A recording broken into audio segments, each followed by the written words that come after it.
Hi, everybody. We'll get started in just a minute. Just waiting for more people to come in. Continue to please to say hello to everybody in the chat. We are recording. Closed captioning is enabled.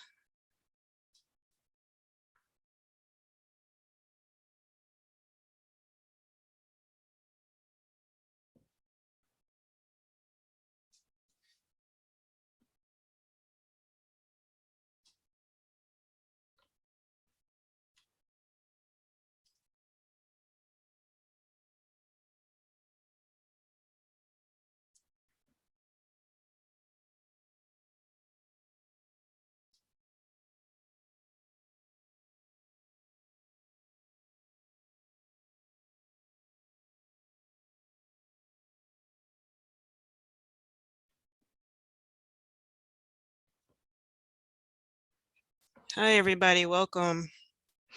We're going to get started in just a minute.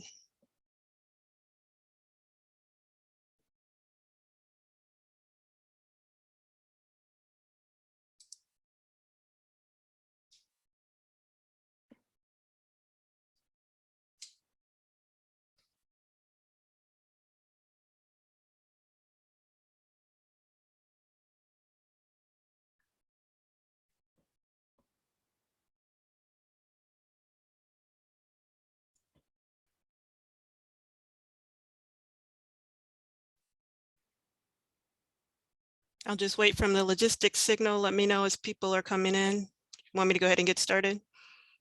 All right. Thanks, Sean. Hi, everybody. Welcome again to day 2 of our HELU Winter Summit. Last night was amazing. There were so many great conversations about the state of higher ed labor, work on campuses, and reasons why we need this coming together that is HELU. I want to thank all the speakers from yesterday's opening plenary.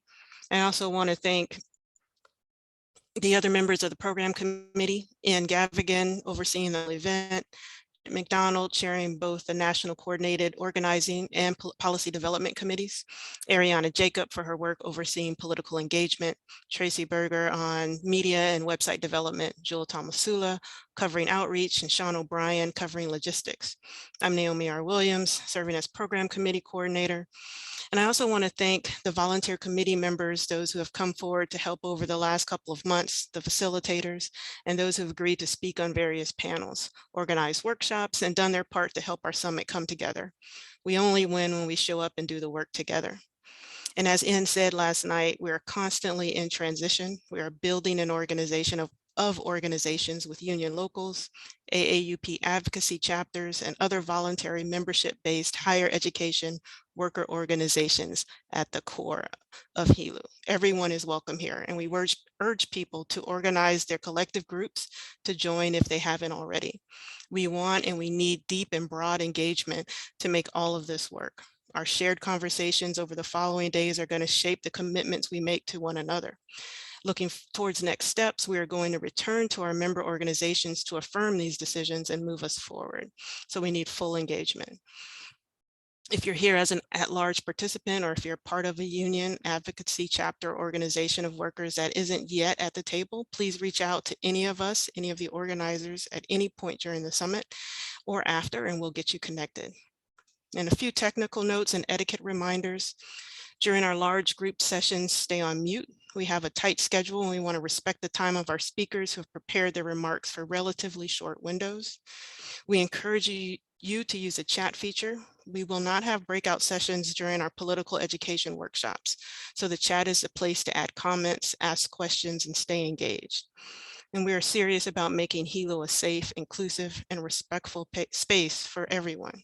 We are all in this together. And we'll make most of our public-facing sessions available soon on YouTube, but please do not record any of our sessions on your own.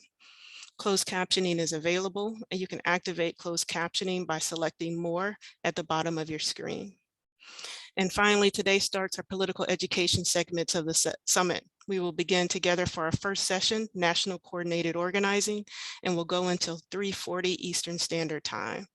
We will then have a short break and split into 2 groups at 3:50 for our policy development and political engagement sessions.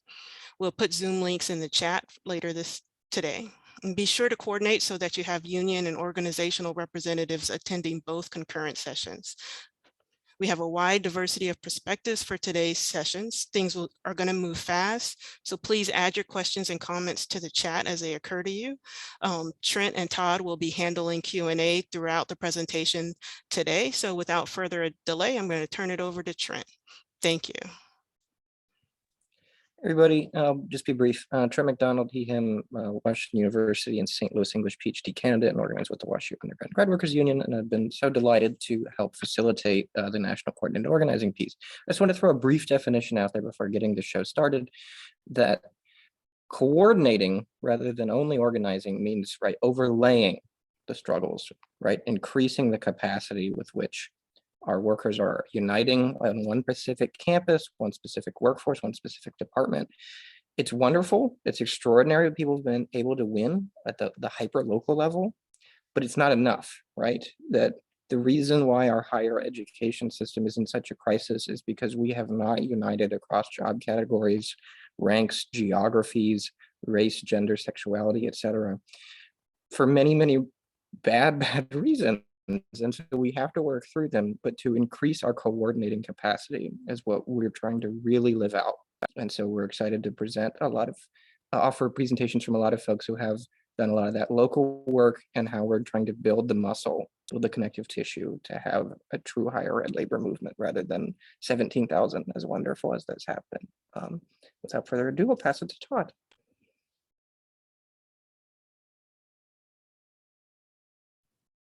Hey everyone, it's great to see all y'all. This is fantastic. So yes, welcome to this panel focused on one of Higher Ed Labor United's core areas of work, which is national coordinated organizing, an area I know we're all very excited about. So I'm Todd Wolfson. I'm the General Vice President of Rutgers AAUP AFT. I use he, him pronouns, and I've been part of the organizing team with HELU. And this panel, and Trent sort of flagged it, but I'll just say it again, it's meant to begin to detail the outlines of the strategy of coordinated organizing on the national level, and to begin to align HELU locals, whether they're unions or advocacy chapters, around this work. So we have a shared understanding of the tasks in front of us, and we work in a coordinated fashion. And we have an amazing group of speakers. I'm so excited to hear from all of them.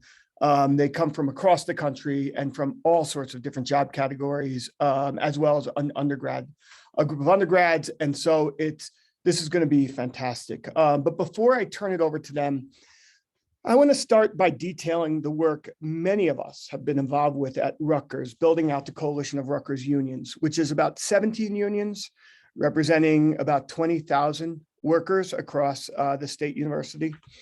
And I want to tell this story to outline how our understanding and our approach toward organizing and the crisis in higher ed transformed throughout the pandemic, how the pandemic actually shifted, certainly my thinking, but I think more generally our locals' thinking and engagement. So I was president of Rutgers AAUP AFT when the pandemic hit, and Rutgers AAUP AFT represents about 8,000 employees at Rutgers, including full-time faculty, both tenure stream and non-tenure, grad workers, postdocs, librarians, and counselors.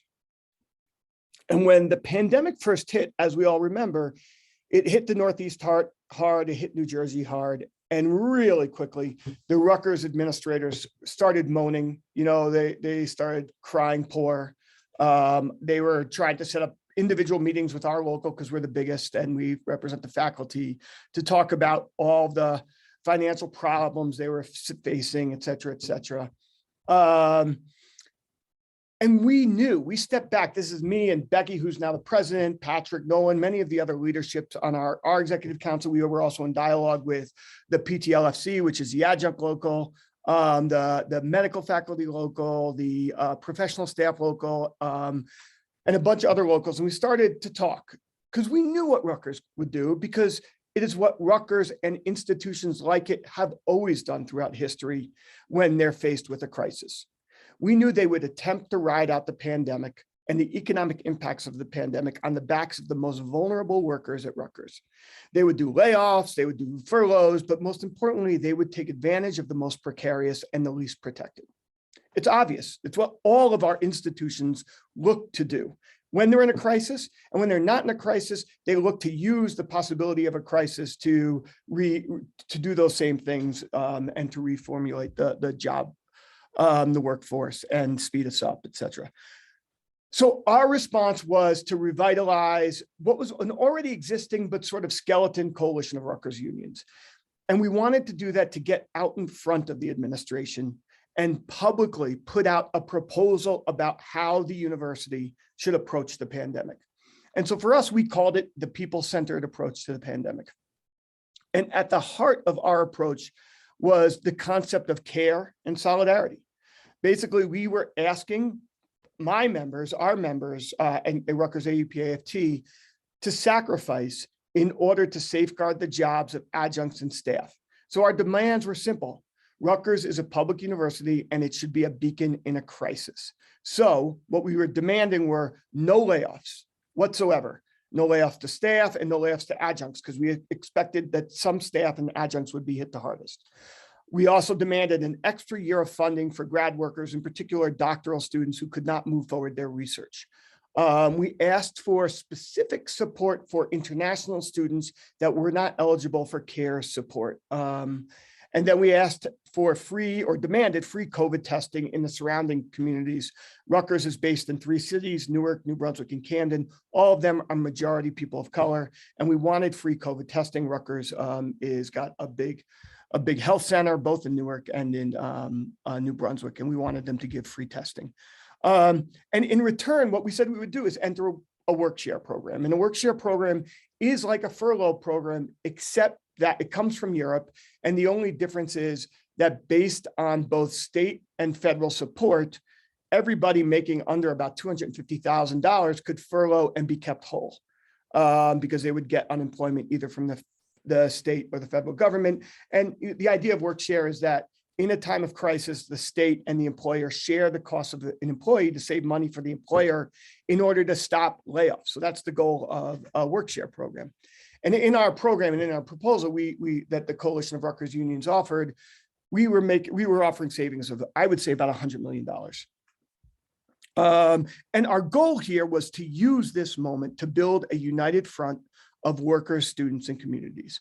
And just so you know, Rutgers is about 100,000 people, 70,000 students, 30,000 workers, but it touches the lives of almost everybody in the state of New Jersey.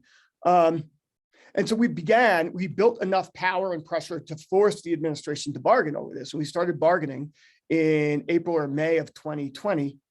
And they ultimately, in I guess June, rejected our proposal. They laid off 1,000 workers, disproportionately women and people of color, largely adjuncts and low-wage staff.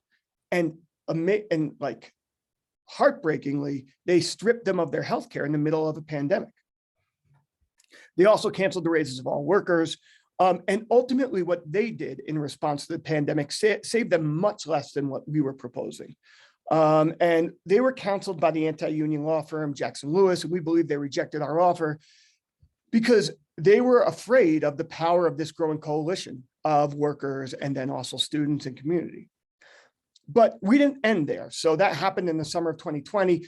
And the summer is a hard time for organizing on campuses, as we know. So we came back in the fall. We had a huge action with students and communities. We had some of our workers across the university took work actions, and we built a lot of political pressure, and we held the high ground, and we forced the university back to the table in the late fall or winter of 2020, 2021.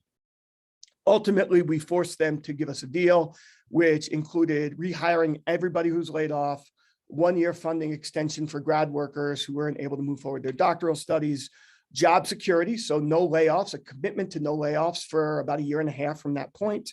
And then we all got our raises reinstituted. And in return, we did do a Workshare program. Again, everyone was kept whole, but it was a bit of a pain in the butt, but it was certainly worth it. And out of the process, we built a very strong coalition and a vision for a wall-to-wall kind of alignment. You know, we're multiple unions, so we can't just build one union on Rutgers campus. We have a long layered history, but we built an alignment of all of the workers and in alignment with students. And we're going into a contract campaign this summer, and we are going to bargain some alone, but key provisions we're going to bargain as a coalition. And so for me, not just for me, for all of us, the lessons were first and foremost, and we all know this, the people running our universities cannot run our universities, right? They do not understand the mission of higher education, nor the idea of the public good. And they will prioritize the bottom line over the needs of students and workers every single time.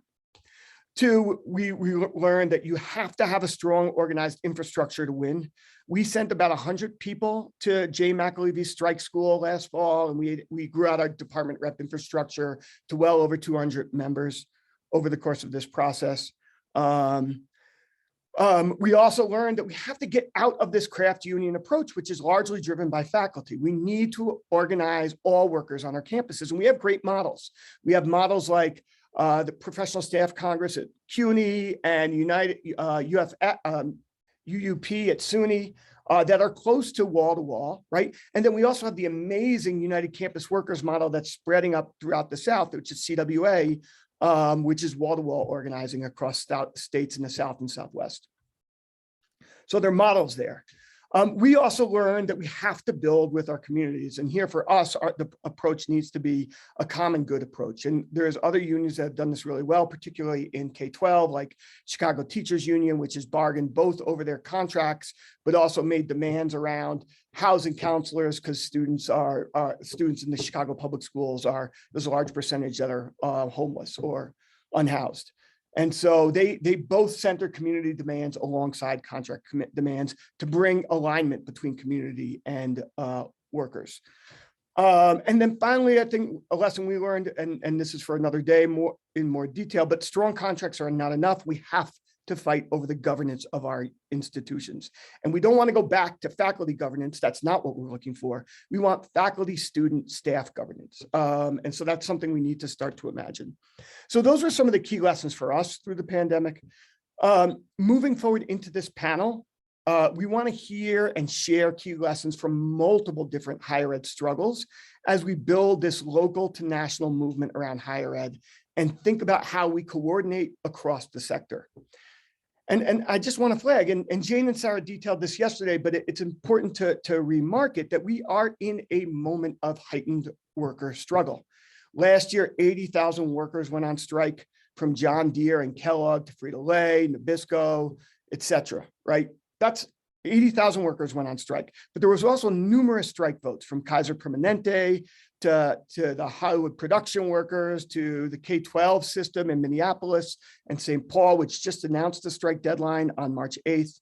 And then also our amazing, and they'll be on this panel, UC-AFT, which also threatened to strike, as well as UAW 2865, or excuse me, UAW student SRU, which also both in the UC system. And so we're seeing worker militancy, but also in our sector. We saw strikes, including grads and undergrads at Columbia, Harvard, Michigan, NYU, et cetera. So, and then we've also seen new organizing, right? As we mentioned, SRU, UAW, the Student Researchers United, just 17,000 new workers in the UC system. There's a Pitt faculty union, MIT's grad workers just organized, University of New Mexico's grad workers just organized. We're in a blossoming moment in higher ed.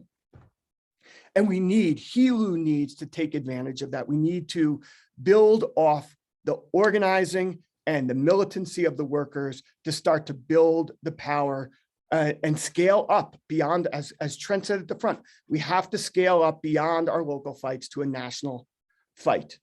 And there are models for doing this across history and even in the present. One model is the coalitions of unions that bargain at Kaiser Permanente. Another model is the CIO unions in the 40s that coordinated strike waves across sectors, key sectors. There are models for us to look at to figure out what to do historically and in the present. And so that's part of the discussion we need to begin to have. But for us, the question is, how do we proceed?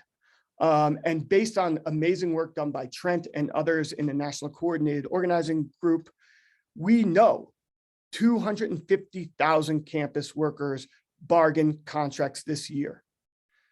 If we can coordinate even a percentage of that, what sort of power will we have, both to win at the local level and also to nationalize the crisis in higher ed to forge a path forward? So Those are the kinds of things we want to start to think about, collectivize, and align on. And the word is alignment. Alignment across this great country of ours in many different places, from the Northeast to the South and Southwest, Midwest and West, across all different types of workers and all different types of institutions. Alignment is in front of us, and that's the work. So with that, let's now turn to our panelists. And we have a bunch of amazing folks who are going to share experiences. In fact, what I want us to do is hear from the first 3 groups of panelists, and then come out for some Q&A, and then go to the last group of panelists. But first, and I'll ask you both to introduce yourselves. First, we have the amazing Joe Ramsey and Linda Liu from UMass Boston to start us off. Joe, Linda, take it away. Thank you, Todd. I introduced myself in the chat box. I want to save time here, but we are both at UMass Boston. I'm Joe Ramsey, and Linda. And I am Linda Liu. All right, and we have prepared remarks for you and a 1-minute film clip from Snowpiercer, so hold on. As full-time continuing contract NTT lecturers with 16 years combined at UMass Boston, around 100 total classes taught, both Linda and I were very involved in our recent faculty staff union collective bargaining, a process which formally concluded a week or 2 ago with an overwhelming 97% ratification vote. This 2-year process involved important steps forward for our union, some contract victories, but also involved hitting stubborn obstacles that, upon reflection, shed some light on the opposition we are up against. We hope our experience may have some relevance for other HELU comrades heading into bargaining soon. The experience we've gone through has raised concretely for us the question of what is to be done at our local level and beyond to make it possible to uproot and outflank administrative intransigence, especially when it comes to the embedded structural expansion and ideological naturalization of non-tenure track exploitation and precarity at Boston's only public research university. Even as administration proved open under pressure to make significant concessions to those tenure track and more senior non-tenure track faculty and librarians on our campus, this whole edifice of progress, we fear, is being based on an increasingly baked-in admin structure of faculty permatemping, precarity, and super exploitation. It is a structure that we must not accept. While not on our core bargaining team, or CBT for short, we were members of the expanded bargaining team. Expanded bargaining, a version of what is often called open bargaining, was one of our prime victories of the past 2 years. This major advance, which ultimately allowed a rotating group of any 30 faculty staff union members to sit in and observe, but not speak during all bargaining sessions, and also to caucus with the CBT during breaks, was only possible itself after a 2-front struggle, both within our union against the previous administration and past bargaining precedent, which tended to rely on secrecy rather than rank and file involvement, and also against administration, who for weeks refused to even recognize our expanded bargaining team until we brought pressure in the form of mass email campaigns, other actions, and several eye-to-eye Zoom standoffs. Admin blinked first. The commitment to member transparency and accountability was reflected further in the good, stalwart work of our CBT, roughly half NTT, half TT, plus a librarian, who together put forth a wide array of principled, reasonable, and progressive proposals based on extensive member survey feedback. A couple of these good proposals were won, more than a couple, others were not.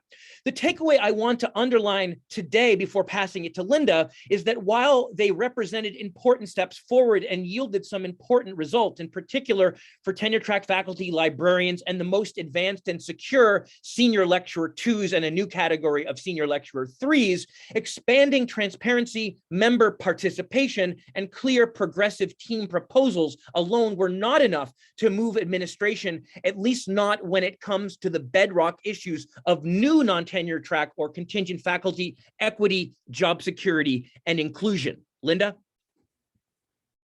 To take a few examples, our union's demand regarding substantive improvements to the lowest paid and most vulnerable NTT faculty rank, called associate lecturers, was met with staunch opposition from admin, despite our CBT's insistence. Created as a new faculty rank in our previous contract, the associate lecturer category was originally only supposed to apply to faculty who were hired under certain exceptional circumstances.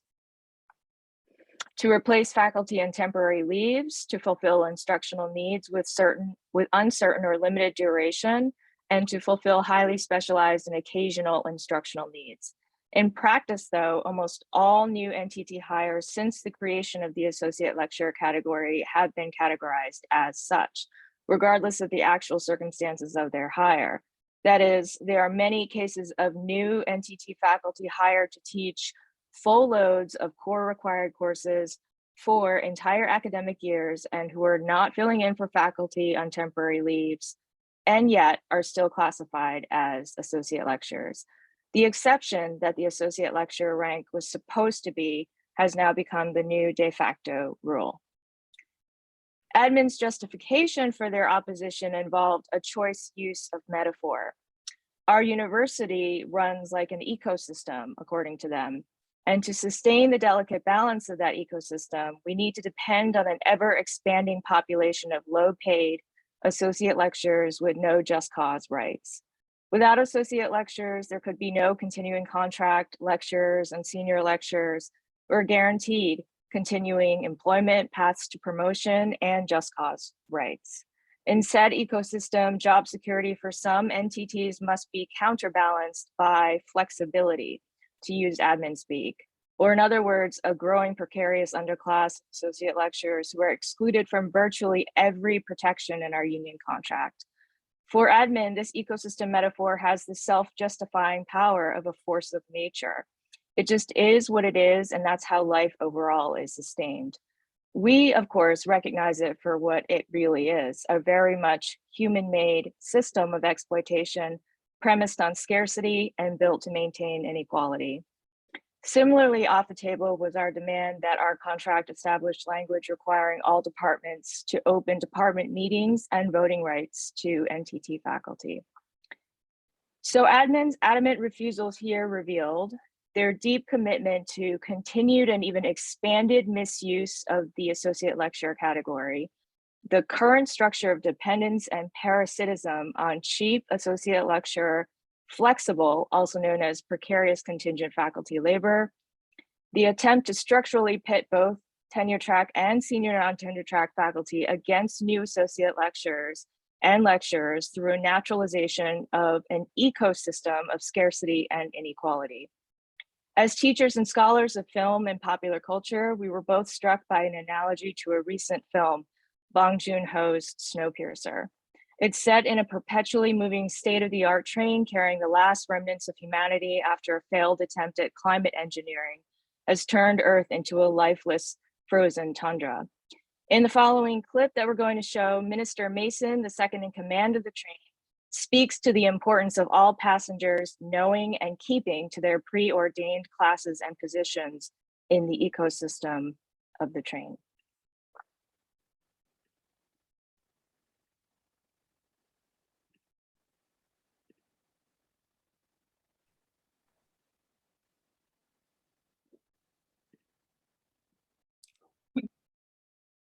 What is to be done? We can speak of the need for action on at least 3 levels, not counting the shoe march that I'm now imagining. First, at the level of consciousness within our own unions and faculty associations, we must be vigilant against the creation and expansion of these sorts of exceptional categories, aware that the state of exception now has an uncanny way of becoming the new normal. We must further struggle to reverse the widespread naturalization of this exploitative ecosystem among colleagues, which amounts to a kind of professional apartheid, as well as the death knell of our profession. Second, at the level of tactics and mobilization on our campuses across unions to invoke the work of our next speakers, Joe, Barry, and Helena Worthen, we need to build a, quote, plausible threat of disruption to compel administration to move even when they don't want to, in part so as to educate the campus and the broader community, including our own students and their parents, about the issues and injustices at stake. Third, beyond the bargaining table and the campus. I think you should. Sorry, someone could mute their mic. Third, beyond the bargaining table and the campus at the level of the state and national government, we need to fight for expanded public revenues for public higher education, but also, and this is key, to make inroads to assure that these funds, when they flow to our local system or campus administration, do not merely go to propping up or expanding this parasitic ecosystem of precarity, disposability, and exclusion, but rather to laying a new foundation so we can uproot the current system and replace it with one based on job security and just cause rights for all, and equal compensation, respect, and equal voice for equal work. No educator or worker should be confined forever to the tail of the train. There is no good reason that the tracks, the sacred tracks, cannot converge. We must refuse to be or allow others to be told that they must be a shoe while others get to be a hat.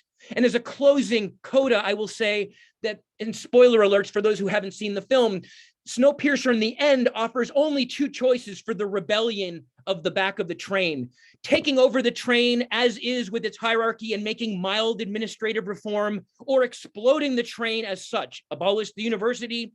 In years of teaching the film, we've noticed that while the back car rebels cause is just, the middle and front car workers are largely absent from the film as political subjects. They are either passive or actively resistant to the rebel movement building from behind and below. Snowpiercer thus can be read as an allegory for the mutually inadequate choices we end up with if and when we fail to build the coordinated, united front we need to change a system fundamentally and in an egalitarian way. Accepting leadership, yes, from the back of the train, but with allies and comrades throughout, across all cars, across all ranks, across all campuses. We need a higher ed ecosystem that is sustainable for us all. Thank you.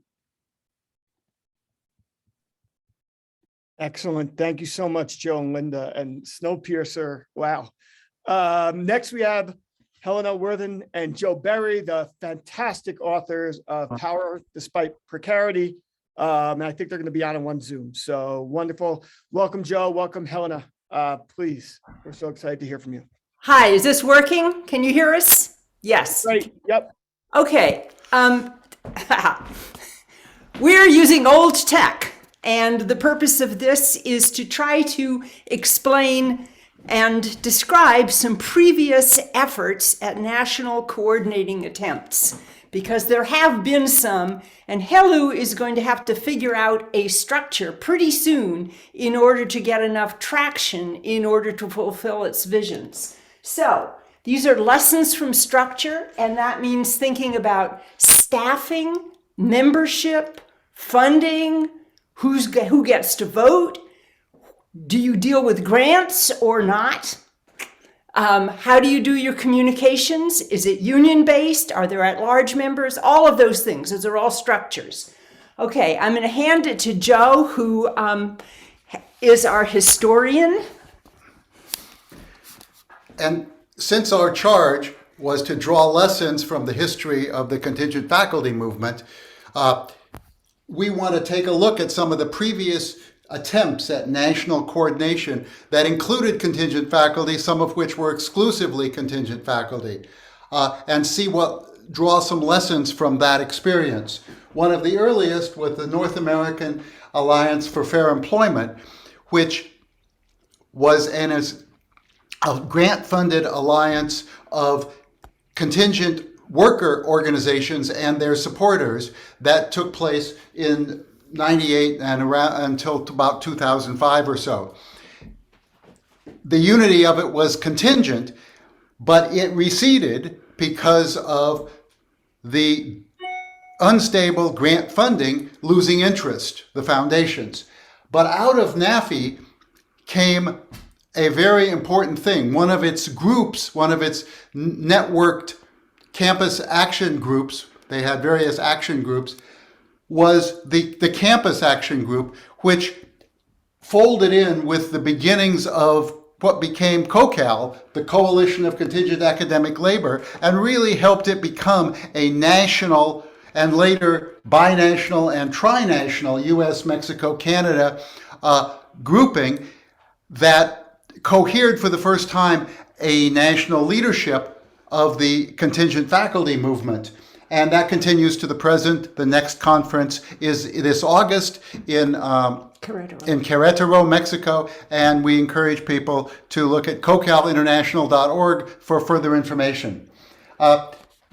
Also, in the early 2000s, moving into 2010 period, the Coalition on the Academic Workforce, sparked out of the disciplinary organizations, MLA, OAH, etc., and then drawing in the unions, did the biggest survey to see information about contingent faculty, 20,000 respondents, and a report and exposing the basic data that other people could rework. Because it was dependent upon big national organizations for funding, once that report was done and some staff changes took place, it was dependent on staff from loaned from the big organizations. It has receded and basically exists only as an email list now.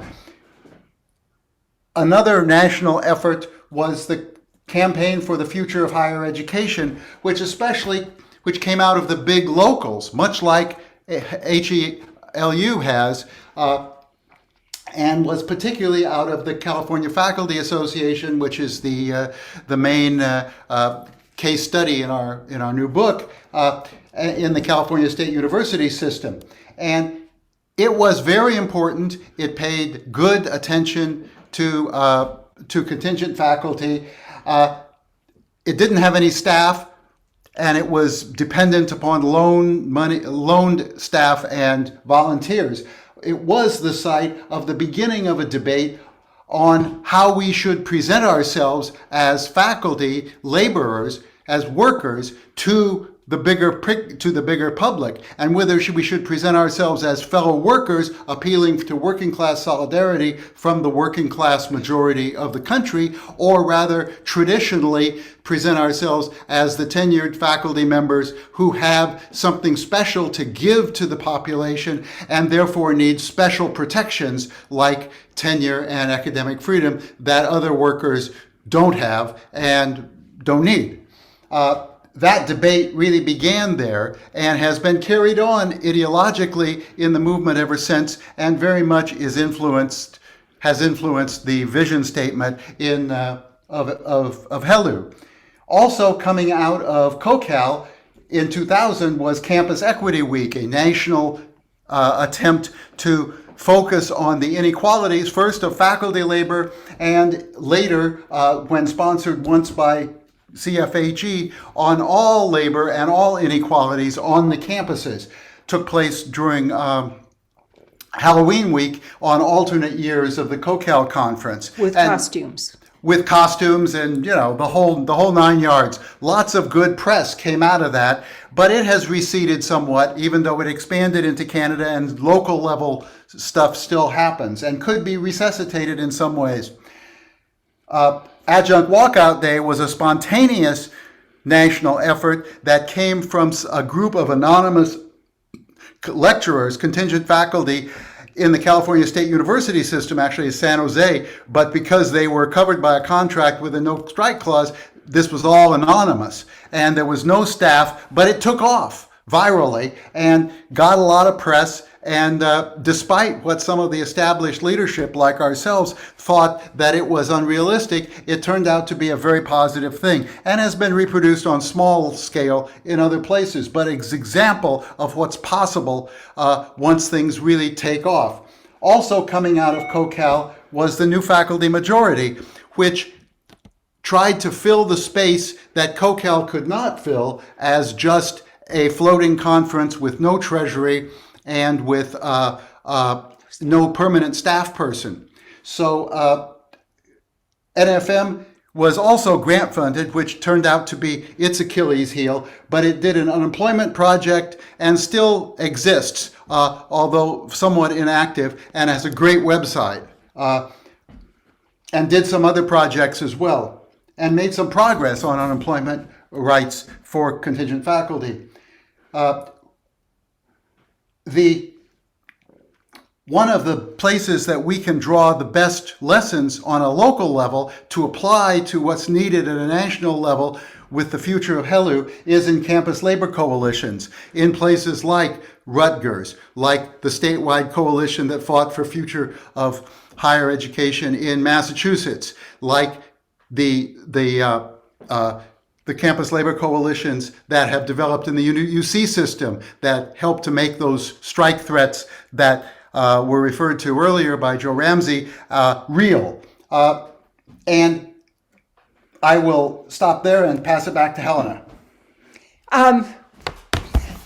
Well, we just wanted to say that there are two other huge movements that we need to study and learn from. One is Occupy.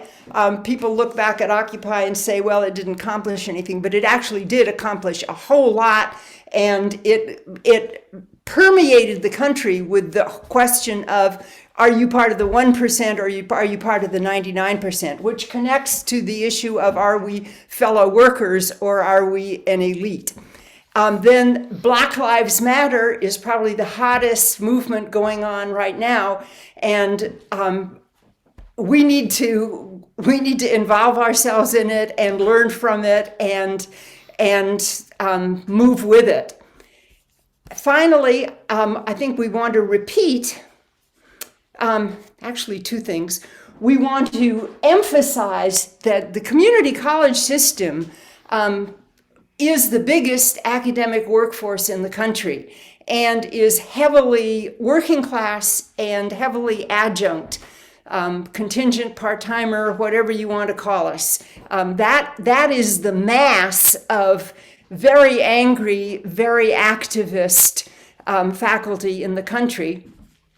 And we hope that these lessons can be brought into HELU when HELU makes decisions about how to structure itself so that it can engage with the two proposals that came out of our original plenary speakers, Jane McAlevey talking about strike readiness. How do we apply the lessons of this to develop strike readiness?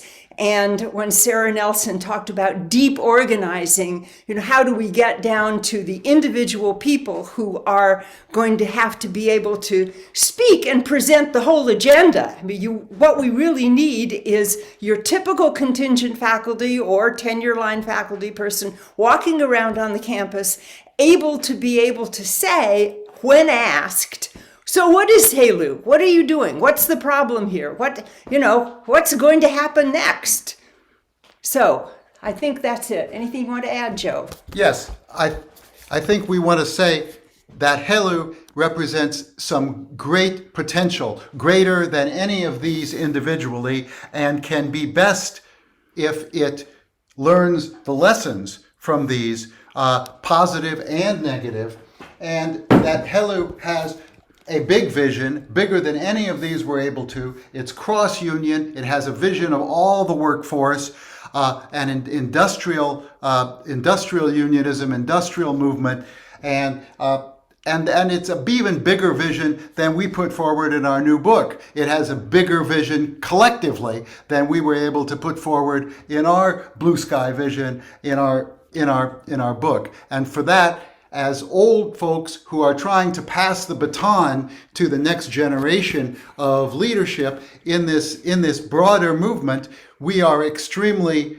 pleased and happy to have been able to live this long and to have this opportunity to speak to this group and to, figuratively speaking, pass the baton to the younger generation, which is hopefully that leadership is more female, more lesbian and gay, and more BIPOC folks. Thank you. Thank you so much, Joe and Helena. Thank you so much for your leadership. It's been inspiring, and everyone should read Power Despite Precarity. Next up, we are so lucky. We talked a little bit about UC-AFT and their leadership over the last period, and we have Mciver and Kat Lewin, and they're going to talk about their work at UC-AFT. Let me say one thing before you go, Mia and Kat. We're going to split the panel up. We'll take questions after Mia and Kat for the first three presentations. So if you want to ask us a question after Mia and Kat are done, We'll bring all 6 of the panelists up, put your name, write stack in chat, and then we'll call on you and give you a chance to ask those questions. We're going to ask you to keep them to 1 minute. But with that, Mia and Kat, we're excited to hear from you. Welcome. And we're so excited to be here and so excited that this summit is bringing people together and convening people around these questions of how do we coordinate to move forward. I'm Mia Mciver. I teach at UCLA as a contingent faculty member there. I serve as president of UC-AFT, and I recently served as the lead negotiator for our faculty bargaining campaign. Kat? I'm Kat Lewin. I'm a contingent lecturer at UC Irvine, and I am the vice president of our local chapter at UC Irvine. And I also served on the bargaining team, getting blown away by Mia's incredible skill every day for 3 years. Well, what's important to know about our campaign is that it took an incredible amount of coordination in order to win it, internally and externally. So UC-AFT represents 7,000 librarians and contingent teaching faculty throughout the UC system. We have two bargaining units, 2 contracts. Our librarians are a separate bargaining unit. We are the largest contingent faculty bargaining unit in the nation, and I believe the largest librarian-only bargaining unit in the nation as well. Our members primarily hold appointments as lecturers. We teach about 1/3 of the classes system-wide, and we, our members work in virtually every department on every campus at the UC. And, we were asked today to speak primarily to what we won, a little less to how we won it. So we'll engage both of those questions, but we're going to focus really on what the outcome of our campaign was in the hopes of potentially aligning other campaigns around some similar goals. So to give a snapshot of where we were coming from when we started negotiating this contract in 2019, the median annual salary for a member of our unit was $19,067, or $19,067. The median length of service was less than 1 year. The annual turnover among the most precarious ranks was around 50% annually, and about 75% of our membership was part-time and 50% was unbenefited. And so obviously there is extreme precarity among our ranks. And I think one really important piece of context with the contract that we were working with is the administrative smokescreen for that management used to protect this precarity was an employment structure where for the first 6 years of service, which could be up to 18 calendar years, members in our unit had to fundamentally reapply for their jobs every single time using processes that were opaque, lacked transparency, and this prevented us from keeping the member retention, and that creates an obstacle to our ability to build power through contractual, through building the contract. So I think that our campaign began long before negotiations did. Our campaign really began in the summer of 2018 with deep membership engagement, with listening sessions, with town halls, with surveys, so that our bargaining team could be confident that we were putting forward our strategic priorities that had come organically from our members. So we solicited that buy-in from the very beginning. Our campaign has straddled COVID, right? So we were committed to big open bargaining from the very beginning of our campaign. We won that concession from management on our first bargaining session when we showed up and we packed the room and we had 60 members and allies in the room there, which made it impossible for management to try and kick those people out. COVID had made bargaining much more difficult, but the silver lining was that our entire membership and our supporters and allies could join us for sessions, witness negotiations for themselves on Zoom, And we frequently had bargaining sessions with more than 200 people in attendance. And the ability of members to comment on what they were hearing in the Zoom chat function was extraordinary because it provided just real-time streams of information for us, for management, and was a huge contributor to a sense of outrage-based solidarity among our members. So throughout the pandemic, we continued to escalate our campaign. The coordination that was necessary went in multiple directions simultaneously. We worked within our UC Union Coalition, where we work with grad workers, with postdocs, with service workers, with patient care workers, with nurses, with clerical workers, a whole range, a whole spectrum of workers at the UC.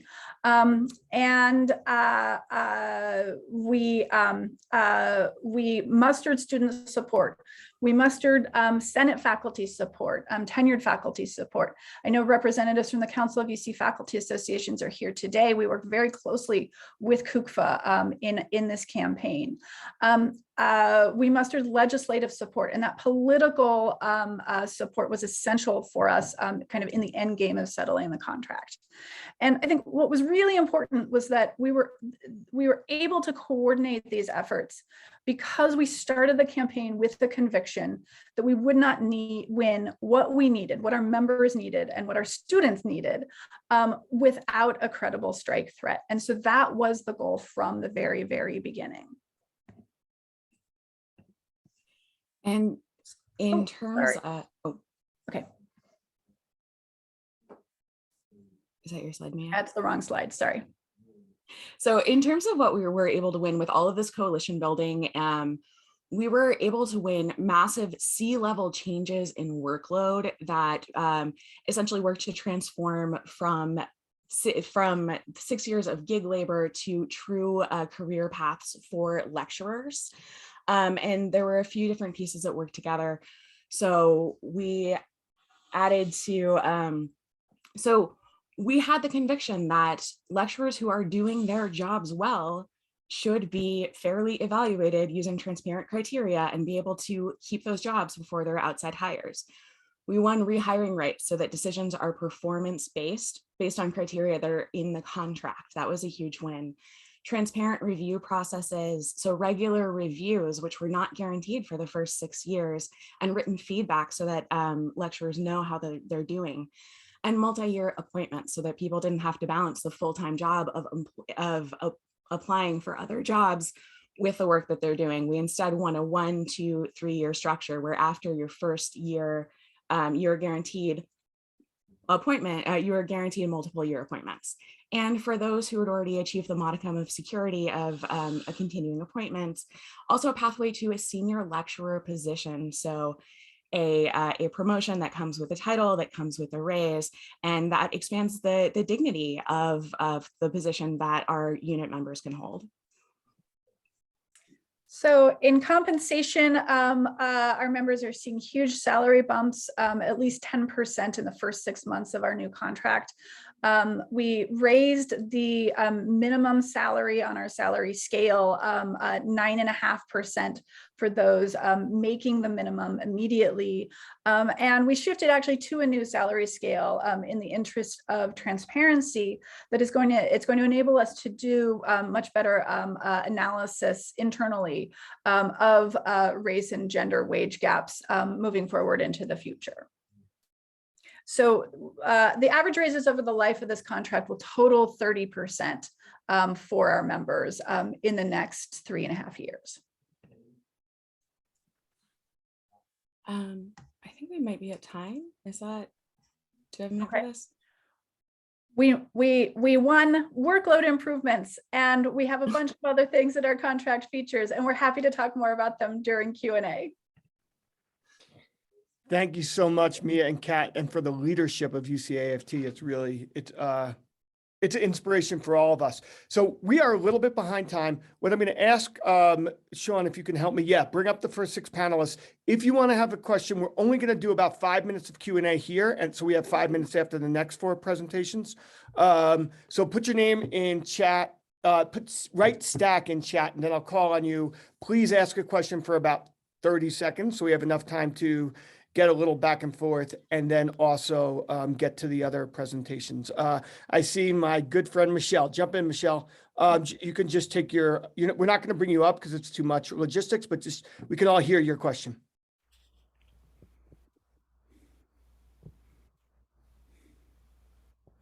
Michelle? She may not be able to unmute herself. Yeah, can she unmute herself? She can now, yes. Go ahead, Michelle. Sorry, great. Hi, great to see you. Oh gosh, wait, this is a bad mic. Let me get this other one. We can make you out. You're fine. Hold on. Yeah, is this one's better? Quick question, just awesome job, everyone. Do you think it's better to have a union at a university? I'm at Penn State. We have 22,000 faculty. We are exploring unionizing. We're engaged in the early stages of an organizing campaign. Do you think it's better to organize faculty or faculty and staff at the same time, or organize faculty and work in solidarity to help staff organize? Same with graduate students. What do you think? Anyone want to take that? Joe, jump in. Yeah, what the broadest possible structure that is politically possible in your particular situation. That's the answer to the question.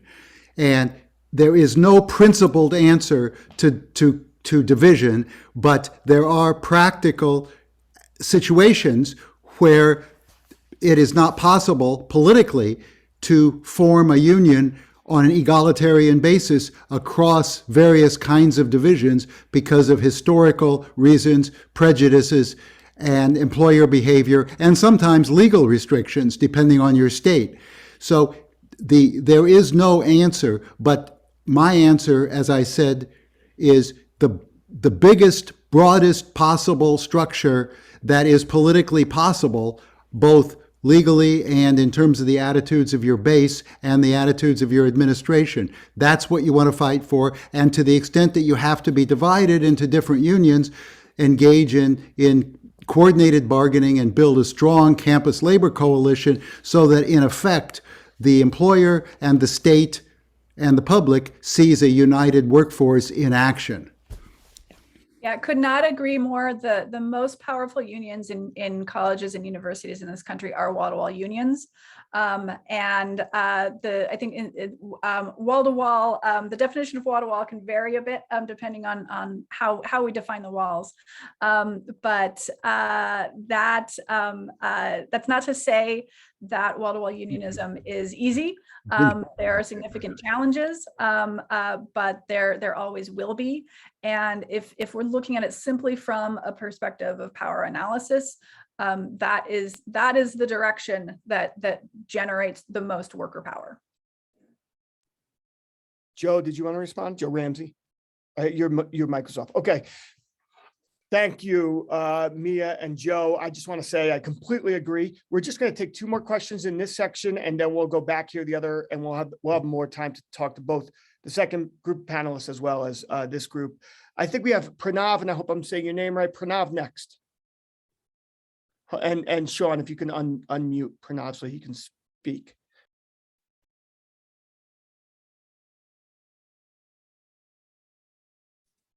Yeah, I just wanted to ask if the gains made by UC-AFT can help enable the collective bargaining rights for student employees as well as like grad assistants and other staff members too. Like, how can we bring everyone into the movement?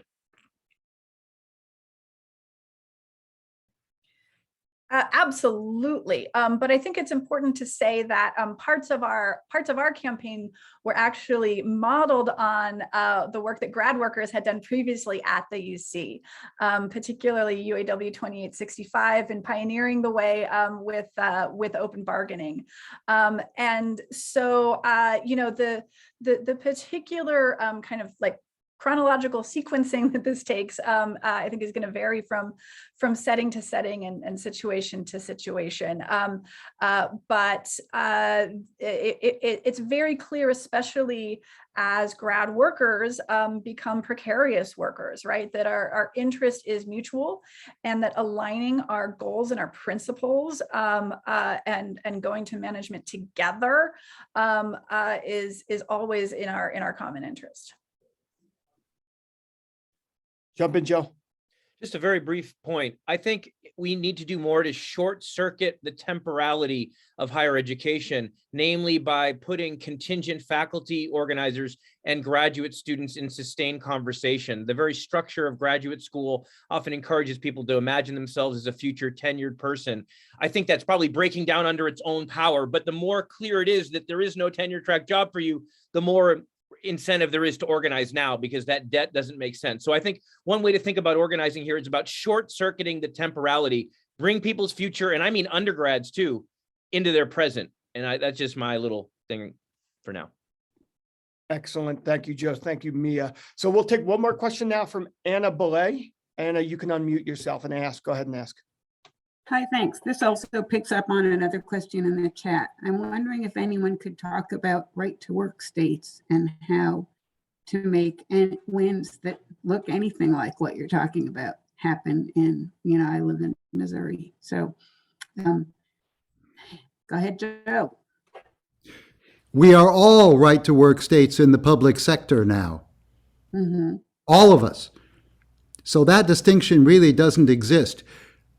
What does exist is an anti-union climate and set of other laws, whether people have official collective bargaining in the public sector or the anti-union climate that discourages unionism in the private sector. But we're all right to work in the public sector now, and that expression really.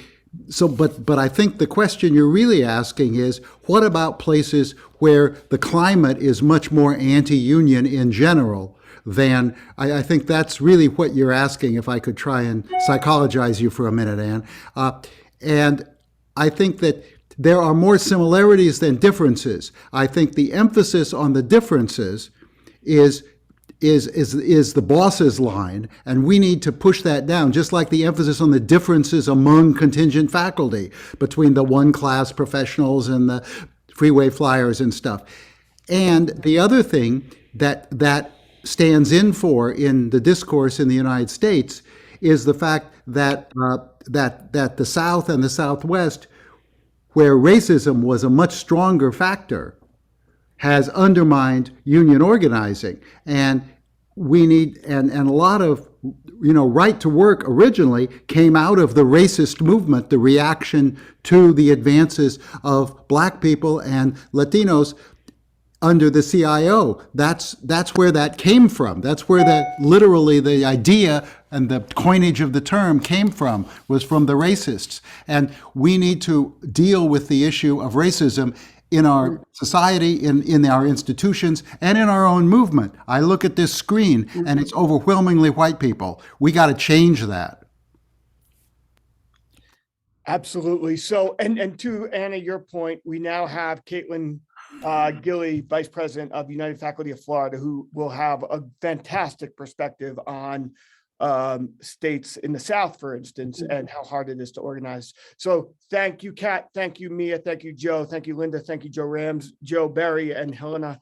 Let's keep moving, and we'll come back. We'll have a little more short Q&A, but let's move to Caitlin. Caitlin, please come on up and talk to us about your work at UFF. Welcome. Sure, thank you. Okay, so I have a Prezi. So I am Caitlin Gille. I am biology faculty at Pasco Hernando State College in Spring Hill, Florida.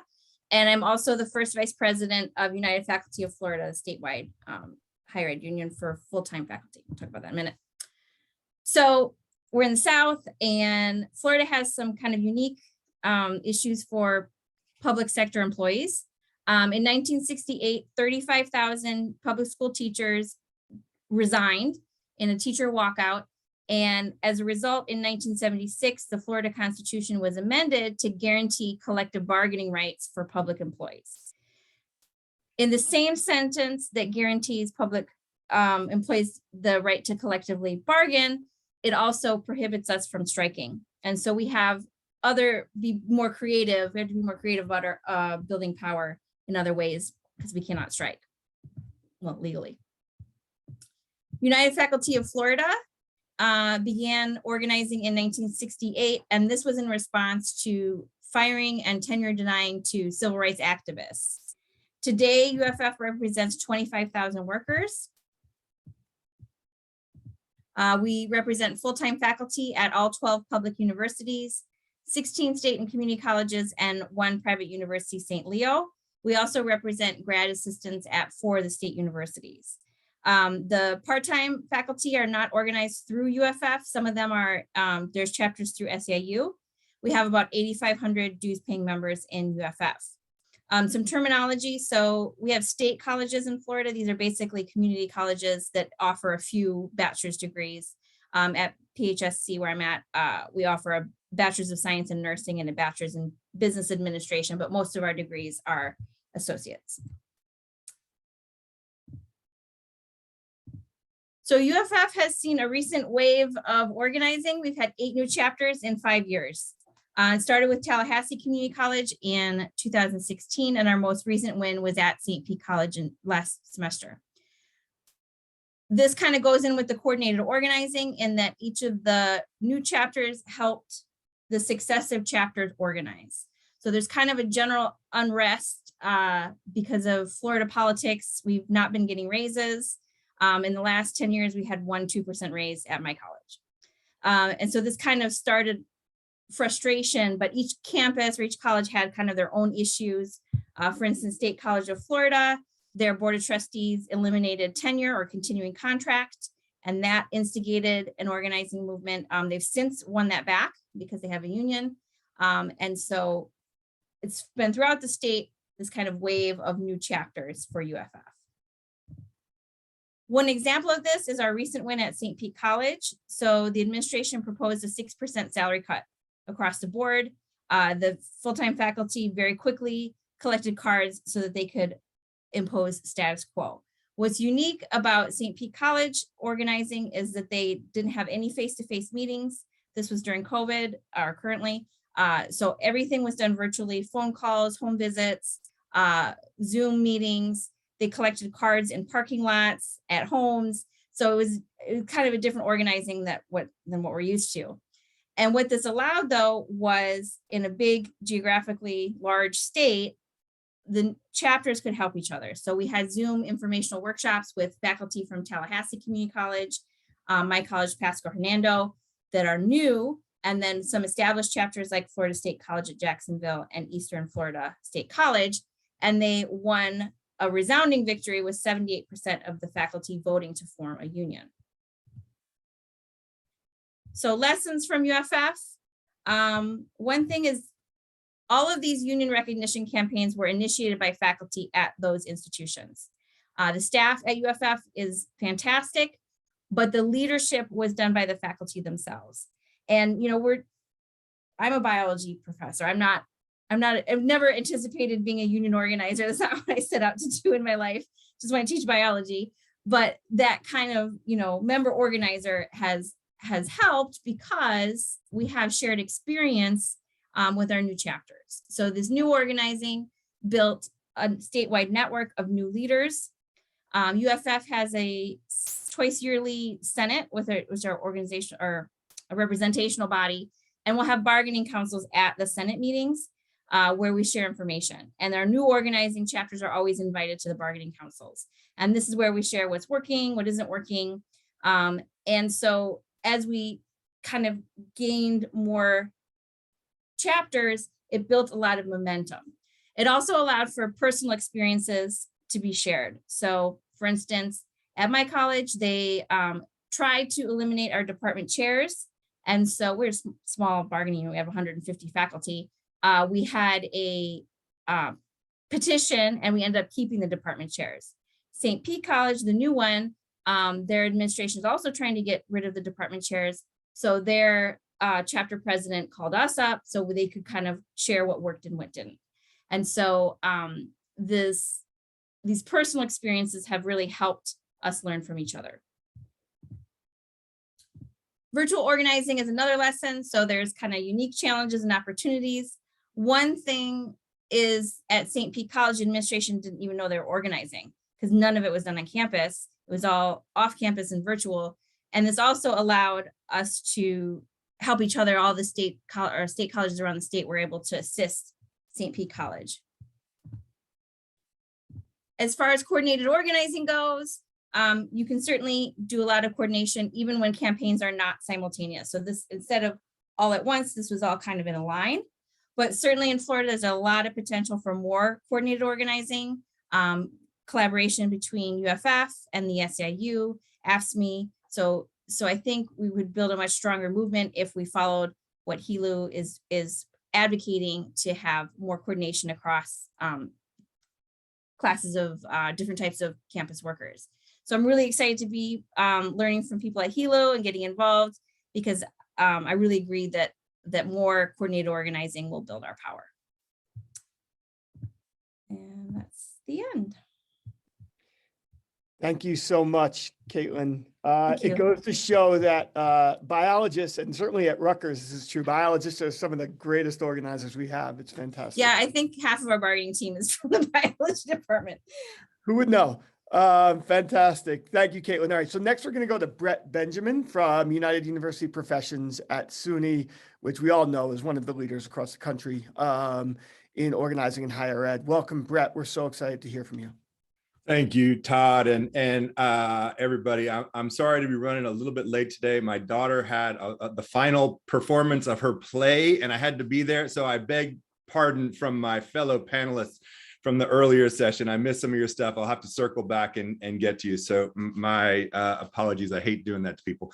I am with UUP. I'm a faculty member in the English department. It's English and biology. Those are the two that are always there together at SUNY Albany.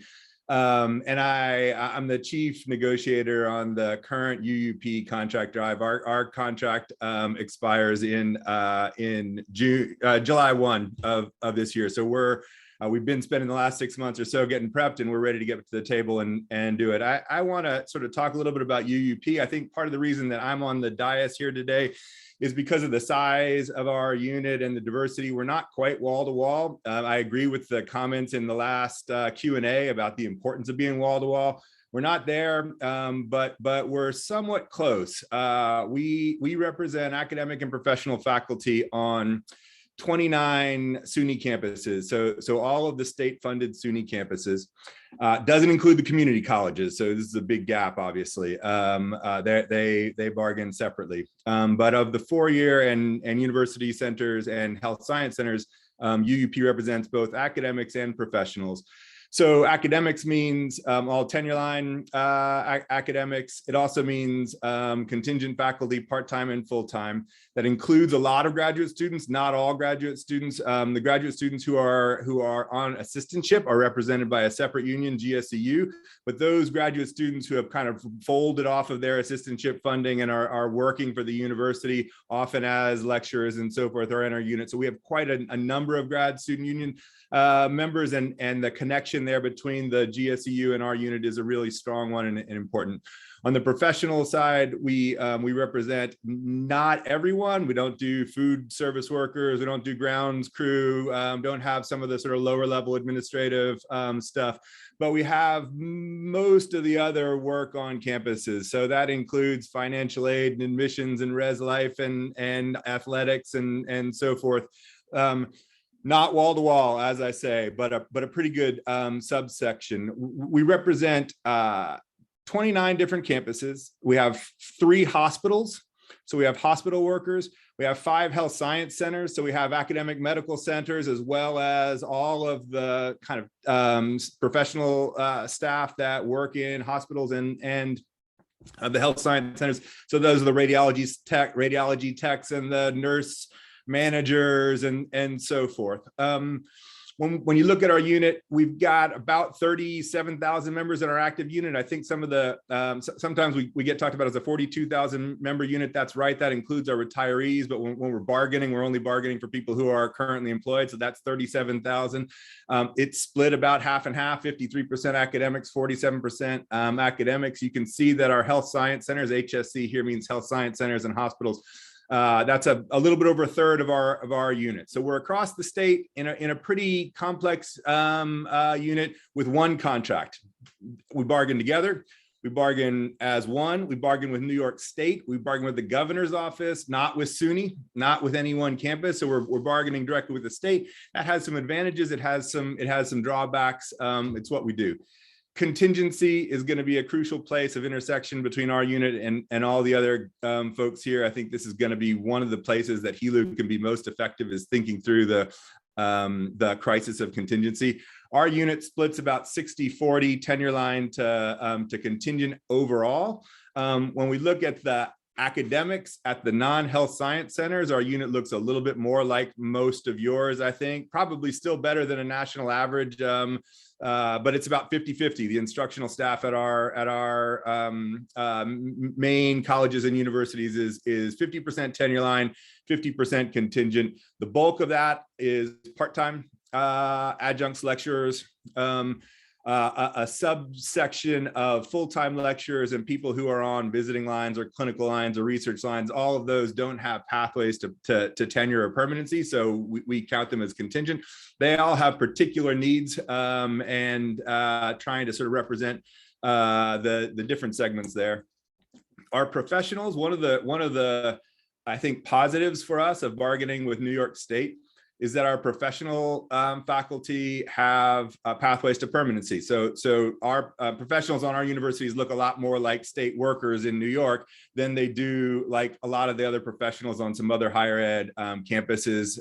So 83% of our professionals have the possibility of getting tenure, and then a sprinkling of part-timers and people in other titles that don't. But this is how we get that distinction between 60-40 in the overall unit and 50-50 in the instructional staff. We also have a lot of contingents on our hospitals and health science centers. That's a different mix. This has a lot of temp employees. A lot of our clinical faculty who are doctors are actually all on contingent lines in the sense that they don't have pathways to permanency, but that's another and complicated feature.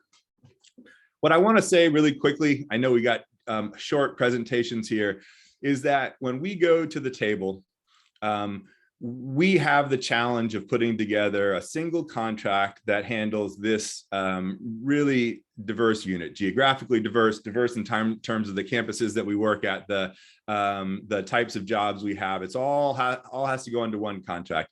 And there are a few places where, of course, we line up. Everyone is interested in compensation. Everyone is interested in health benefits costs. There are certain things that overlap the entire unit. But most of our work at the table is actually figuring out how to meet the particular needs of particular constituencies, and to understand that in our diversity, we have real material interests that are sometimes not in alignment, but that have to be wrestled with directly and straightforwardly, right? So there was a lot of talk last night about seeing the forest through the trees, and I think that's crucial. It's one of these complicated scenarios where you got to see the trees themselves and the forest. There's no forest without the trees, so you got to get both of them somehow. That's bad biology. Sorry, Caitlin. My metaphors are awful there. But so we have a lot of concerns to work on our contingent issues, both full-time and part-time, differences between academics and professionals, differences on the health science centers. We have to get a contract that meets those needs. I think this is going to be one of the places where we can really work effectively with HELU. Our professional staff and faculty this round are really interested in telecommuting. This has risen to the top of the list for a lot of our professional faculty, working remotely as a way to get a better balance of work life. That won't affect academics. That won't affect most of our contingents, but it's a crucial issue for our professional faculty, and we've got to find a way to get it done.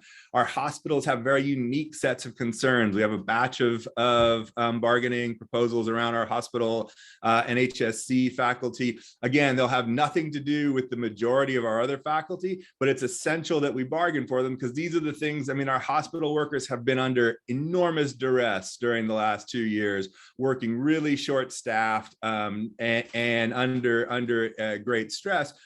We've got to make headway there. There's a range of other issues that I think a lot of you all will be facing around family leave, around green issues. Childcare has emerged as crucial. Racial justice issues. This is code. Diversity, recruitment, and retention is code for racism and sexism. Basically, we need to take all these things on directly with clear eyes. And so I guess my quick message to everybody is that when we go to the table, we're looking for a balanced deal, something that works for everybody, but something that meets the real needs of our individual members where they are, and that the contract is a key opportunity for us to work in solidarity with each other. We need to be bargaining for ideas and proposals that won't affect our own immediate job lives. And my colleague Bruce Simon is on the call here today, and he made the point when I was talking about this earlier. It's a balanced proposal in that sense, but it's an unbalanced proposal in another sense. That is, we have to look out for those who are most vulnerable in our unit, those who are the most exploited, those who need the most care. Like, that has to be a priority for us as well. So I'll end it there and echo everybody's comments about how excited I am about this HELU project and eager to be a part of it. Thanks so much. Thank you so much, Bret. And it's amazing looking at UUP and also PSC, we see unions that actually are closest to wall, and we see all sorts of outcomes that are better for all workers with those sorts of models. It's actually like right in front of us, from contingency levels to many other things. Thank you so much. Moving forward, we have TJ Acena. I hope I'm saying your last name right, TJ, from AFSCME 328. Welcome, TJ. We're so excited to hear from you. Happy to have you join us. Thanks. I'm happy to be here. I feel very underqualified to do this kind of presentation. This is my first time talking to a panel of people about labor stuff. So I work at Oregon Health and Science University in Portland, Oregon. My union is AFSCME Local 328. This is the union that represents, we have like over 350 classifications of workers. We go from custodians to food service to pharmacy to vet techs to accountants to IT, to, people like me, the admin coordinator. So it's kind of like this kind of catch-all for almost everyone at the university who's not like directly in the hospital, like who's not doctors. For some reason, the faculty at our place are not organized. I don't know why they don't have a union. That's just their thing. But the graduate students are organized also under AFSCME in a different local, and the house officers recently organized in a local, and then the nurses as well. So kind of like what Bret said, when we bargain, it's very difficult because we have such a wide range of interests that people are concerned of, like a lot of really disparate interests, but then also the very general ones, like everyone is really interested in making sure we keep up with the cost of living, especially because, we have classifications that make under $20 an hour. So it's really important to try to make sure we're lifting up the bottom of the pay scales.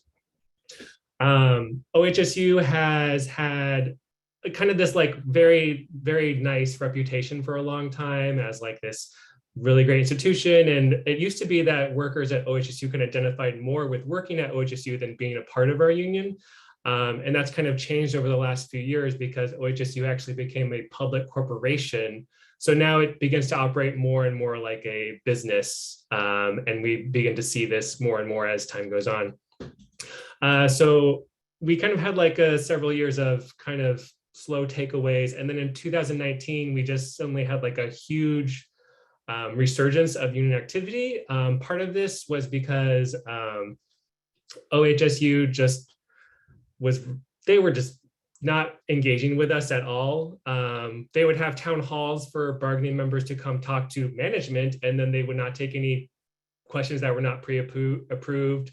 There was just a lot of like stonewalling. And one of the reasons that our last bargaining went so well is because we had instituted this new form of stewards called unit stewards. So they don't do representational work. Instead, they it's like a MAT team or a bargaining action team, but they exist all the time. And so we'd spent a couple years like cultivating this group of stewards, and they go across like every unit. And so it was a good way for it to have people from different units talk to each other about what's going on in their particular units, and then sharing it back with what's going on like with their units. So having this kind of direct line of communication became very valuable, especially as OHSU just kind of made several huge missteps. Some of their bargaining team tried to engage in trolling of our union on social media, which did not turn out well for them. But having like a large membership of people who don't work together and are spread out across, not even just our campus, but multiple locations is really difficult. But then having those direct connections in every one of those areas made it so when we were like, hey, did you know that OHSU is doing this? Like people would know, because I can assure you that like our members, like we have like over 7,000 members, and they are not reading their emails. Like they're just not doing it. But having those like one-on-one conversations with their trusted stewards is like what gets people activated. And then we started having some rallies, and people started showing up to that, and it just built. The more public events we had, the more people saw it on the campus. And we ended up doing a picket, like a very, very quiet, respectful picket, because it is a hospital. But those kinds of visual actions is kind of what drew more and more people in, because like the hospital runs 24 hours a day, so people are constantly see what's going on. We're bargaining again this year, and we are already preparing for a very difficult fight. OHSU has already started kind of talking about how revenue is down, even though their investments are up and they have more money than they had before. The thing that we're really hoping for this year is just like a recognition of what our members have gone through. Healthcare workers, which is a majority of our union, like have suffered risk to their personal health, to their families, stress from working. Understaffing, which is huge in healthcare, has just been made worse during the pandemic. And also a lot of our workers who are frontline workers have faced, to be quite frank, just abuse from the public. And we're losing a lot of people. Like I'm on the board, and we're constantly approving retention bonuses or incentives to try to keep people working. Real quick to kind of shift. So about talking about like going forward, and like how do you build across these connections? OHSU recently had a kind of a scandal with like a lawsuit around a sexual misconduct between like a doctor and like a social worker, and they had this. They spent $6 million to have a private investigator look into if there's harassment and discrimination at OHSU, which spoiler alert, there was. And this is something like any of the union members could have told them for free, but they didn't choose to listen. But it was during this process when OHSU is kind of doing this like, oh, like we're looking into it and we're trying to be better. We started reaching out to the other unions at OHSU, and the grad students and the house officers are very new. So we just kind of have been starting a relationship with them. But the nurses union has been around for almost as long as we have, and we had no relationship with them because of some mysterious thing that happened in the past that no one remembers anymore. But talking to each other, we see that like, oh, like your members of color are also feeling harassed and discriminated against by managers. Oh, those managers manage our people. Like having these conversations just has helped make us realize like, oh, like this whole system that we exist in is affecting all of us like separately, and we don't know that because we're not talking to each other. And so we're really working on trying to build this relationship between all of our unions now, because we think that's really kind of like one of the best ways forwards, especially because some of this stuff is we are not going to be able to maybe address it in bargaining, but if we can like create actions together, we think those will be more powerful. And I think that's all my time. So thank you.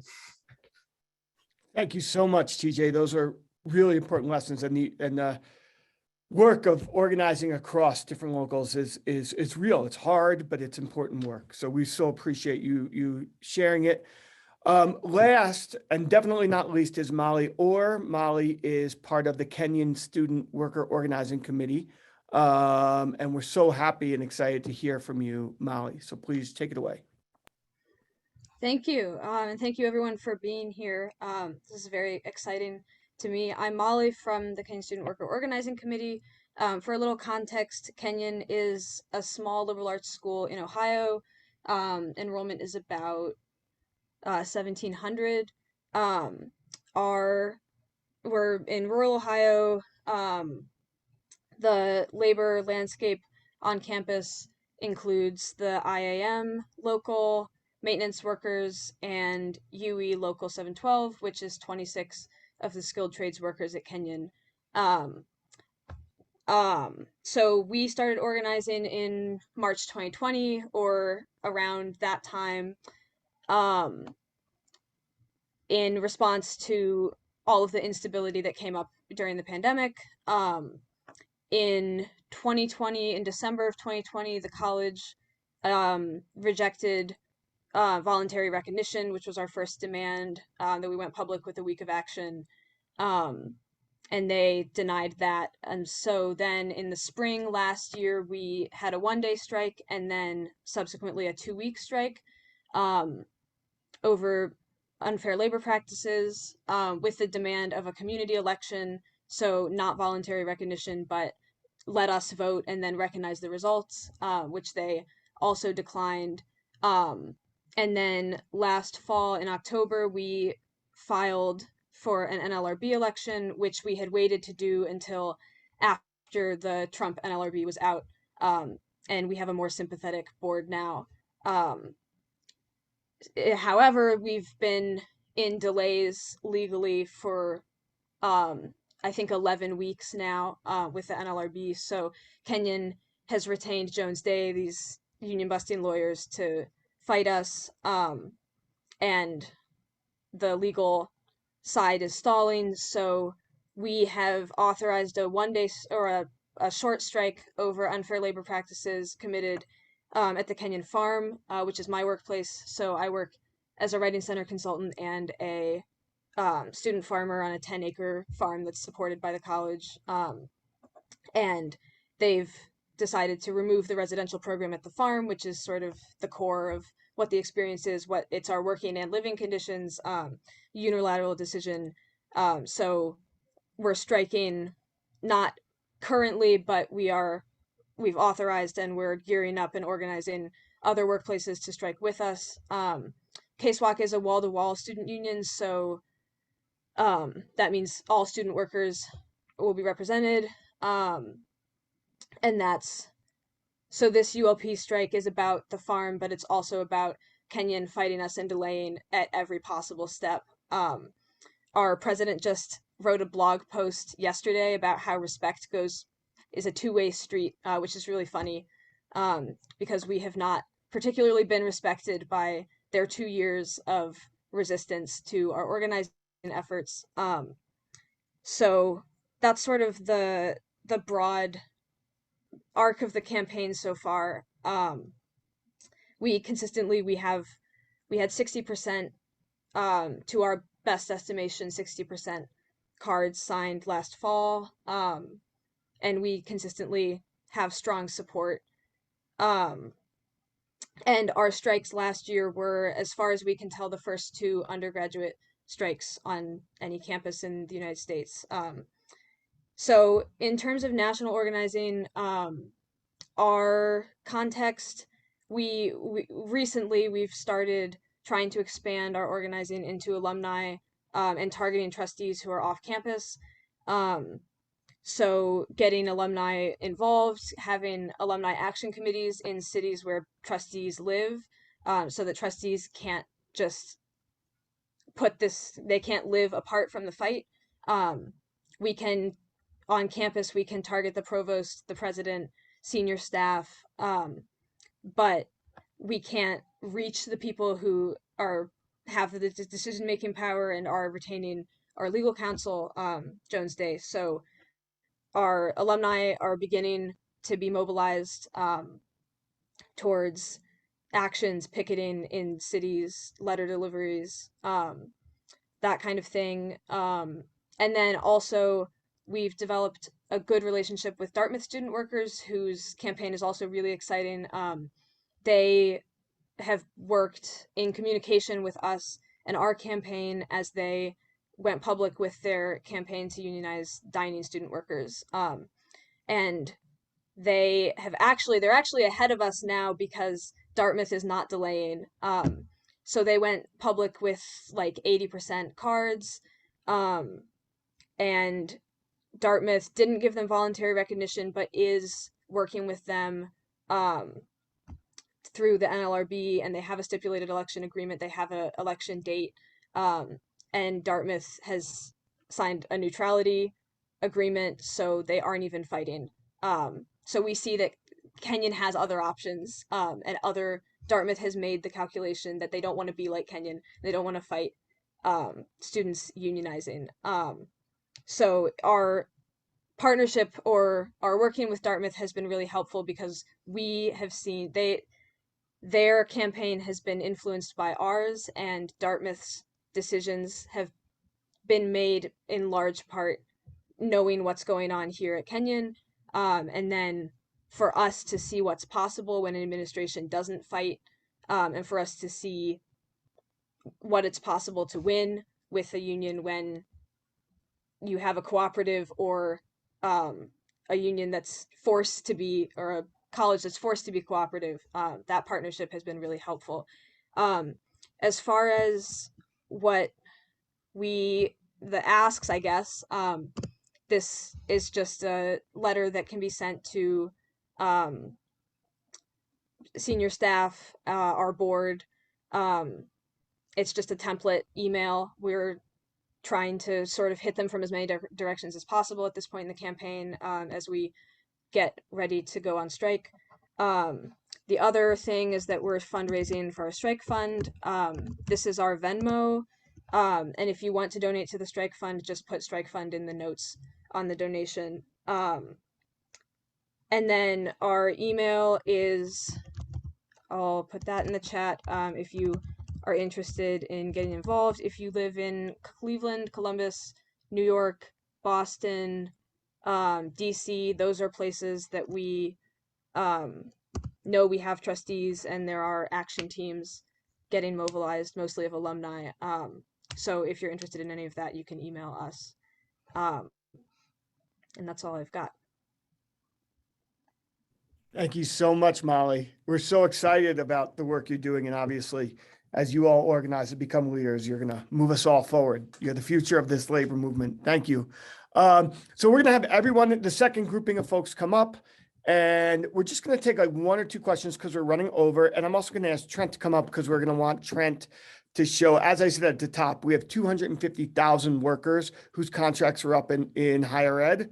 And so Trent and others have made a fantastic tool. So maybe we'll just show that tool for a minute or two before we take break, before we go into the next panel. So if you have a question for Caitlin, Bret, TJ, Molly, write stack in chat and we'll take your question really quick. And if not, we'll move to Trent's fantastic mapping tool.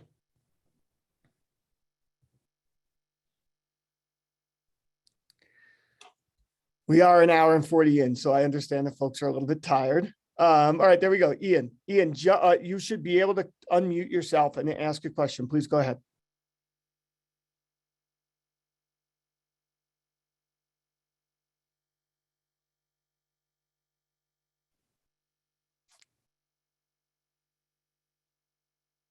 Ian, can you unmute yourself? Oh, you're unable. Sean. Here, can you hear me now? Absolutely. Go ahead. Okay.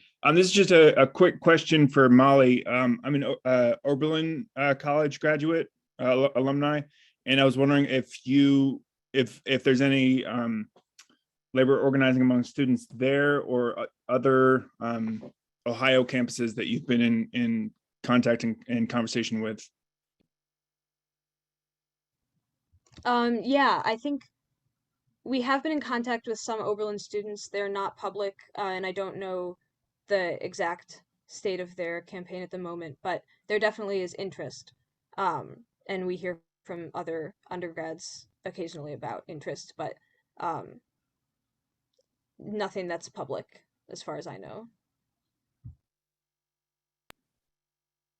Excellent. Thank you, Ian. Thank you, Molly. So I'll just restate one thing and then I'm going to kick it to Trent. What we wanted to do in this panel is hear a breadth of the amazing organizing in higher ed that's going on. Moving forward, we're building out, HELU will build out a strategy that connects our campaigns, right? How do we coordinate? As Trent's going to show you, we have 250,000 workers across tons of unions going into contract campaigns. We have new organizing campaigns across the country. We have unions like SUNY, UUP, and CUNY in the middle of legislative and budget fights, right? There's so much going on in higher ed. How do we coordinate it so that we make ourselves bigger than each of our particular fights? Again, there are struggles we're in, like winning free 2- and 4-year higher ed that cannot be resolved solely at our institutions. In order to do that, we must have a national strategy that's coordinated and that takes up the energy at the local levels, whether it's strikes or new organizing campaigns, and lifts those struggles and the issues at hand up to the national so that we politicize the crisis in higher ed, the crisis that's led to 1.7 trillion in student debt and also institutional debt, the crisis that's led to growing contingency for our lecturers and adjunct faculty who are amazing, but are working in conditions that are unjust. A crisis that means that there's not jobs for our doctoral students coming out, a crisis that doesn't allow for dignified work in our medical facilities and for our staff across higher ed campuses. That's in front of us. We have to fight back against the neoliberal managers that run our institutions, and we can only do that by collectivizing our struggle and building one movement. That's what we're here for. So with that, thank you so much, Molly, Caitlin, Bret, and TJ. I'm going to hand it to you, Trent, to show everyone this amazing tracker tool, which will help us visualize what's in front of us and how we can coordinate. Trent, it's all yours.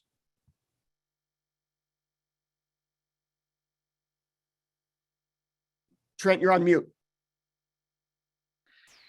Yeah, great. Try to screen share and unmute at the same time if possible. Everybody's favorite part of the Zoom is the screen share, of course. And so as Todd emphasized, 250,000 workers' contracts are being bargained this year, some first contracts coast to coast, right?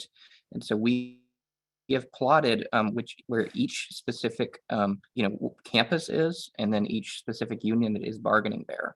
And so if we just go in super quickly on New York, right? So one of the most unionized cities in the US, I believe about a fifth of the workforce in New York City is unionized these days. We can see the SUNY contract fight that Bret laid out of a bargaining unit of 37,000 workers, United University Professions, and a link to their contract, the current one, and their website, but that we can also see, right, that the Columbia student workers of Columbia, who just wrapped up their contract campaign, they're up this year, as well as the New York University ACT UAW Local 7902 Contingent faculty union of 30,000, right? And so we can see the clusters of where there is already activity, fighting happening on contract campaigns. And so our goal is to coordinate and channel and harness that, right? What this map does not have are other contract fights right now. We do have that data, but it'll take a bit of time to build that up, and resources, cough, finances are needed to have us build all these wonderful tools. This one is pretty cheap to build, but again, it's relatively straightforward, and that it just has all of the different unions, their bargaining unit, their contract, and their website. I will release it to you in just a moment, but does anybody have any questions? And I can't see the chat, of course. So if you just throw them in the chat and then have Todd, if you could ask them to me. Do you want me to hammer in anywhere? The great Union State of Florida, as Caitlin laid out, has all these wonderful contracts up at University of Central Florida and Valencia College for SU. Todd, go ahead. Well, we don't have any question. Well, we do. Michelle just asked, is this a contract for colleges and universities? Which the answer is yes. It's specifically for colleges and universities. And we can share that with folks, right, Trent? Yes. About to throw it in the chat. Yep. All right, so we'll share that with folks. I really want us to make sure we give folks a few minutes break. We're at 46. So Sean put in chat that the political organizing, political education panel is in one Zoom. Can somebody, I don't know if it's Sean or Naomi, just give folks a kind of quick wrap about what's coming up in about 5 minutes? So, and then let's make sure folks can take a 5-minute break. Yeah, thank you so much, Todd and Trent and everybody on this panel. Really appreciate all of your work. We are starting at 3:50 Eastern time. The link in the chat for the political organizing, political engagement work, political education session, there. Stay here for the policy and advocacy, policy development and advocacy, political education sessions. So Trent's going to be also here, and then Ariana and Ian are going to be in the other Zoom room for political engagement. See you at 3:50. Get up, stretch your legs, move around, get some water. Thanks, everybody.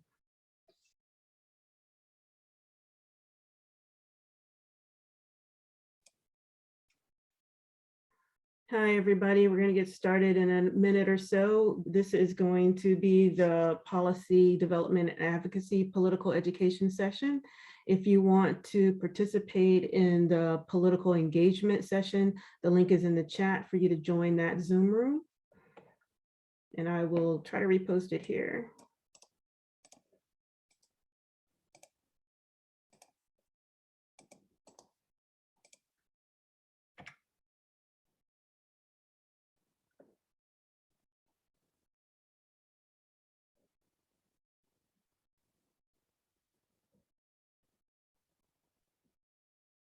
Yes, Jax. So policy development is looking at legislative strategies at the federal level.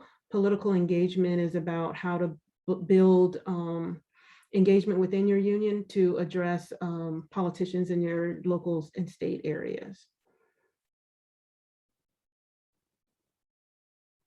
And I will pass it over to you, Trent. As soon as you're ready, you can take over. Yeah, appreciate it, Naomi. Hey, everybody, great to see you. My name is Trent McDonald, and this is Otter the Shih Tzu. I'm an English PhD candidate at Washington University in St. Louis, organized with the Washington and Bryan Grad Workers Union, or WUGWU, and I've been the Policy Development and Advocacy Higher Ed Labor United Committee facilitator for the past month, if I can throw that mouthful at you. I'll just keep my sort of introductory remarks really short, and then I'll be really eager to pass the mic to all of our wonderful speakers we have gathered. I'll just say your first name and you can introduce yourself, right? But in short, that the goal of this panel and of this committee, right, is to really crystallize what are we fighting for, right? That certain sloganized models of policy making, like 15 in a union, right, have really captured people. And then we can, of course, point to strategic differences or disagreements about its efficacy, but you know, as far as in raw financial terms, the fight for $15 in a union has been more effective at raising wages than anything aside from the mass unionization of the 1930s and through the 1960s, right, when we had roughly a third of the workforce unionized, and now we're down to 10% nationally. And so we're going to hear from speakers to talk about the importance of winning real recourse to address sexual harassment.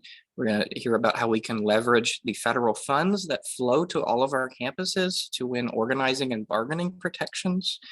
We're going to hear about a New Deal for Higher Education campaign in this great state of New Jersey. We hear about mass conversion of contingent faculty to more job security via contract, collective bargaining effort, as well as how and why we need to be fighting for more job security. And again, not just for a sort of narrowed elite band of the tenured, right, the elbow patched, but instead thinking about structurally, how are we going to be winning mass job security for academic freedom, research and instruction to make what used to be a good job, right, good once again.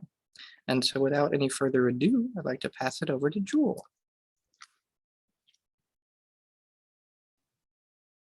All right, and this is my sound check. Am I okay? Thanks. Oh, yeah, hello all. I'm Jewel Thomasula. My pronouns are she, her. I am the former president of the Georgetown Alliance of Graduate Employees, GAGE. It's a graduate union at Georgetown University in Washington, D.C. Of course, current member, and I've been our HELU Summit Outreach Coordinator as well. And for this panel, and as we have our discussion of what do we want, and ways to approach it through policy development and advocacy. The policy goal that I wanted to put forth is expanding and defending collective bargaining in particular, and the right to organize, because when you have that, so much else can follow. When we have collective bargaining, that ensures our voice at the table, and so that on our campuses we can fight for what we need more specifically. And so just like emphasizing that important goal. Of course, and then just like thinking about our existing landscape of how policy be made. Of course, like the right to collective bargaining is super variable based on if it's public or private, and if it's public, then it can be based on the state. But one point of pressure that has not been taken advantage of or looked at is the federal funds that are flowing to universities and colleges, institutions of higher education in general right now. And that's, I'm going to speak to like NSF funding, National Science Foundation, NIH, the National Institutes of Health.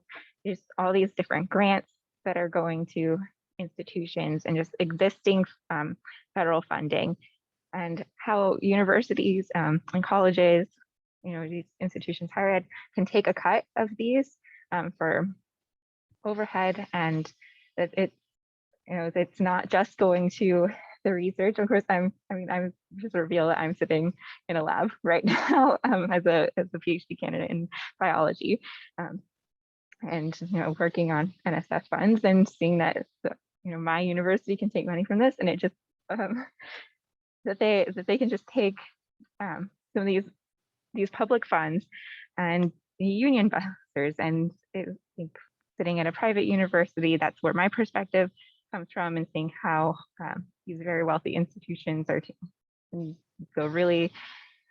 get really invested into their union vesting. But of course, we're seeing it at public institutions of higher education as well, just that they are paying for union vesting lawyers and dragging out collective bargaining fights in the courts. And so to look at where they're existing getting funding and how that we can prevent them from using those funds for these activities. Because right now these types of funds are governed through appropriations process.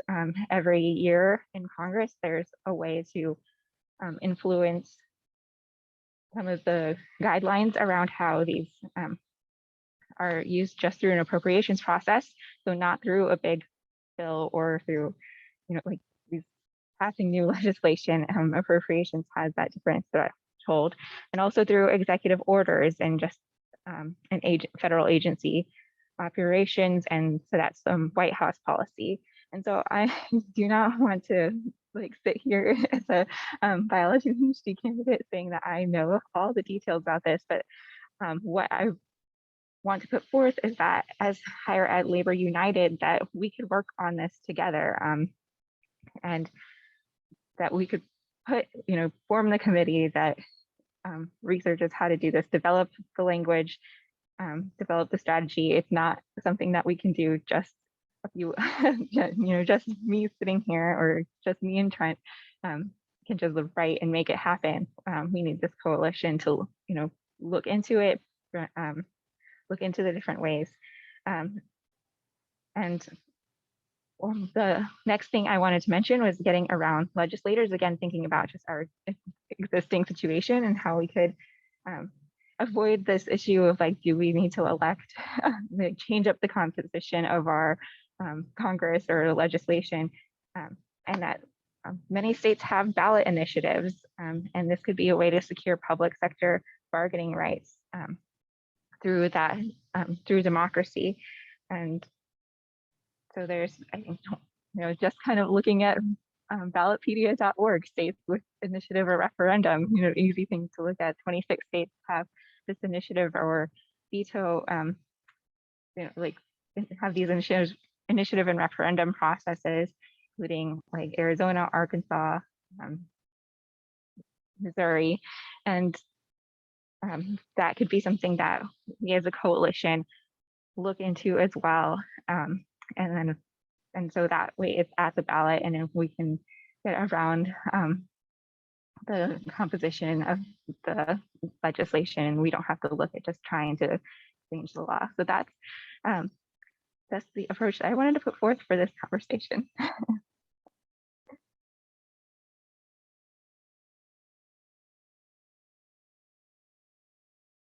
Wonderful. Yes, Jewel, to emphasize that we do not only need to pick a legislative specific win over this legislator fights. The ballot initiative process, right, is a viable one, as well as using departmental federal executive action to get around the far right governance that breaks international law by denying workers their collective bargaining rights. Up next, we have Amelia Mandava and Eric Baker of the Harvard Grad Students Union. If you all could briefly introduce yourselves and talk about the wonderful work you've been doing for Real Recourse. Thanks. I think you're going to go first. Yeah. So my name's Eric. I'm a former member of our union's coordinating team and a co-founder of our feminist working group, which is the committee that coordinates our union's organizing against harassment and discrimination of women, queer, and trans people. And so I'm going to give a little bit of context about the factors that have allowed our union to really prioritize this issue, that have made the fight against harassment, discrimination kind of central to our union's organizing identity. And then Amelia will talk a little bit about the kind of current fights that we're facing and our vision for reforming university procedures for handling harassment, discrimination, and what we're fighting for in our in future contracts. So in my experience, there are really kind of four factors I think that are worth highlighting in terms of how HGSU has come to make organizing around harassment and discrimination central to the work that our union does. First and foremost, it's an extremely significant problem on our campus. Not that it is not a significant problem elsewhere, but Harvard has been the spotlight of a number of really high-profile cases, including a case that broke in the midst of our NLRB election campaign in 2018. So we as organizers during that election campaign spent a lot of time working to ensure that the union election would not just be a sort of up or down vote on unionization, but could also serve as a referendum on Harvard's handling of harassment and discrimination. And so when we won our election, we made sure that in the way that we were going about building relationships with organizers, in some of the polling that came out, that it was clear that the vote for HGSU was a vote that there was a real problem here that needed to be fixed. And so the next step was to form our working group, and this is a model that I think is really important.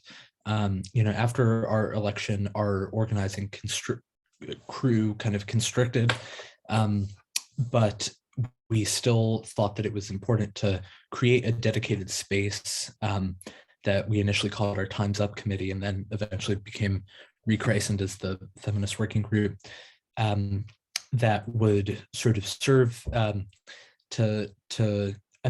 just to kind of keep our serve as a kind of moral conscience for the union, but also to sort of facilitate relationships with other organizers and activists on campus outside of the union structure. And I think related to this, one of the things that this working group was able to do that I would sort of highlight as the third factor is our emphasis on turning activists who already had experience elsewhere on campus fighting for justice for survivors of harassment and discrimination into union activists, as well as turning union activists into harassment discrimination organizers, because on most campuses there are undergrads, there are if there are staff unions, sometimes there are faculty, people who are really invested in this issue, who have a lot of experience and skills around organizing, a lot of relationships and a lot of expertise. And so we've really made an effort to bring those people into the fold, and that's been really empowering for our union and has helped to kind of energize our initiatives.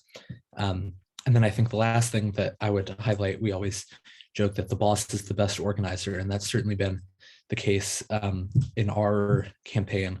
I have been surprised by Harvard's continued recalcitrant refusal to give even sort of cosmetic wins our way. And so one thing that we've done is to really sort of frame the issue as not as what Harvard is kind of willing to do, or to what Harvard says is like necessary or mandated by Title IX, but to really frame it in a kind of labor management way and saying, these are our demands, this is our vision, and look at what Harvard's refusing to do.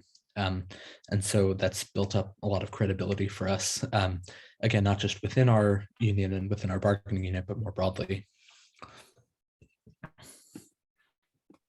Yeah, that's great. I mean, Eric is the old school organizer of our feminist working group, had been working with them for a lot longer than I had when I got to grad school. I'm the vice president of our local, which I think, as Eric mentioned, is made up of student workers, both graduate and undergraduate workers at Harvard. And part of why we wanted to talk a little bit about harassment and discrimination in Title IX is that it in some ways is a really specific policy thorn in our side as student workers, right?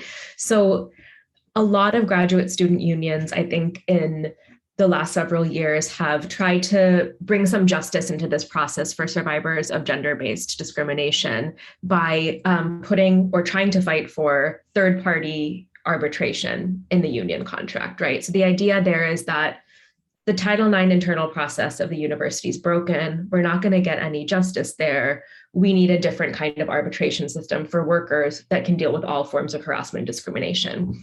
And I think for a long time, that was our strategy as well, to just say, the fox can't guard the hen house. Nothing internal at Harvard is going to work. Workers need another option. But sort of in the last year or so, as increasing stories and cases of serial predators with tenure at our institution have come out and been fought through different channels, the strategy has sort of changed. And so I wanted to just share 3 things today about organizing in relation to a federal policy that is not directly labor oriented, but that we've managed to really try to reform by working from within a labor organizing context. So over the last few years, we've realized that in order to deal with issues of sex and gender-based discrimination, we have to actually deal with the implementation of Title IX policy. We can't just go for arbitration by a third party as a solution for a number of reasons. So One is that in many contracts, labor contracts at student worker unions, students still have to go through Title IX first before they can access arbitration. So we're still putting survivors through a harmful process that we haven't changed. Another issue is that arbitration through the CBA can't achieve some of the ends that survivors often want. So for example, if you have been assaulted by a tenured professor, you might get a settlement out of arbitration, you might get accommodations. You're probably not going to get that person sanctioned or get any sort of relief that would keep them away from students in the future and prevent future harm. But most importantly, as sort of a strange context for our labor organizing, the majority of our unit moves in and out of active work positions given that people are in their programs for about 7 years. Sometimes you're working some semesters, sometimes you're not. So you can't rely on the luck of the draw that you will have been a worker at the semester you were harassed, right?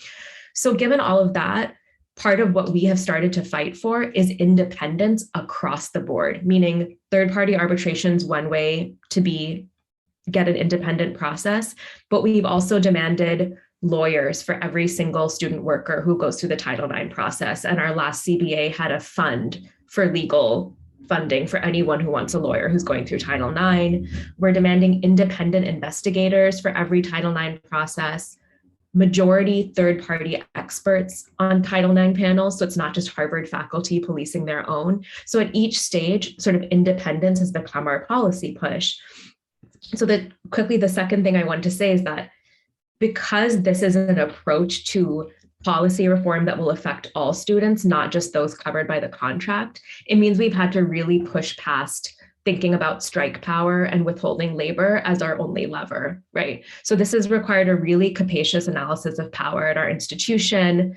It means like we've researched every internal process. We bring lawyers in externally for panels and teach-ins. We put union people on every single review committee internal to the institution to influence things. We put union people on job interviews panels for Title IX staff. We organize our faculty. We are like in coalition with other unions at Harvard. We work through social media. We do op-eds in the news. We do disruptive actions even when we're not allowed to strike. So it's finding basically every single pressure point we can across the board and really moving away from a model in which majority strike is the only way for us to achieve things. And I think we've really seen through Columbia's victories this year, through some of our own victories, that as far as like grad union organizing goes in higher ed, we can make gains, even if we have a minority strike, if we're invested in a lot of other disruptive actions.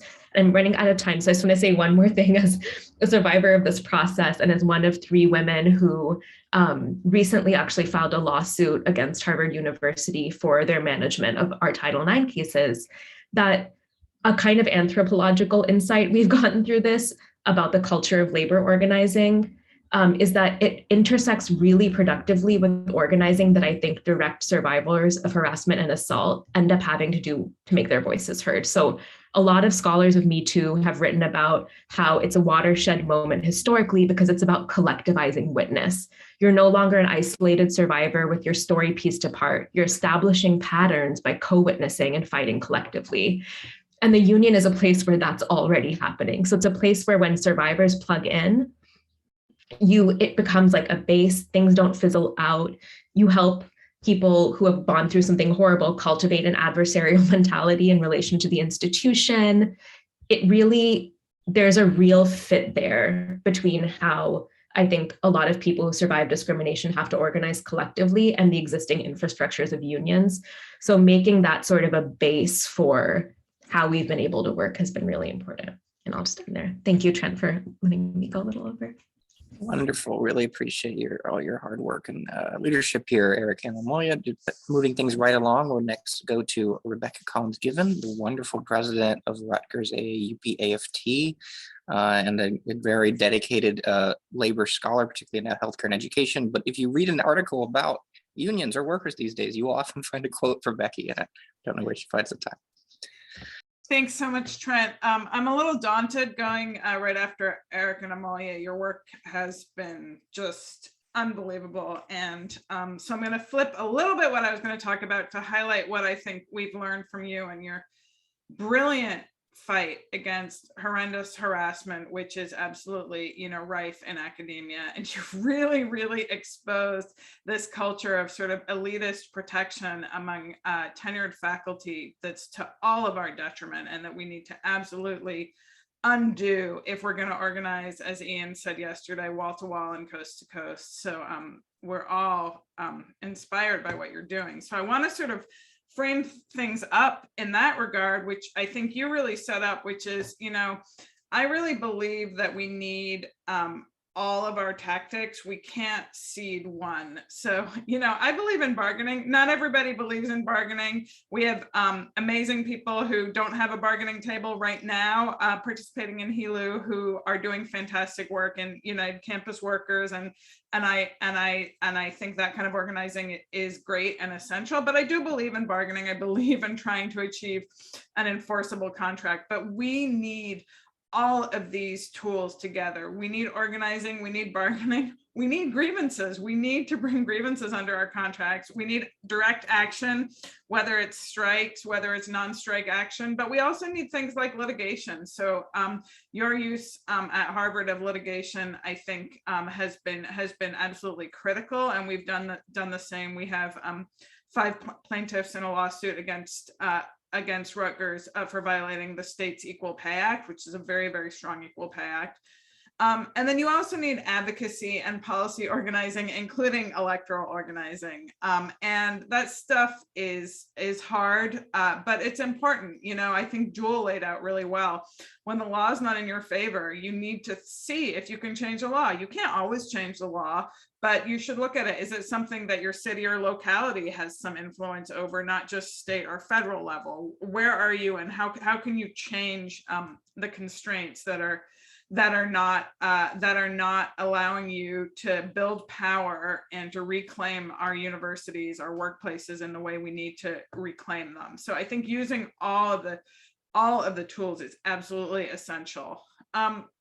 When we think about what we want to do, Todd Wolfson, my sort of partner in leadership of our local, and I have, really been thinking about investment in, not extraction from, education, right? Our students and our workers on campuses are not sources of revenue or, workers to be only extracted from to the sort of to the benefit of the university, so it can put more money in its investment accounts, or money losing athletics programs, or shiny buildings, or whatever it is. We need to invest in higher education, not extract from it. And we need to understand that certain expenses are not losses. They are necessary investments that are to the advantage of all of us, whether we're in the university or not, right? They protect our democracy, they advance our society in numerous ways. And so we shouldn't be ashamed when something costs money. And so I think that's part of how we are thinking about, what can we do in terms of state legislation? There's a relatively more favorable legislative climate in New Jersey, certainly compared to some states right now. And so I think what we're thinking about is what's our big vision, and how do we fight for our big vision while also being willing to go get some little small technical fixes. And I'll give an example of a technical fix, but people care about the big vision. People care about tuition, right? They care about debt. Tuition is something you can rally people around. They don't care as much about working conditions, right? They care about how much debt students are going to graduate with, but not the fact that the adjuncts teaching them don't have health insurance and are really struggling to make a living. So thinking about the framing in terms of access to education and investment in education, I think is crucial, and using that as a way to get the other fixes. I'll just say as a sort of technical piece that I think, you have to go after the technical fixes too. For us, this is, if you know what this is, you'll know how frustrating it is. The fringe rate, how much money is taken from grants, right? And what that means is that our members are laid off. When a faculty principal investigator gets too much money taken from their grant, they lay off their postdocs, they lay off their grad workers, they lay off their staff, their technical support staff, right? And so we need to make sure, and that overhead money is going into the university's priorities. Some of it's going into benefits, but some of it's going into university priorities. So that's something that we as a public institution have the ability to negotiate with the state. That's a technical fix. But if I go back to the big vision, we're looking at putting forward a new deal for higher ed in New Jersey. And, you know, some of the components it would have are things that those of you who have been thinking things through with HELU will find familiar, you know, free 2-year, 4-year college. We're taking a lot of note of the New Mexico legislation that just passed, but including in that labor standards, so conversion to tenure eligible lines for those currently in part-time and full-time contingent positions, so that not just requiring that 3/4 of the positions are tenure eligible, but that the people in contingent positions now are the people that get converted over to those positions. But also we need to do a lot more with transparency and disclosure around finances, with governance structures, not just faculty governance as it exists, but on our board of governors or trustees or whatever structures you have. I've been thinking a lot about what I call the Part-Time Pay Parity Act, which doesn't exist yet, but basically using equal pay structures to say we need equal pay for part-time and full-timers doing the same work. So if you're an adjunct faculty member, you're just doing the fraction of a job as a full-time faculty member, and you should be paid on a fractional prorated basis. We don't allow gender pay inequity, and we shouldn't allow part-time, full-time pay inequity. So I think, you know, some of those pieces, fitting them all together, it's a big vision, but it doesn't necessarily have to be one piece of legislation. So with the part-time pay parity, I'm not sure if it goes into a new deal for higher ed or if it goes into an amendment to the Equal Pay Act. And if we get that, then I don't care how we got it, right? I don't care what kind of act it went into. So that's sort of some of the pieces. Trent asked me to say a little bit also about just cause dismissal. Just cause is super controversial among labor people, because if you have a strong labor contract, you have just cause protections, but it is also the case that it is not going to be straightforward for everybody to be covered by a collective bargaining agreement. So one idea, it has happened in New York City for fast food workers, is to give just cause protection so that you have the right to your job and can't be dismissed for a bad reason or no reason. There has to be a good reason. And there is sample legislation. It's passed in New York City for fast food workers. Could we pass it for academic workers, academic and medical workers, perhaps workers covered by some of the kinds of federal and state funding that Gille outlined? Could we apply just cause to more of our campus workers as part of that vision of investing in and securing jobs that really can elevate all of higher education? So I don't know how long I've gone for, but I think I'm gonna leave it there, and we can get into this in the Q&A some more.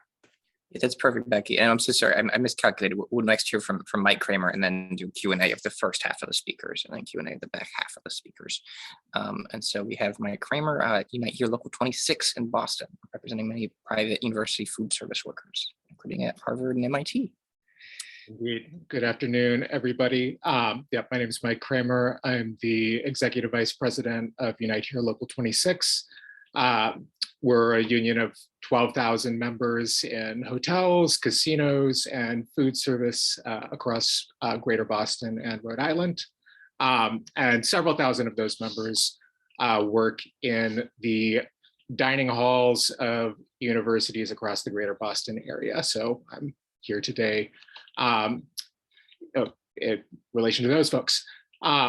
Almost all of those members work for private universities, and only at a couple of universities are they direct employees of the university. At the great majority, they work for what we sometimes call the big three of the food service world, which is Aramark, Sodexo, and Compass Group.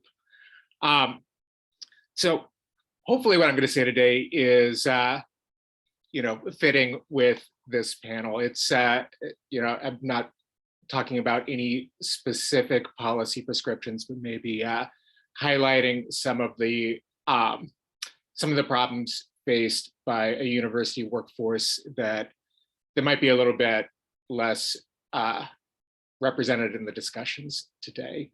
And you know, for our members, the crisis in higher education is really a crisis of low-wage work, but with some peculiar characteristics that are specific to the university environment, which, you know, is an environment where in some moments they're a workforce that's essential, and in other moments completely disposable.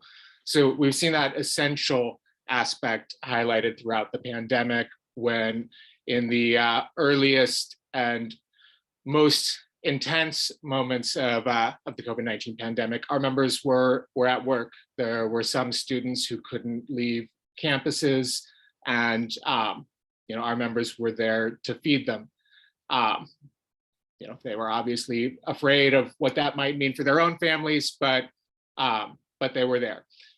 In other moments, it's a workforce that's treated as a problem that the university doesn't consider their own to deal with.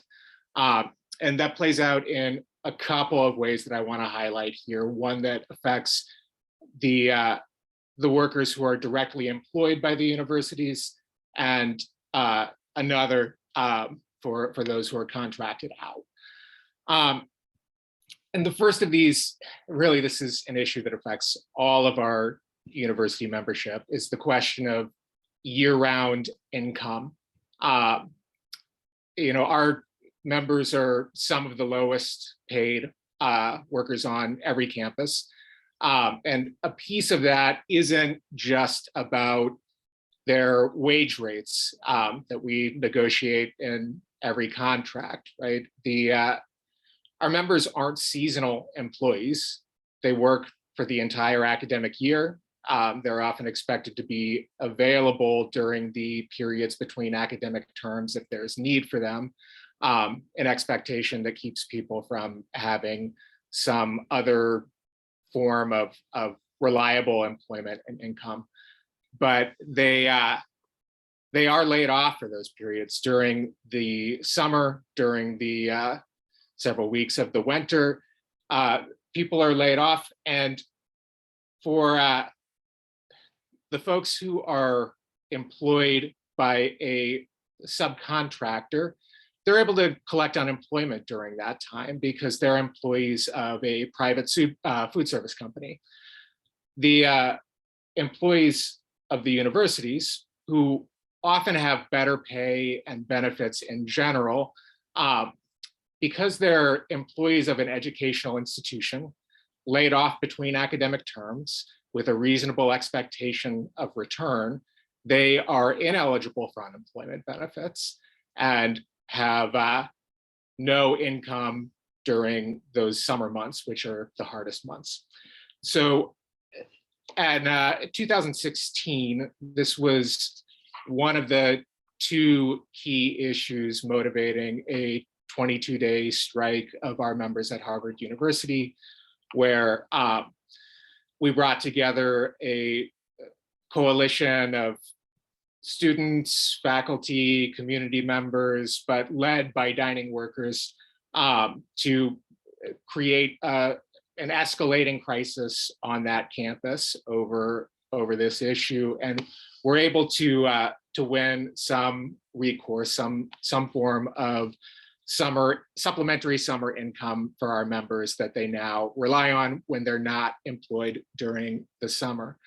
But it's kind of a ridiculous thing to have had to engage in a nearly month-long strike over, when it's a thing that every other worker, when laid off for a period, is able to rely on. And it seems like a clear loophole that has to be addressed in state unemployment law, where all school employees are I'm not aware of any state where that's an exception to this, where all school employees are frozen out of this ability to collect unemployment. And for the service workers on campus, it's a serious hardship and actually makes it something of a benefit to be subcontracted. But then when we turn to that subcontracted workforce, as I said, it's generally frozen out of some of the better benefits that are available to university employees.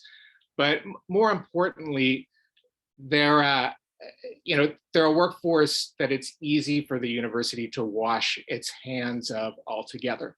They are quick to proclaim that they aren't the employer of the workers, and that and there's no legal obligation to that they're legally not the employer in any way that we can hold them accountable for. So obviously with our campaigns, we can create the rhetorical sense that they are the employer. We can frame them as the employer, and we can put pressure on them to make them as the obvious controller of working conditions, hold them accountable. And I think majority strike action has been our best tool there, but I agree with the union comrades from the Harvard Grad Union that a strike alone doesn't do it. We really found it only effective when the strike is a tool that can create a broad crisis for the university that makes the normal functioning of their core business untenable. However, some sort of legal hook here would be of great value to us. And so something that we've been looking at, obviously we're interested in the NLRB's rules on joint employer and how those can apply here. But I think something even stronger than that, that forces some accountability for these subcontracted but clearly controlled by the university workforces would be of great benefit to our members, and I know to service workers across the higher ed industry.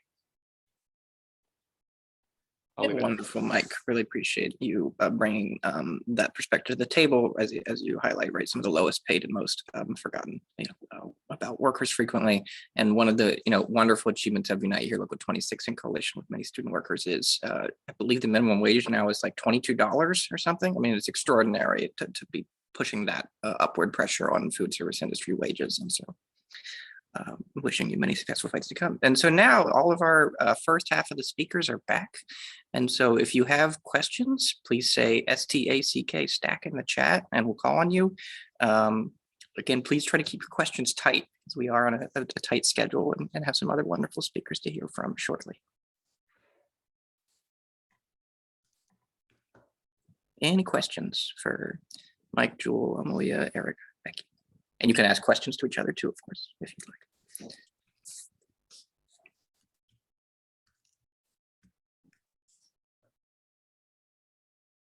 Sean.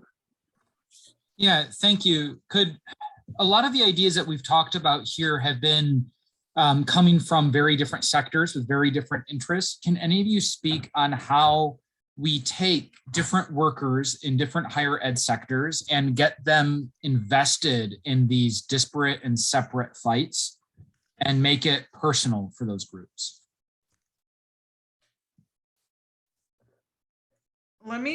I represent a lot of different kinds of workers, but I need to call out the kind that I am, which is the tenured faculty who have the most power and the least to fear and are the absolute worst. And I think it's really, really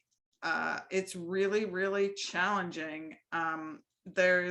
I spent a lot of time thinking about, what would it be like if tenured faculty, people who got big grants, people who are the most prestigious were willing to walk out over any of these issues, right, in solidarity. And I think, I don't know if this exactly answers your question, but I think it really, it's sort of piece by piece. So for us, and we really started, and when Todd talked about some of these pieces in the opening session today, when our coalition got really tight with the other coalitions the other unions at Rutgers, we're having people speak in each other's meetings, right? So just a minor thing, and it's 5 minutes and it's on Zoom. It's not so much of an imposition to ask someone to come and have them say, this is what it's like right now because I'm being forced to work in person without full PPE, or I've been laid off and my, 19-year-old young adult child is losing their tuition remission and now they can't complete their degree. So some of those small steps that are kind of, for everyone with an organizing background, it's kind of just back to basics, right? It's storytelling, it's personal, it's getting to know each other. And I think the tenured faculty, most of all, need to know that. They need to know the circumstances that adjuncts are working in, for example, right? They need to know how grad workers are getting screwed because their entire career is threatened if they blow the whistle on a harasser, right? And so having people speak up and get in the face, but in a human to human way, not in a sort of on the spot way of, I would say in particular tenured faculty, although it can go in a lot of different directions. I think that really, really matters, and we need to just keep doing it. If I could jump in quick here, I would in a way almost invert the question and say that I think that organizing around issues like this is actually a really good way of building those bridges that sort of more abstract appeals to kind of a general common interest can be a bit harder to actually get people on the same page. So, I mean, in our case, the kind of always the go-to, I mean, this is not just true in higher ed, but the response to any teacher strike from management is always, you're hurting the students. So the fact that precisely through our anti-harassment and discrimination organizing, we built up really strong relationships with undergrad organizers who have a lot of sort of moral capital among undergrads has really helped to kind of diffuse those attacks when they've come from the administration during times that we have gone on strike, because there's a real sense that we actually are fighting for this one issue, at least, where it's just plain as day that undergrads and grad workers really share a strong common interest. Yeah, that's wonderful. So sorry, we're getting light on time. Bruce and Helena, if you could throw your questions in the chat, and if I could ask our panelists to field it via chat while we launch into our next presentation from our dear friends at University of Oregon, right? Mike and Nathan. We're going to talk about one of the most extraordinary upgrades and reclassifications of contingent faculty.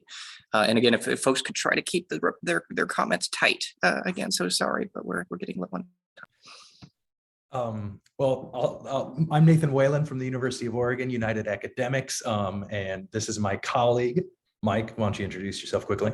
I'm Mike Urbancic. I teach economics here at the University of Oregon. Yeah, and I teach in Romance languages. I've been here for about 20 years. And so what we're going to do is present how we got our non-tenure track faculty, which we now call career faculty. We try not to use non-tenure track as a classification. They're not defined by what they are not anymore at our university. How we got them reclassified in our first contract. And so I was there, I've been here for 20 years. And so I was there at before we were unionized in 2012. And so Mike, if you want, sorry, we're the only people with a PowerPoint. We can't stop being teachers. Which, to clarify, everyone can see it though, right? Like I don't have the normal line boundary confirming that that's what's being shared. Yeah, we're good. Excellent, thank you. And so prior to 2012, salaries were largely determined in back smoky rooms with privileged classes that would sometimes receive augmentations to their salaries, while most people did not receive a cost of living adjustment for many, many years in a row. There was absolutely no job security.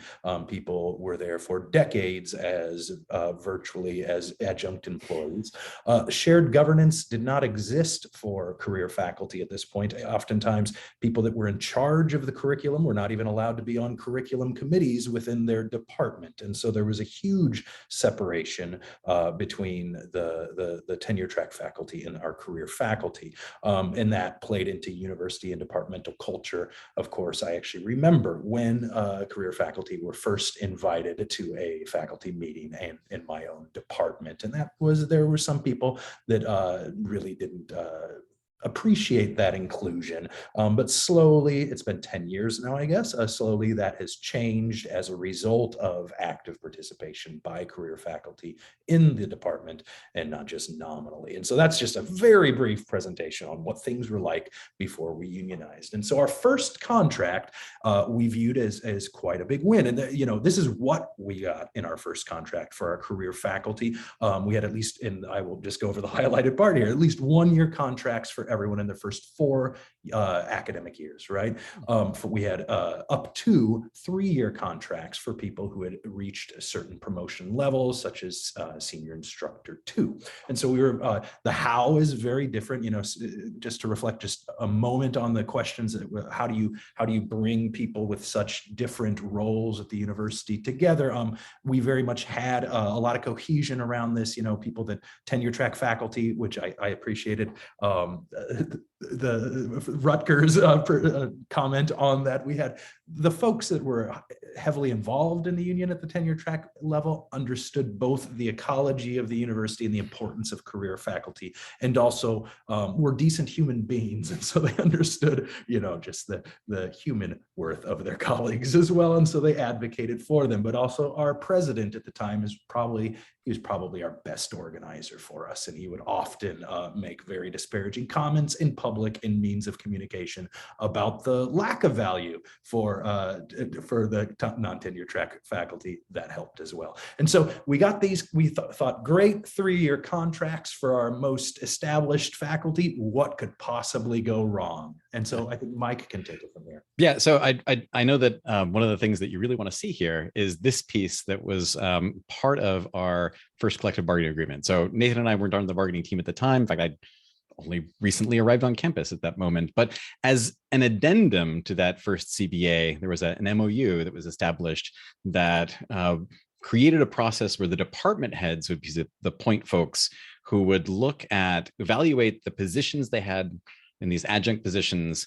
And for those that were in their position for 3 years or less, it was usually determined, that would just continue being an adjunct position, especially if it wasn't determined that it would be ongoing. But if they'd been there for 3 years or more, and it was likely they would continue to need that work, then those were appropriately reclassified as career positions. And the distinction is, it wasn't about the individuals doing the work, it was actually the nature of the work. What were the duties? And if someone, held that position, then that would become a career position with then those opportunities for longer term contracts, as Nathan just described, and opportunities for promotion. And so that happened just one time with our very first CBA. And at the time, many were, in fact, reclassified from what had been adjunct positions to these potentially longer term career positions with some additional protections.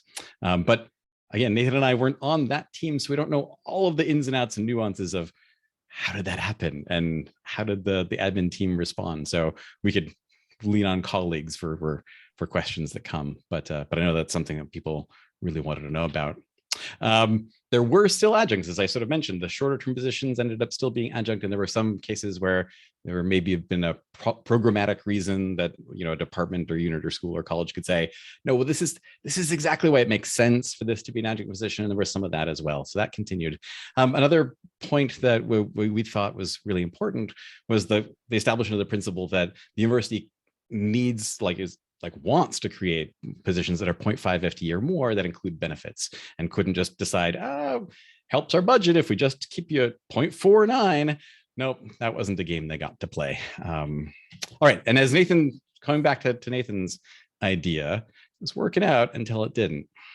And and so then suddenly it didn't. And what happened was there were mass layoffs at different times. One time there was, I think, 90 some layoffs, and the university has the I think misguided practice of trying to balance the budget on the lowest paid employees' backs. And so at one point they decided to lay off 90 people. And what happens at that point is if your contract was up for renewal, you were the person that was laid off at that particular moment. And so there was really, we had people that had 3-year contracts whose contract happened to be up for renewal at the time, and they were the ones that were laid off depending on how the cycle went. And so we realized that the job security that we had bargained for had actually made more of an arbitrary process in the layoff when those occurred.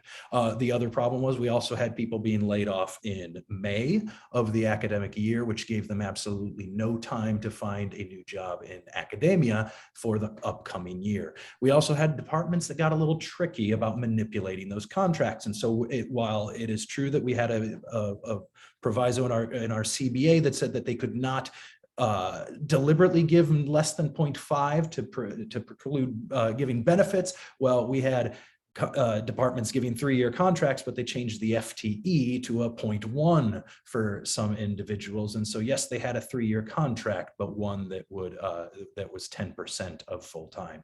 And so there are various different things. And then suddenly the pandemic hit, and they threatened laying off 220 people jobs. And I see we have 1 minute left. Go ahead, Michael. Oh, yeah. All right. So that left us in a crisis, and we realized. So like basically that broke Trump. There were some units that were playing this manipulation game of FTE. And so what this showed us very starkly at this moment in time in May of 2020 was that it isn't just like these aren't isolated cases anymore. The entire university, every unit that had a career faculty member up for renewal, like had this possibility of one of these contracts of, oh, how about just 0.5 for each of the years, or maybe less, maybe 0.1 for each in some cases, or 0.5 and then 0.1 or something like that. And so we knew that like we'd already seen cracks, but it was quite clear that the system was broken. We needed to do something completely different. At the time, the admin was excited about well, why do we even have contracts for career faculty? We don't for our officers of administration, and really, we don't really for our tenure track faculty as well, except for those junior folks who aren't yet tenured. So what if we just got rid of contracts? And we're like, that sounds scary. What do you mean by that? And so this expectation of continued employment modeled after the officers of administration ended up being for us at the time, in that moment of crisis, a way to forge a grand bargain. And so we did get rid of contracts for career faculty. That sounds terrifying. I'll explain. So the key win for us was that FTE is fixed and can't be manipulated. So if you're at a 1.0 position, it's just going to stay that, and they can't play with that later unilaterally. It could be adjusted up or down with mutual agreement, but not otherwise. And then here's the piece that replaced contracts, and that's that there are reasons for layoff that I'll get to in the next slide, but there are layoff notice periods, and those periods get longer the longer folks are around, or if they're promoted. And fixing that piece that Nathan talked about, like even if someone had been here for decades, they could, in principle, when they came up for renewal after maybe a 3-year cycle, be told in May that they don't have a job in September. And we decided that was not great. So we have actually, for those promoted faculty who've been around a while, they get an entire year of notice before that takes place. So the layoff rationales that exist are if someone fails to meet the standards of excellence, so if they're reviewed and found wanting, like that's puts the potential for them to be laid off, or if there are inadequate resources.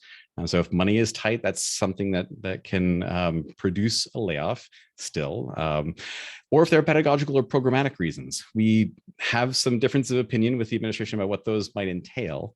And then lastly, of course, replacement with a tenure-related position, which as Rebecca noticed, like that's not necessarily going to be the same person, but could. Okay, and then just real quick, this is what we're looking for in our current bargaining session that we've started in recent months. We're looking to have a cap of 8 courses for career faculty, instructional faculty. We're looking for 10% of FTE for professional development, and then longer notice periods for those in the highest rank. And if for those cases where there's layoff for poor performance, that requires 2 consecutive failed reviews with some some explicit development in between, and we're also looking to try to get a Mike, I'm so sorry, we're oh, over time. Sorry, Trent. It's hard to keep track of both things, of course. Yeah. But thank you, and we're willing to entertain any questions in the chat, and I will stop the share and we'll move on. Thank you. Yep. And moving right along to Trevor Griffey of the University Council of AFT and president of the UC Irvine chapter. So hi, everyone. This has been a lot of presentations. And so there's part of me that feels hesitant to even do another. And Trent, if we have time, I can, but I can also pass. I have a small exercise I wanted us to start with that can perhaps raise some issues that are bigger than what we cover in the time period I have set aside or that our group has set aside. And so similar, a lot of us have been teaching on Zoom, and so you may be familiar with the kind of thing I'm gonna ask us to do, but what I'd like to do is start, I'm sorry, I'm asked to speak louder.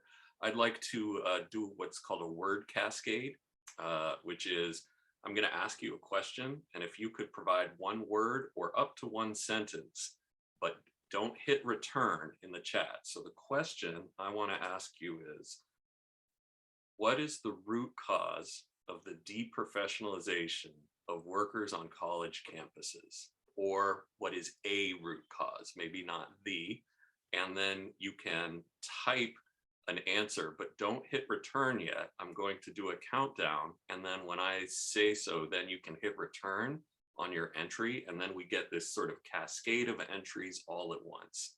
Does that sound all right? So my guess is we have as many opinions as there are people in the room, but I'm really curious to see what those might be. So let me just give you a second to type your answer without hitting return. So what is a root cause of the deprofessionalization of workers on college campuses?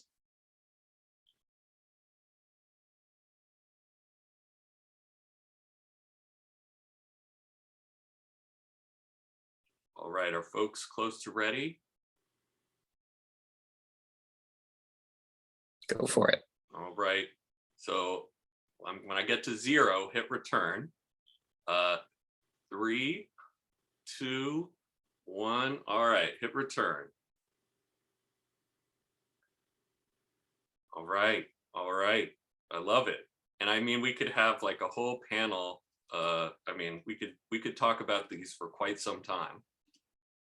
I now have a sort of follow-up question, and this is something that I think other presentations have also asked, and that we can do another word cascade on. And this one might even be faster. That question is, do state and federal labor laws that your union works under allow your union to bargain over what you've identified as a root cause? So consider your answer. It may be outside the yes, no. We'll do so 3, 2, 1. All right, hit return. A few maybes and even one yes. There's a few indirects, but maybe mainly no, which is not surprising. I am very curious to talk more about the root cause analysis, and I suspect my own may be somewhat limited, and it's coming to it as a worker whose training was in how to be a historian, but not actually how to understand the industry that I was teaching in, right?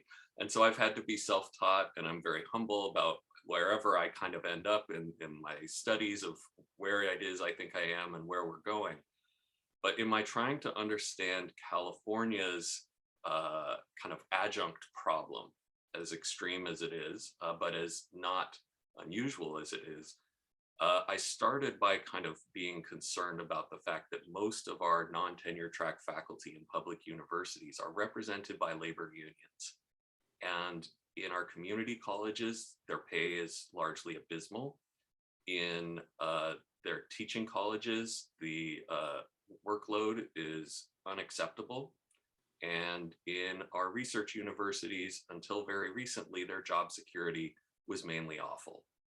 And so as an initial worker in this system, once you stop blaming the tenure track instructor who's over you, you can go to like your union sometimes and say, what's going on? Where I've ended up is thinking more about two root cause issues. One is the structure of state and federal funding. The tax revolt that we've seen kind of waves of, and the carceral state, and the ways in which those both produce drags on funding for higher education that then attach revenue to the number of students enrolled. So that even if we had full pay equity, which we don't have, we still would have contingent faculty because they want to adjust the number of teachers based on enrollment. And that is a kind of, for me, one root cause. Another is what we might call academic capitalism. That is to say, the rent seeking within our universities, so that the allocation of resources is such that even when they get resources, and they don't always get it, and they don't always get it sufficiently, it may be that a majority of those resources don't go to instruction. And so we face both of those challenges, and limiting our work to collective bargaining means ameliorating the austerity machine that we've been trapped in. And that's why I'm here at HELU. And I can talk about some particular policies that I think can help address that. Here in California, I am very excited and actually really happy that the parent union I'm part of, the CFT, is running a campaign for healthcare for all part-time faculty. I think addressing the deplorable conditions in our community colleges has to be one of our frontline struggles. And the fracturing of those bargaining units into so many different districts makes the process of trying to get equity for them unnecessarily tedious. And that a statewide campaign around policy can involve not just lobbying, but organizing. Let me just end with one thing, because I'm trying to keep this brief. The system we're in, when I say we're locked into austerity, it's one in which during flush times, we hold on to a kind of status quo, or we try to bargain for it, or maybe marginally improve our situations. But often our victories are undercut by, the kind of the academic capitalism system doing similar to what private employers do. And obviously, higher education, in some cases, is a private institution as well. But just talking about public ones, we see it where when there's a recession and funding is cut, they give incentives for people to retire, they increase workload, they have furloughs and stagnating wages, and then as part of the recovery, they deprofessionalize and or automate. And that process, I think, has been delegitimized by the cuts that took place a decade ago, but we're still struggling to develop an alternative. And it would be beautiful to try to communicate that when we talk about free college, we're also talking about permanent workers regularly, where the temps are hired mainly in recessions, because the recessions are moments when there's increased demand for higher education. And therefore, like, instead of laying people off while increasing enrollment, we hire more people as a counter-cyclical economic policy in order to sort of address the misery that so many of our students are facing during those times. And I think that is probably something that would be politically popular. It's what's drawn me to HELU, and the specifics in California I can speak to perhaps in the Q&A, but they address the fact that we really need to get out from Prop 13. We need to identify spending on the carceral state as a drag on human development spending. And we need to think about ways in which federal funding can offset the fact that state government funding generally doesn't allow for counter-cyclical economics or for deficit spending. So that's my presentation. I hope that's helpful for provoking some ideas. It's obviously not a closure as much as just raising some topics we can continue talking about. Wonderful for that big picture overview, Trevor, both bleak and empowering to think about the different models we need to use going forward, that collective bargaining isn't enough. And to that end, we have another big picture presentation from the wonderful Helena from the Congress of Connecticut Community Colleges, 4 Cs of CIU 1973, professor at Gateway Community College in New Haven. Great. Thank you so much for that, Trevor. That was such a useful exercise. And yeah, as Trent says, same kind of zoom out to talk about how we can maybe shift the environment in which we're in and the landscape. So, one of the goals of HELU is just to reverse this 40-year decline in job security, real wages, and intellectual freedom. And inevitably, at least some people will have these benefits because they are of value to the institutions as well as to workers. But what HELU is aiming to change is its restriction to a small elite class, right? So here's the way that the challenge was framed in the vision platform that we produced at our last summit. And we focused on the fact that this affects all categories of faculty, professional staff, service staff, student jobs. All of these have been cut, narrowed, outsourced, remade into contingent at-will positions. I'm paraphrasing our characterization of the issue there. And at the same time, upper administrator positions have grown. At least 70% of faculty are in adjunct or contingent appointments. Now, this precarity presents a threat to job stability, educational engagement with students, long-term student outcomes, and academic freedom. And expanding faculty and staff contingency disproportionately impacts workers from historically marginalized classes. So to address that challenge, we envisioned these sorts of outcomes, right? We wanted to, again, from the vision statement, end precarious contingent employment and create justly compensated work for all campus workers, full-time and part-time, by increasing full-time staff density, by redefining most current contingent and outsourced staff and service positions as benefited full-time campus positions. And we want to prioritize also moving current contingent workers at scale into those positions. Increasing tenure density and establishing a broad standard for all faculty that recognizes teaching tenure, service tenure, research tenure for current and future instructors, and prioritizing moving current contingent instructors and faculty at scale into those positions. And then establishing academic freedom for all workers and students as central to the educational mission that has been undermined by the casualization of labor.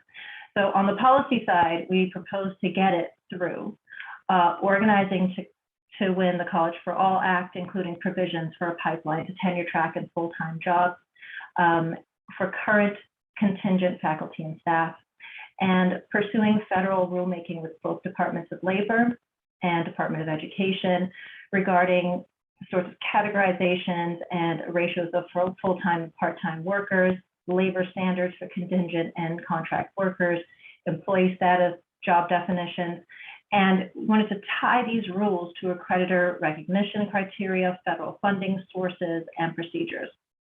So in addition to that, we want to coordinate to broaden the increases that we've heard about in job security that were won through collective bargaining by unions like University, Council-AFT, Wright State University, AAUP, PSC, CUNY, Professional Staff Congress, United Academics, the University of Oregon, AFT Local 2121 at City College of San Francisco, etc. So we do that by sharing strategies, by contract language, as we have, right?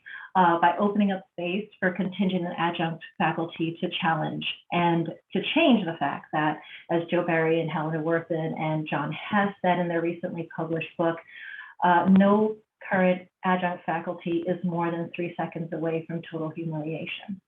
So some context that Trent likes to point out, right, is that the phenomenon of tenure was a relatively sort of quickly won benefit, right? So according to Caitlin Rosenthal, up until about 1940, a majority of campuses, or at least in the survey conducted, did not have tenure policies in place. And AAUP played this key role in getting the administrator side, Association of American Colleges and Universities, to sign their 1940 statement defining what due process, academic freedom, tenure job protections look like. So by 1973, 100% of the campuses in the same study had won tenure policies for part-time and full-time faculty.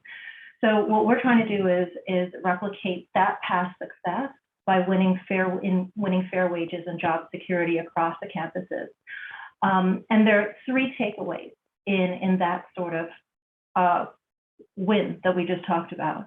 First is that tenure protections were pretty much an aberration through most of US history. Second, that the surge in higher ed enrollment through the GI Bill, the New Deal, Great Society, meant that federal and state dollars, right, as we were just talking about, were flowing into higher ed in a rare way. And that created a strong faculty sort of labor power that allowed for job security demand. And third, that tenure actually can be implemented very quickly and without labor militancy and without these sort of federal and state levers that we aim to deploy, because it is a benefit. The administrators were actually interested in implementing these sorts of things. So, of course, when we're talking about tenure, we need to also talk about workers who are not going to be reclassified in this way. And for that, we talk about pay parity, right? So the average tenure track assistant professor per course pay and benefits is about $11,776, and average contingent per course pay is $2,923. So according to Shulman's analysis, the cost of adjunct faculty justice by tying their pay to tenure track instructors' pay would be a high estimate of $27.9 billion as of 2017. So to put that in context, the total higher ed expenditures are $548.6 billion, and instructional cost portion of that is 25% of total spending, which is $142.6 billion. So the cost of adjunct faculty justice in pay parity amounts to an increase of 5.1% of all higher ed spending, and an increase of 19.6% of instructional higher ed spending. So we know that the money exists. We just have to figure out how to get it to be spent for justice. And that's what we will attempt to do together. Thanks all. Wonderful. Helena, so, you know, again, we don't have a ton of time, but like, is there anyone that does have a burning question for one of the speakers, and that we would be eager to field it, if so, and if briefly asked? Jeff, briefly, please.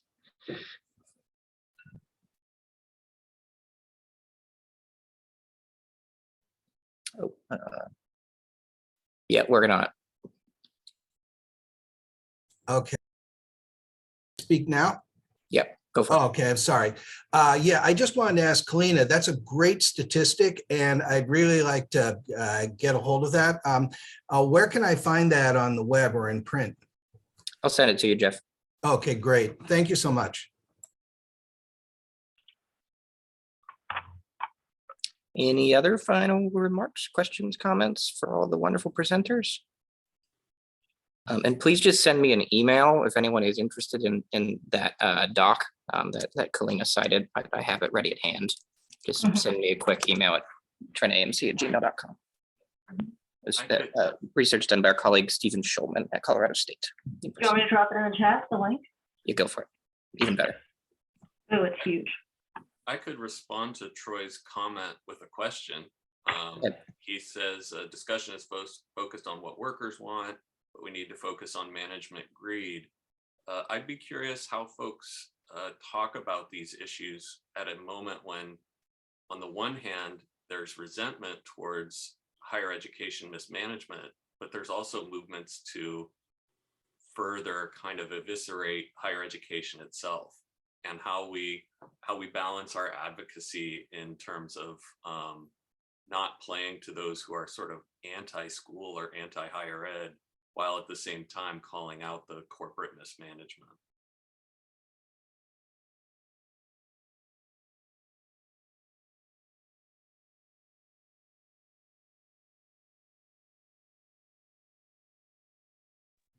Okay, great. And just to sum up things and give people the needed time off Zoom, that we're trying to think big picture, and we have to think about all the moving pieces so that we don't turn a tactical victory into strategic defeat, right? That we have to be thinking about the big picture, along with the civil rights movement saying we want a Civil Rights Act and a Voting Rights Act, right? These are the most successful models that we can follow. And it took Republicans 50 years to take over the Supreme Court to tear down the Voting Rights Act, right? So yeah, that is all. We will be having a brief break before getting into our wonderful plenary number 3, plenary number 2, which is about anti-racism and social justice in our movement, with highlights from folks from the California Faculty Association. And yeah, see you soon.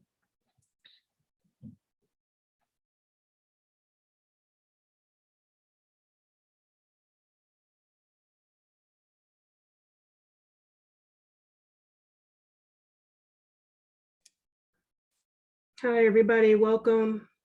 Come on in. Let's continue to put our names in the chat, continue to build community. We're going to wait for a few more people to come in from the other panels that we had on political education. Give people time to stand up, stretch their legs. Sean, can you turn off, can you allow people to unmute themselves? Anybody want to take a minute or two, just really briefly talk about some of the things you heard today that you're excited about? Super exciting. And thank you to Trent and Ariana for putting together some amazing panelists to talk about issues across all sorts of campuses and situations, geographic diversity.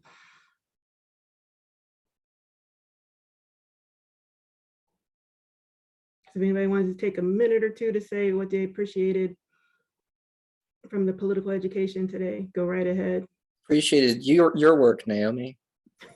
Thank you, Trent.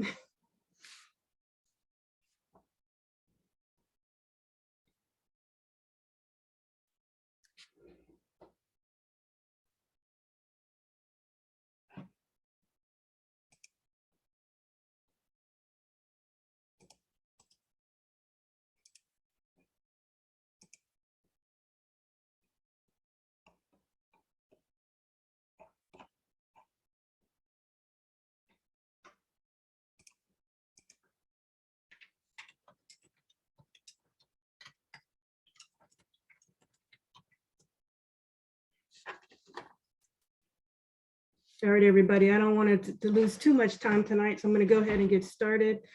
It's been a great day of political education already, and we have more to come with our anti-racism and social justice plenary.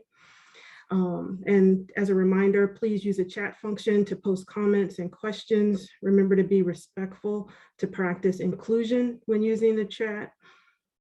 We're going to record this session. Please do not record. Closed captioning is activated so that you can select closed captioning down at the bottom of your screen. If you click the more button, and that you can turn the transcription on for yourself.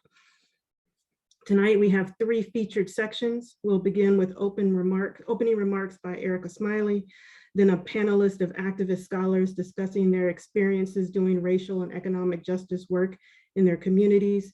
And we're going to end tonight with a great panel by the California Faculty Association's APTA caucus. I'm really looking forward to that tonight.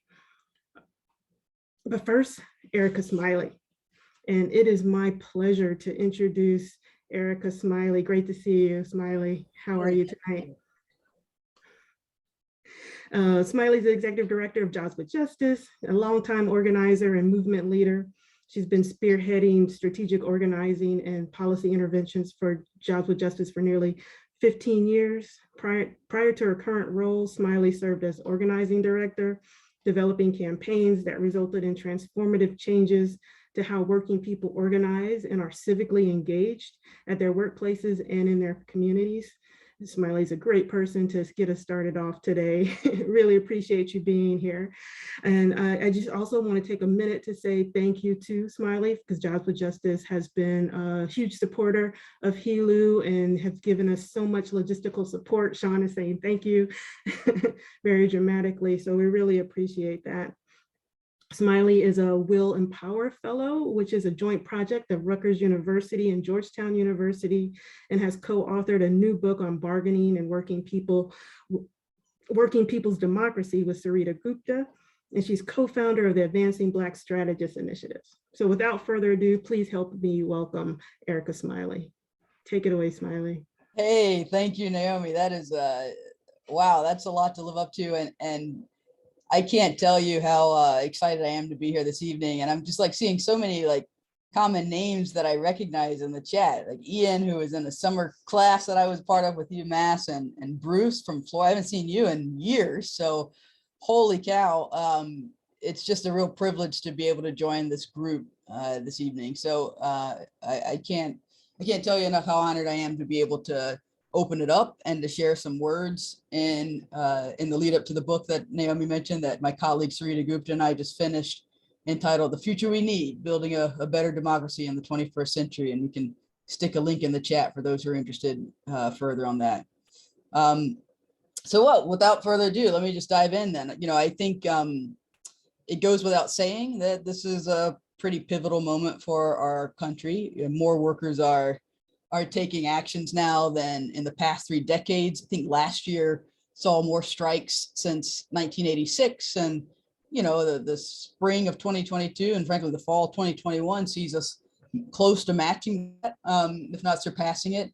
Even workers outside of the organized workforce are taking action with their feet, leaving low-wage jobs, insisting on better pay and standards. And, you know, instead of needing several jobs to make ends meet, many are now fighting to sustain themselves with just one.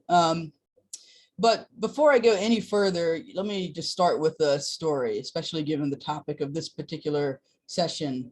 So I'm from North Carolina. I was 16 when I was a part of my first labor struggle. I just had no idea that that's what it was. When Black Kmart workers in Greensboro, where I grew up, asked for help in 1996 to combat what they felt was racial discrimination, I was simply a young person in one of the churches that answered the call. And as St. James Presbyterian joined others in boycotting Kmart, I watched our congregation collectively escalate towards more collective direct action, including civil disobedience at a local golf course. And ultimately, I saw 550 Kmart distribution center workers negotiate with the company and win. I did not know workers were trying to form a union or that they sought to negotiate with the company in any ongoing way to address issues beyond these immediate concerns. And yet that's exactly what they were doing in one of the states with the lowest union membership rates in the country, if not the lowest, going back and forth maybe with Puerto Rico. So the task of the labor movement today is to add fuel to the fire of so many workers who are fed up and acting today, and to channel that into lasting change. And people who may not see themselves automatically as a part of organized labor, people like 16-year-old me, who was just showing up with the rest of the youth from her church to support some of the women who were being discriminated against, who went to some of our churches. And so it's on us to show up in a way that they can relate to, not just to improve basic standards, but also better incorporating workers into governance and decision-making, including specifically through collective bargaining. And the way that we do this matters, given the crossroad we find ourselves in, the crossroads of the opportunity to build a true multiracial democracy or to default into something far more sinister. But here's the thing and an idea that many Southern Black people understand without having to read a book by Thomas Piketty. Democracy is not just a system of political practices. It actually has to be applied to participation and decision-making in all aspects of our economic lives as well. Without one, the whole system of democracy is compromised. And collective bargaining is fundamental to democratizing the economy. And collective bargaining, as all of you know, at its best is a system by which working people can exercise collective power in a way that directly confronts the owners of capital and in a way that claims portions of that capital back to working people and their communities. But 20th century mechanisms that protect collective bargaining have been eroded and even perverted into limitations to the democratic activities of the working majority, often peeling off elements of the working class by race, by gender, by national origin. So the way that we apply collective bargaining must be broadened to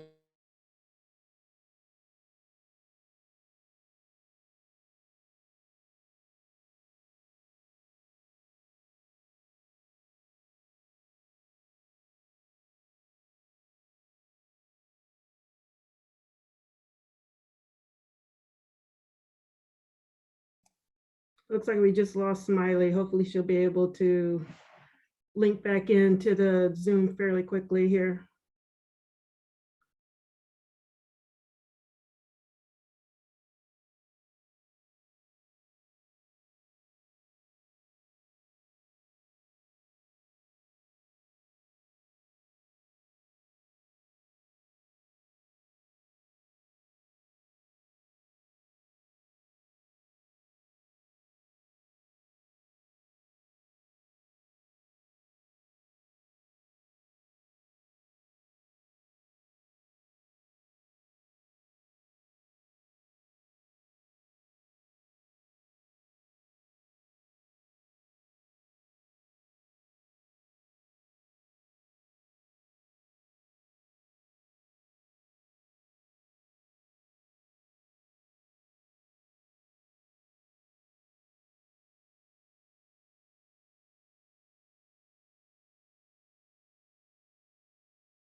Hi, everybody. We're going to wait a minute or two to see if we can get Smiley back in. And as Sean said in the chat, feel free to comment on what you've heard so far.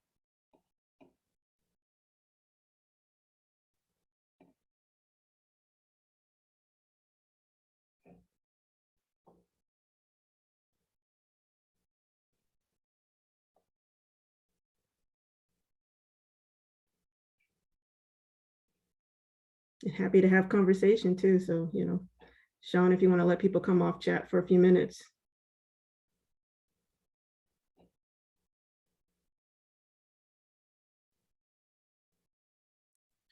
Yeah, could someone offer a brief recap of the policy, or I'm sorry, the political education panel on political struggles, since I had to miss it from the facilitation? How was that? I might be the person that's supposed to do that, Trent. But I'd actually love if there was somebody else who was in the political organizing track who'd be interested in sharing. But it looks like we have Erica Smiley back, so let's do that. Great to see you. Yeah, Smiley. awesome. Yeah, apparently right when I'm getting into the crux of what I'm going to say, I just get cut off. So that's brilliant. We must be on AWS. They're on my campaign. Should I just pick back up? I'm sorry. I don't even know where I got cut off. I was just steadying the conversation and realized that I was just out there talking to myself, talking to my screen. So hopefully I won't repeat too much of what I already said. And thanks again for your patience, because this is life, because it's COVID land. It's Thursday. It's what's happening.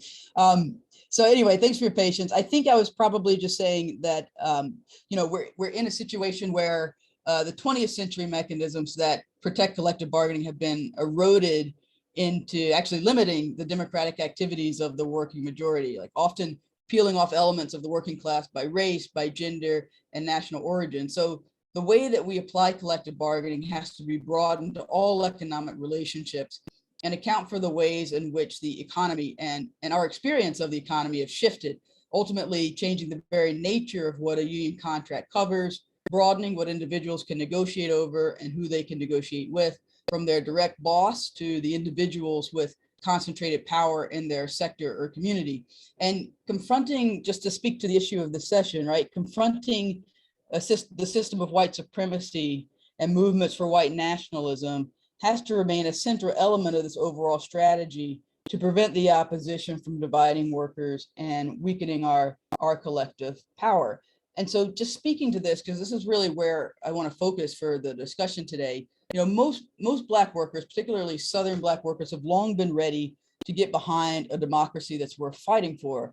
You know, repeatedly throughout history, Southern Black workers go out of their way to call unions in to support them, not just on the basis of combating exploitation, but also on the promise of actualizing democracy. And when unions step up to the challenge and don't shy away from the centrality of combating white supremacy, they win. And so instead of leaving the wisdom and power of arguably the US labor movement's most militant base of workers untapped, our task is to invest in and elevate the creative efforts of this population of workers to really imagine a multiracial democracy, politically and economically, that works for all of us.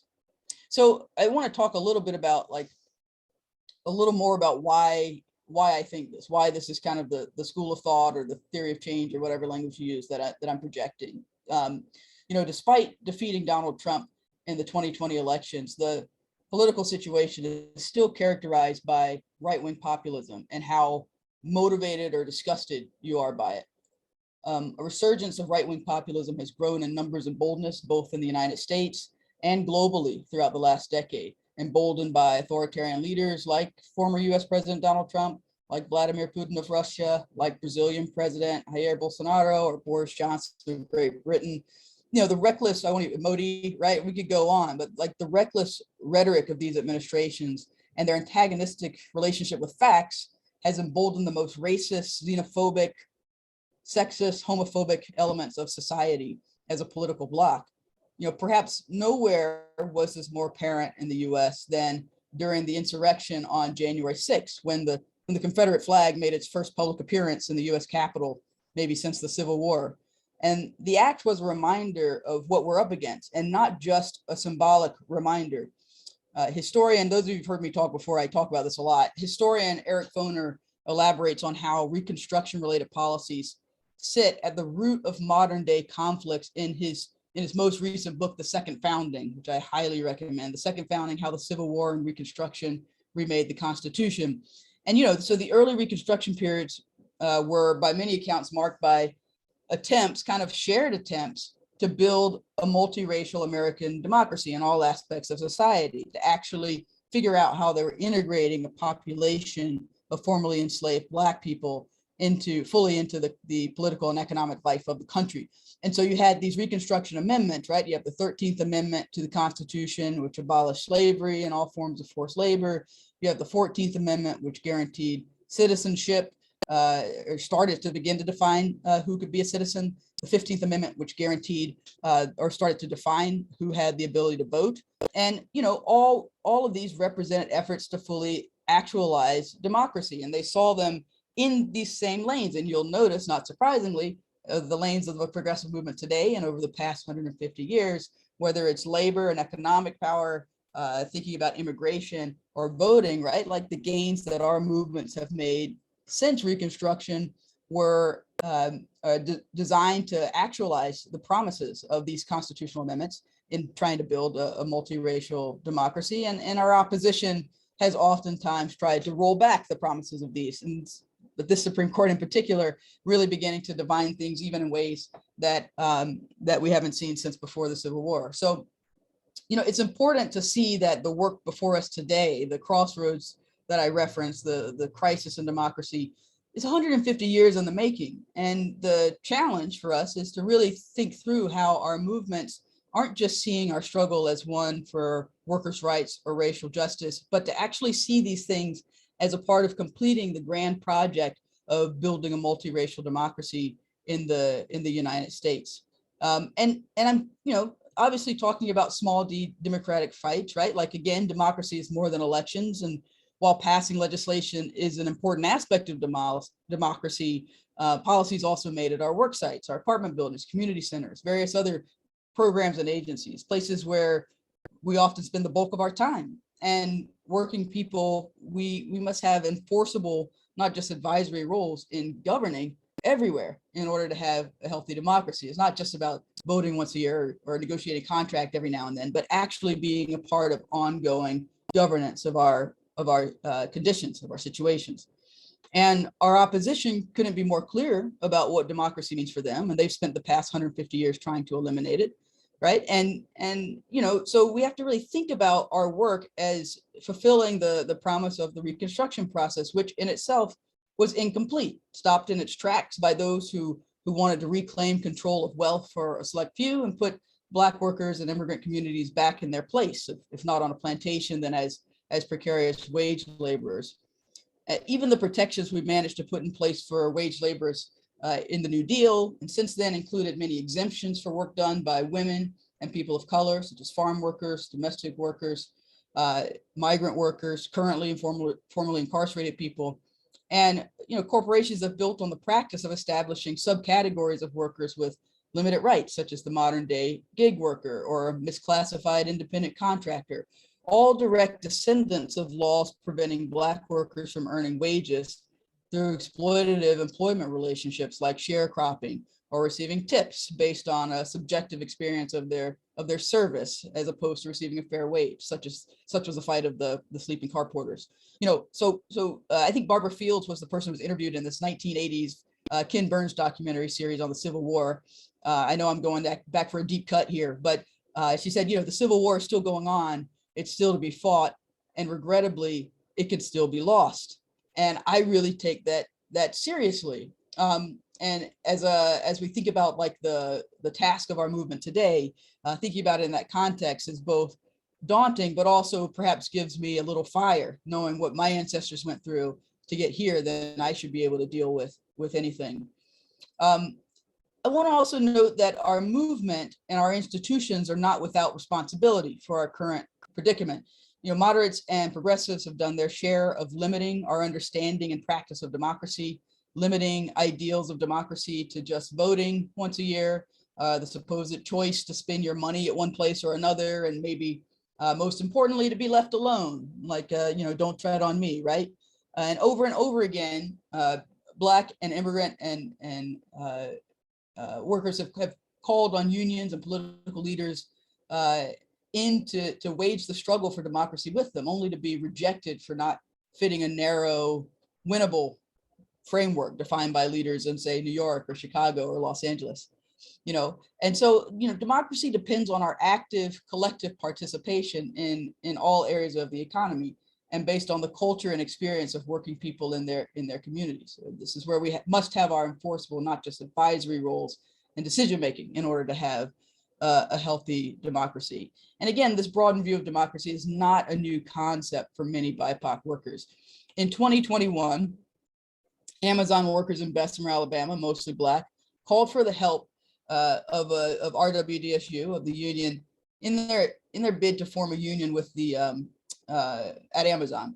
And many Black workers shared how radicalized they were after the murder of George Floyd in Minnesota by former police officer Derek Chauvin, having participated in the uprisings in the summer of 2020 for racial justice, and saying that is what gave them the courage to speak out about their own conditions during the COVID-19 pandemic, that fight at the company, that fight over unionization at Amazon was going to be their Black Lives Matter movement. And, as we all know, the workers lost their first election just over a month after, maybe you don't know this, they lost their first election just over a month after the Georgia State Legislature passed its most undemocratic, regressive set of voter restrictions in years. And after an intense intimidation campaign by Amazon that included sending workers 4 or 5 emails a day from the company to discourage unionization, attempting to bar workers from voting by mail, despite actively opposing the Trump administration's effort to curb mail-in ballots during the political election just before, and even asking Jefferson County to change the traffic lights so workers had less time to talk to people in their cars about unionizing. While the Bessemer workers lost their first union election, Their experience and ongoing struggle highlights the momentum built when organizing efforts focus far beyond narrowly defined workplace issues. You know, workers are inspired to act when our institutions don't cower away from their full lived experiences, including their experience with racism and white supremacy. And those Bessemer workers are now back in active struggle with a new election campaign. Ballots have already been sent out, and we'll see where they end up at the end of March. But you know, these fights are too often siloed from other struggles that workers carry, turning all other aspects of a worker's identity into this idea of like an ally instead of approaching them as whole people. This is really important for us as movement leaders to understand, because if we don't understand what's motivating people to act, that it might not just be wage issues and health and safety issues, but it might actually be that people were radicalized through one of these other identities that we tack on as like an ally to workers, then we're not going to be able to galvanize the spirit and momentum of what many workers are now doing with their feet, which is beginning to take action individually, right? And one of the women in the book that Rita and I wrote actually spelled out a similar dynamic when in the 70s, she and many of her co-workers on the shop floor in a Ford plant in Dallas, Texas, want a women's bathroom in the building. So it was more easily accessible for them to go to the bathroom while they work during the day. And that her quote, I believe, was, "That was our women's liberation movement." These are the types of things that really motivate our people to act. This isn't just a matter of being in solidarity with the women's rights movement over there, the racial justice movement over there, but actually about organizing the workers. These are our people. This is the base of people that we are trying to engage in a larger movement. And these are the issues that motivate us, right?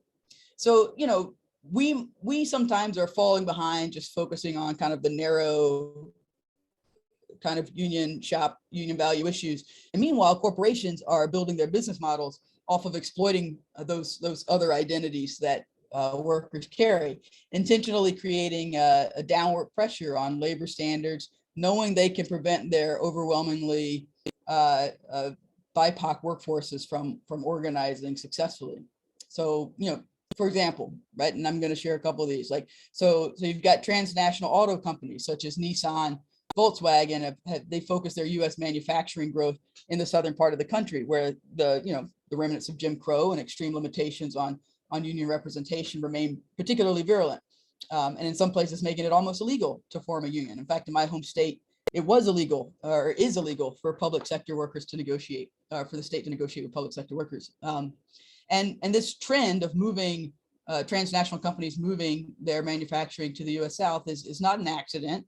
It's an intentional strategy by executives to create a downward pressure on labor standards, knowing that they can prevent their overwhelmingly Southern Black workforces from organizing successfully.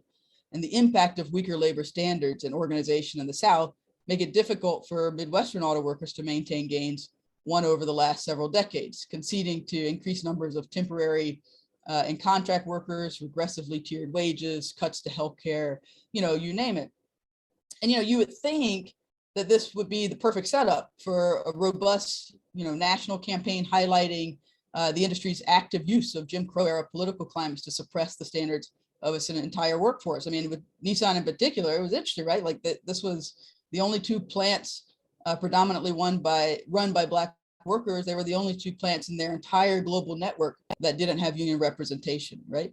But to date, few such union campaigns have been framed that way, and not surprisingly, most of them have lost, like particularly in the southern region. In 2014, Volkswagen workers organizing with the auto workers lost their bid for a union election against a publicly neutral company and their rabidly anti-union political allies, and those same workers lost. Same thing with the machinists at Boeing, right? And of course, Nissan in Mississippi, which I just mentioned. I think that such outcomes have led many national union leaders to see the South as too difficult to invest in, despite ongoing lip service, sending a few organizers to the region for a hot campaign here and there. It just doesn't amount to the ongoing infrastructure needed to wage a sustained effort to organize Southern workers, especially in such a hostile climate. In contrast, and instead of doing this, I think our institutions really must establish long-term, multi-year efforts that invest in local leadership and leverage the power we have in other less hostile environments to support workers winning in this region. While some movement leadership may still be figuring this out, Southern workers, like I said, particularly Black Southern workers, the South is still where the majority of Black people in this country live, have long been ready to reimagine a democracy worth fighting for, politically and economic.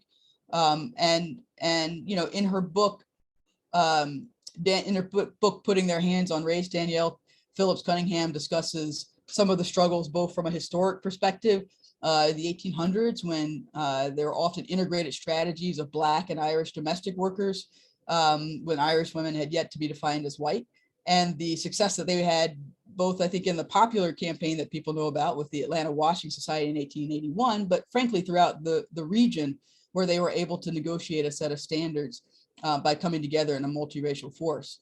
In the late 1960s, right? Like we know about the Memphis sanitation workers and how they came to be freedom fighters because of the inhumane treatment they experienced, not simply as workers, but as Black people. You know, neither the economic system under which they labored nor the political system that defined their rights as citizens recognized them as full and equal human beings. And that's what drove them to take desperate, dangerous steps to change their fortunes. And yet, if we know the full story, right, like union leaders were initially reluctant to support the Memphis sanitation workers. I think PJ Champa, who was the director of field operations for AFSCME at the time, was quoted as saying, "Good God Almighty, I need a strike in Memphis like I need another hole in my head." But over time, you know, the determination of the workers forced them to change their tune. Walter Ruther, president of the UAW, eventually donated 50 grand to support their cause. And of course, ultimately they won. You know, I could give many examples from coastal Virginia with the dock workers at Tenneco in the 1970s, all the way up to the Smithfield workers in North Carolina in 2008. These are all campaigns where, in order to win, not just because it was morally right, but in order to win, workers built multiracial coalitions in order to keep that from being a tool or a weapon that the boss could use against them to drive standards down. And when they do that, right, when workers center the fight against white supremacy to build a multiracial strategy to organize based on workers as whole people, they win. And they win efforts that to most seem impossible just before they succeeded. And they win not just on issues and standards in those workplaces, but they win in ways that actually expand democracy for everyone. I mean, you look even at the example I think I mentioned earlier of the Brotherhood of Sleeping Car Porters, right? Where, you know, Black rail workers, right, led by A. Philip Randolph, they took courageous actions in the midst of violent repression from the Pullman Company and their allies. And their victory led not only to better conditions for their members, but it also led to democracy expanding amendments of the Railway Labor Act in 1934. You know, you had early mine workers in Alabama whose 6-week multiracial organizing drive of over 600,000 miners made Alabama the state with the highest union density in the country, well before the passage of the National Labor Relations Act and its even weaker predecessor of the National Industrial Recovery Act. And these are just a fraction of what Black workers and BIPOC workers in motion in this country have led to, the fraction of the changes that their actions have led to. So, you know, for this reason, defining the mechanisms that would guarantee all people a dignified life goes far beyond getting back to the glory days of yore. We have to remember that our task is actually to fulfill the promise of Reconstruction, not simply to just wind time back to what it used to be. And it's a promise that is still to be achieved and still to be imagined. At this point, and I know I'm closing on time, mainly because I had my technical snafu. I do want to just speak a little bit about collective bargaining specifically before wrapping up, because it's Smiley, not. Yeah. I'm sorry to interrupt you. All good. We have 2 big panels coming up next. Okay. So we do we need to move forward. I hate to interrupt. This is great. Everybody's in the chat saying it's amazing. All good. Really appreciate your perspective, how you brought this up, and, you know, kind of ending with this promise of Reconstruction that hasn't happened, but we can do it. Is something that we can build on. Yeah, so sorry, hate to cut you off, Smiley. Okay. That's amazing. This is awesome. It's okay. I will. I'll put some additional stuff in the chat, particularly as it relates to the. I did want to try to get into some expanded frameworks of collective bargaining, but I can skip that. And maybe I'll just wrap by saying that, you know, I really do think we have the opportunity to fulfill the promises of Reconstruction, to carry through our push to expand democracy to all forms of public life. And we really need to intentionally choose campaigns that align the shared self-interest of white workers, Black workers, all workers of color, against systems of white supremacy and corporate control as a central strategy to win, not simply as a moral right.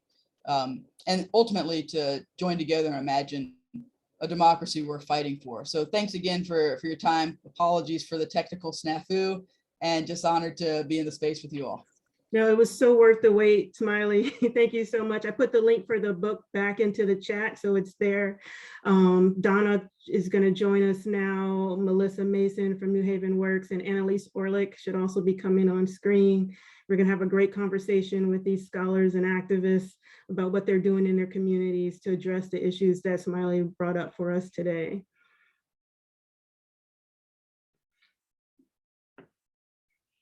Welcome, Donna. Welcome, Melissa. Just going to wait a minute or two for Sean to grab Annalise. Annalise, if you're here, go ahead and put a 1 in front of your name so Sean can find you.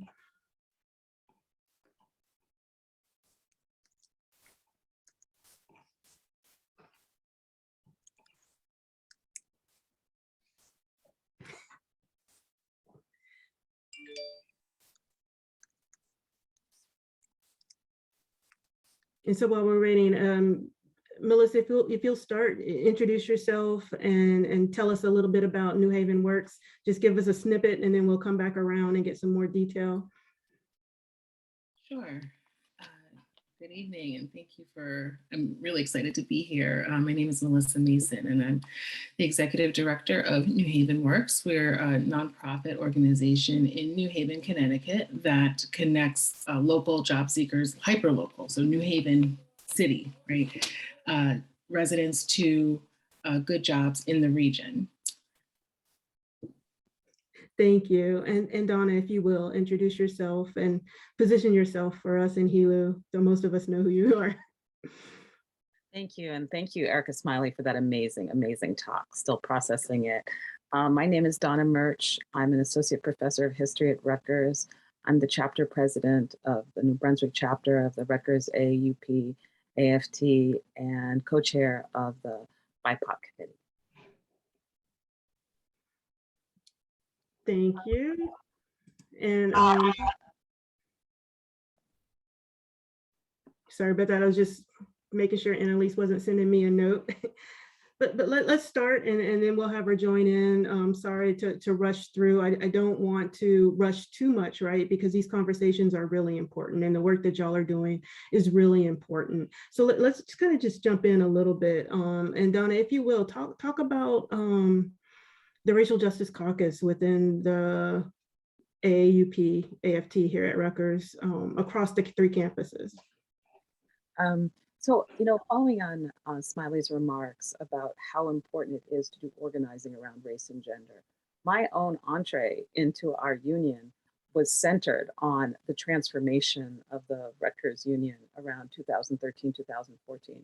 So we had a real, maybe our lowest point in our history. We lost our raises and we had a contract in which a whole dissident section refused to ratify it. And essentially business unionism, service unionism ran its course. And a new group of people came in and they put race and gender at the center. And that's why I'm here. I wouldn't even be on this Zoom without that. They transformed the iconography of the union. They took the black fist of solidarity on the, bright red background. And suddenly I started paying attention. And they got involved in a tenure case where people that I knew in the union, there was a Black woman that was denied tenure, and the union actually became the organizer, not just, it wasn't the sense that we went to the union actually went to us and connected us across departments. So I just want to underline that point. I think that by centering race and gender, it is also a way to bring in and to strengthen the power of our unions and our, worker centers and other working class institutions. So in terms of the Racial Justice Caucus, we have been working, especially during the pandemic, to shift our focus. And we built this base of thinking about centering these questions of race and gender. And I think over the last 2 years, we have been bringing that together with the expansion of job category. So thinking about the different hierarchies within the university and the structural disparities between campuses, which is really important. I was involved in starting a freedom school for the union, which was drawing on the archive of the Black liberation struggle as a way to do not only political education, but really to build solidarity and community. And on Monday, we did a specific freedom school that was about Camden, which is the smallest of our campus and has the highest percentage of Black students. And so a lot of the challenges, I think, have been trying to think about race and gender as structural disparities that may play themselves out on individual levels, but very importantly on collective levels. So the average professor in Camden, assistant professor, makes 43% what your average assistant professor does in New Brunswick. So I would say that a lot of the work we're involved in now is creating coalitions against different academic job categories and with all the categories of workers. And as we continue the conversation, I can say more about how I think race and gender intersect with those questions of job category. Thank you, Donna. Melissa, will you talk about the situation in New Haven and the kind of issues that you're facing at New Haven Works and that you're trying to solve at New Haven Works? Sure. And, I do want to say that I came to this work at New Haven Works after being a union member at my university in what was then GSO, now Local 33. Organizing to for graduate teachers to have a union, and also through witnessing two strikes, right? One with our union, and then also the other unions on campus, the clerical and technical workers and the service and maintenance workers, and also watching ways in which racial divisions within the city can be mobilized for strike-breaking purposes, right? And so that has stuck with me for many, many years and has really inspired my academic work and inspires my work going forward. So at New Haven Works, we were founded in 2013, coming off of the recovery from the economic crisis, from the housing crisis, right? And really, there was an unequal recovery, right, felt by Black and Brown residents of New Haven, predominantly ones living in low-income neighborhoods.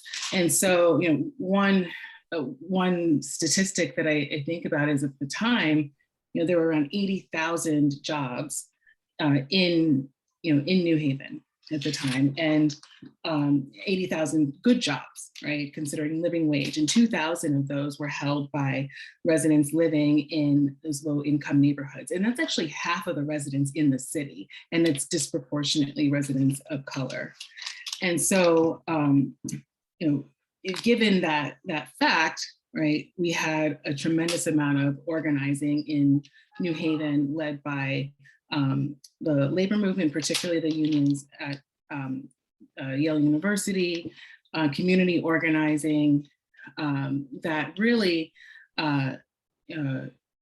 pushed for, one, a real transformation of the city's legislative body, the Board of Alders, right? So in 2012, the Board of Alders flipped and looked completely different, and actually got elected people who are union members, community activists, right? Really formed a coalition and a bloc that developed a legislative agenda, and access to good jobs was at the top of that legislative agenda.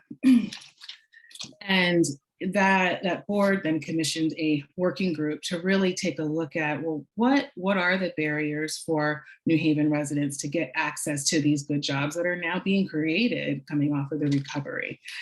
And the conclusion was, it wasn't so much job training, because there's a lot of job training resources out there, right? But it's actually getting a couple things: good case management, right?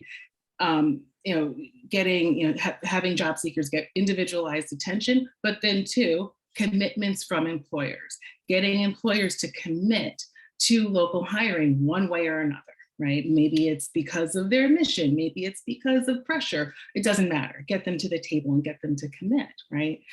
And one benefit that we had coming in to the creation of New Haven Works were partnerships multiple stakeholder partnerships with the cities, the state, employers, particularly the major employers in New Haven, and the unions, particularly the unions that represented the workers at Yale University.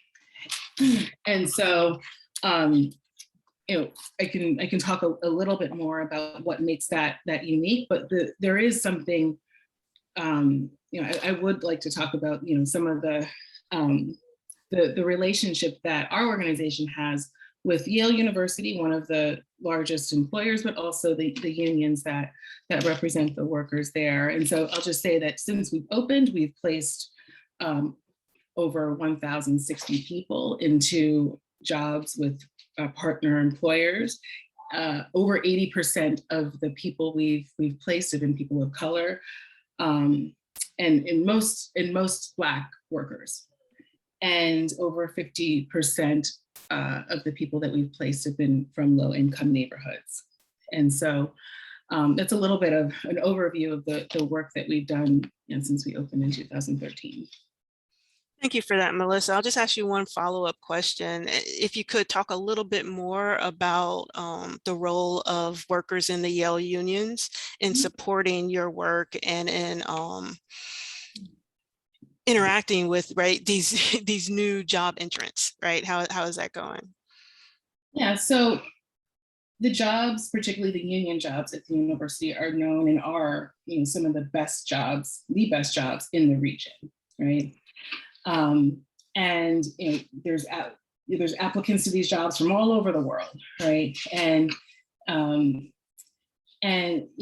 is a real standard that the unions have won over time, and that it's in that I think it's important for residents to feel that standard, that they have access to that standard. Right, especially when oftentimes residents are standing in solidarity with union members to uphold that standard. Right. Right. So one of the really great and cool things about the relationship is one, the prioritization of New Haven resident hiring, particularly from New Haven Works, is in the collective bargaining agreement. Right. And so it's a way in which, because you can think that, oh, well, there's going to be conflict between incumbent workers and new workers, right? But the way that it is structured is that there isn't that conflict, right? Because there's an acknowledgement that yes, there, access to, jobs that are created or first, internal candidates and union members get access first. But then New Haven Works members are the first ones among externals to have access to those jobs, right? And that's in the form of your application being considered before other external applicants. It's in the form of having access to temporary opportunities as well as a temp to permanent pathway that is only available to New Haven Works members, right? So those are some of the kind of priority measures that we now work with that are found, the foundation of them are in the collective bargaining agreement. But I would say that like with any contract, right? You don't just rely on the contract, it takes vigilance, right? Right. To enforce it, right? And to make sure that, that the employers are, hiring and really looking at candidates, in a fair way, right? And so, I think that vigilance, what that looks like, it's weekly meetings with the employer on multiple levels, right? So on the working level of, the people who are case managers and project managers with the university on a leadership level, and thinking about policy and the development of pathways, right?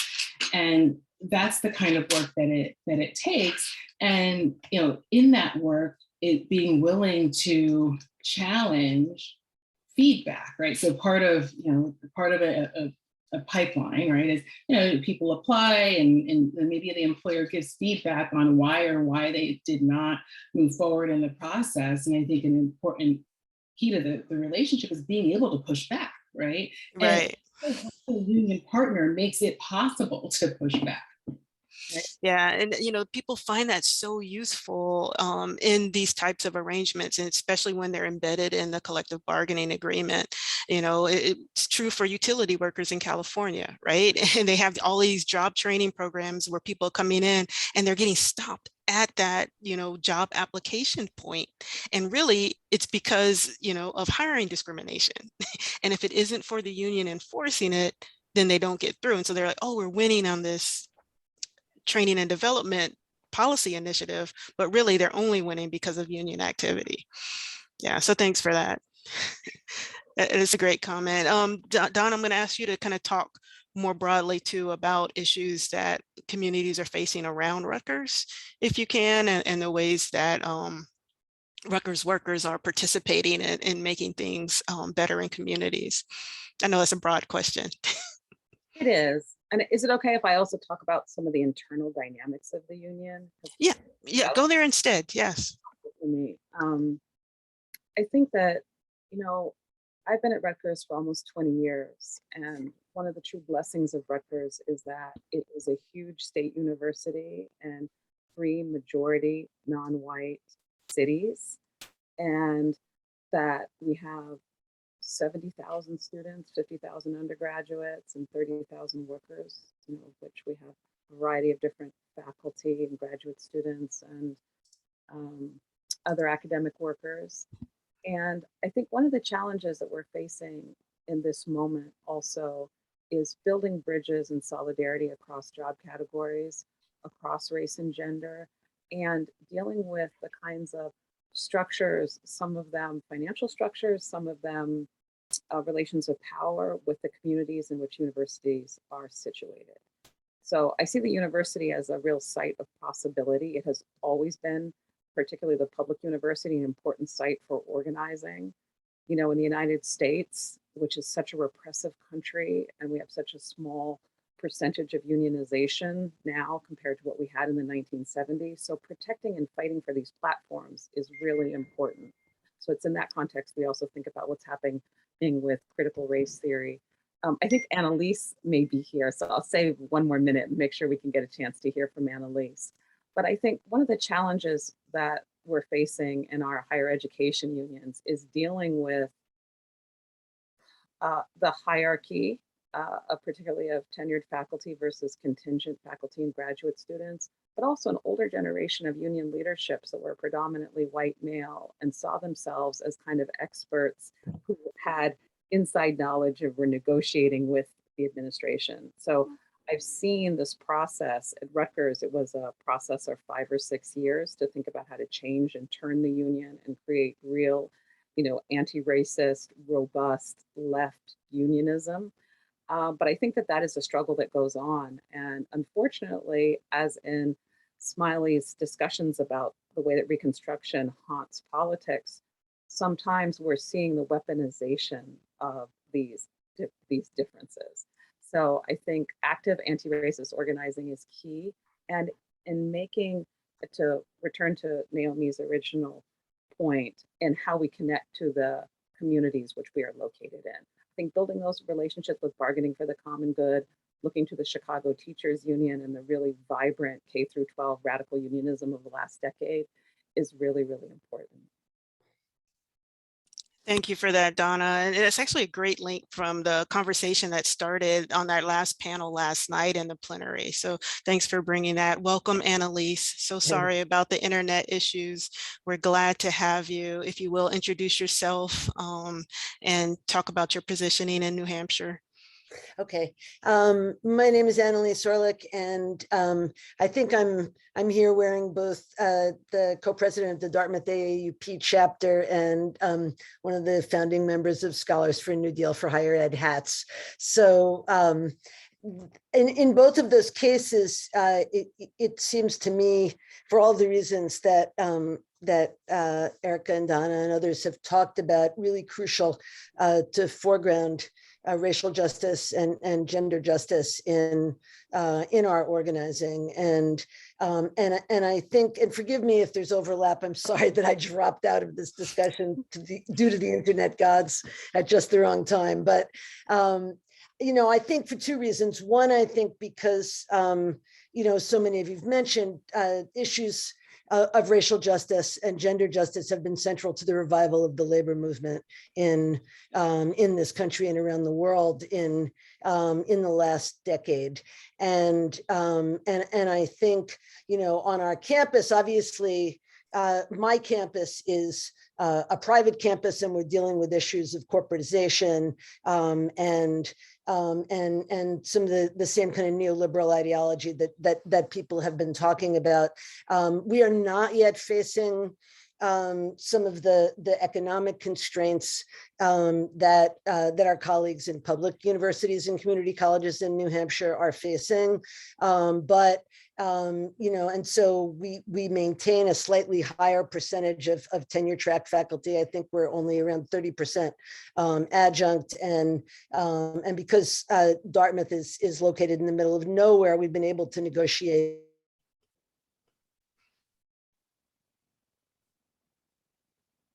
Uh-oh. We'll give it a second here.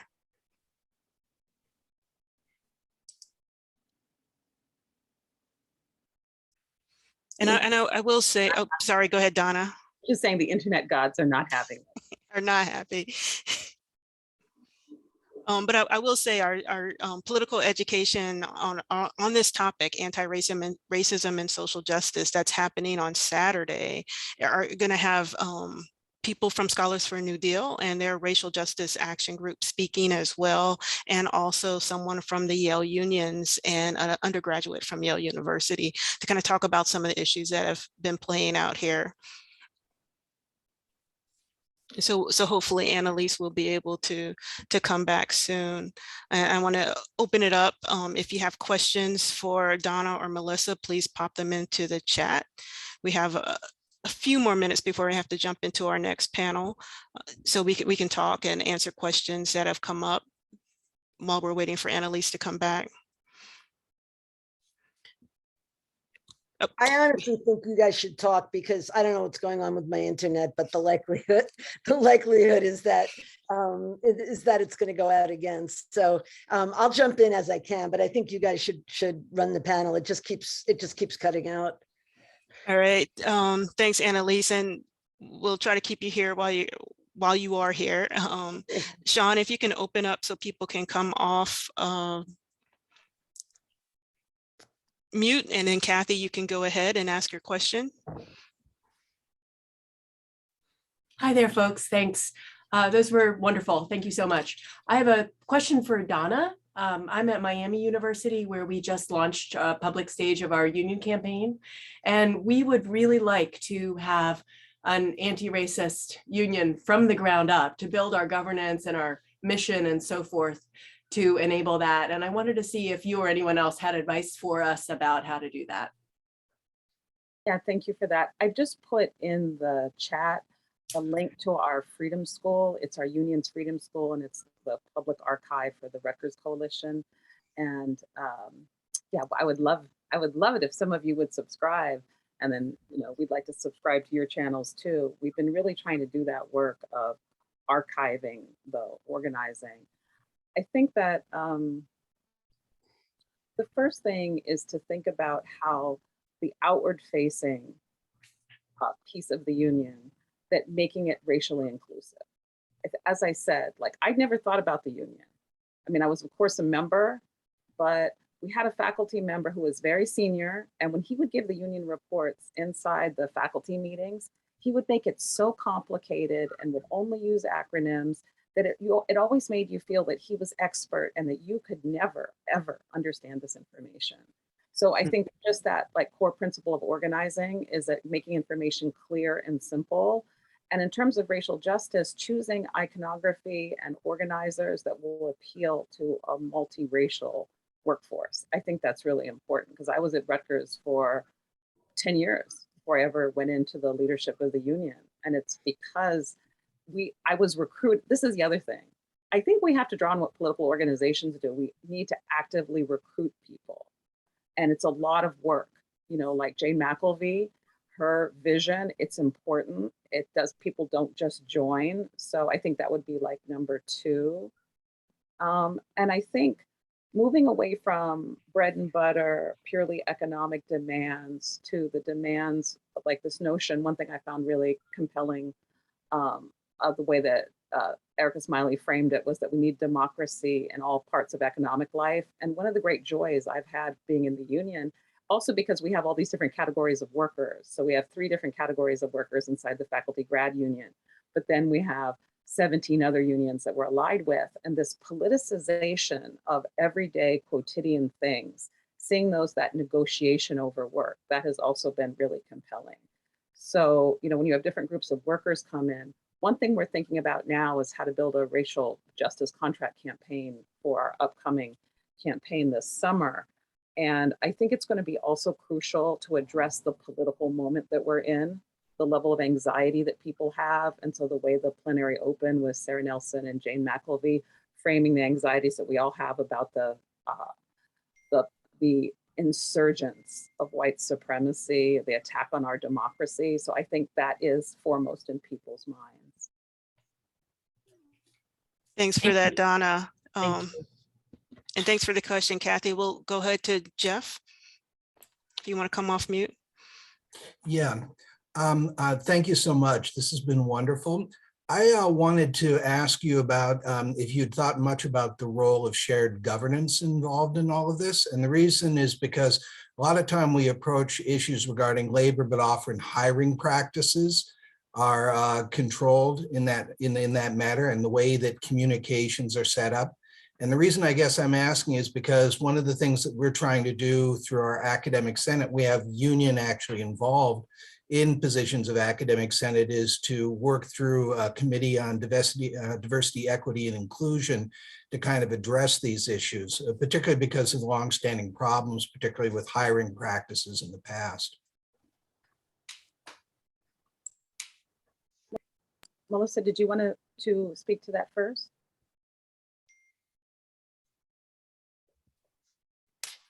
No, you can go for it, Donna. Well, you know, it's interesting. We won our 2019 contract. We won our racial justice demands. And one of them was getting money specifically for diversity hiring. And we were so excited about it. And we created a committee that was half administration and half union. And we've been battling it out ever since. And I say that we basically we make demands for, you know, essentially what's been called a cultural tax, for paying faculty of color for uncompensated labor for doing the work of diversity. And they say no. And then we have another meeting. We say, make the same demand, and they say no. And it's been going on like that for 2 years. I feel like in some ways, Todd would be better suited to answer the questions about governance, but we have really, because of our union coalition, have broadened governance from traditional ideas of faculty governance to thinking about worker governance. So that's been important for health and safety and a whole series of issues. But I will say, being on this committee that's half management and half union, it is, you know, this constant fight that we have. There are things that they don't want to give up. And, you know, during the pandemic, they laid off over 1,000 people. And that power to lay people off was so important to them, even though it was really not economically rational. I mean, the amount of savings that they made from laying people off versus if they had, the senior administrators had taken a 2.5% cut.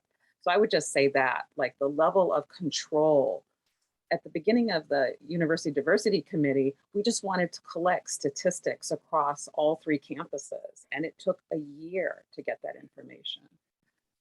So I agree with you, Jeff. I think the fight over governance is important, and it can be honestly very difficult even after a contract win, because it's an implementation, you know, that they continue the fight preventing implementation? And then, I would say that, at Yale University, and as I suggested earlier, the work that, that our folks are doing on the ground is really, I guess, governed by, we call a sponsors group, right, which is represented by leadership from each of the parties that are enacting the partnership. So that's, my organization, New Haven Works, the union, specifically Local 34, it's the clerical workers union. It's a leadership from, from that organization, leadership from the staffing and career development. And those are the people who look at the applications and read the resumes and determine who gets forwarded to hiring managers, right?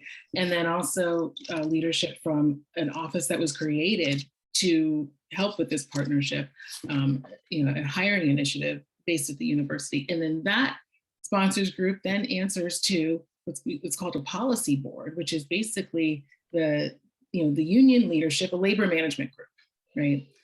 Union leadership and top university leadership that, they're negotiating the contracts, but also when it comes to New Haven hiring, right? They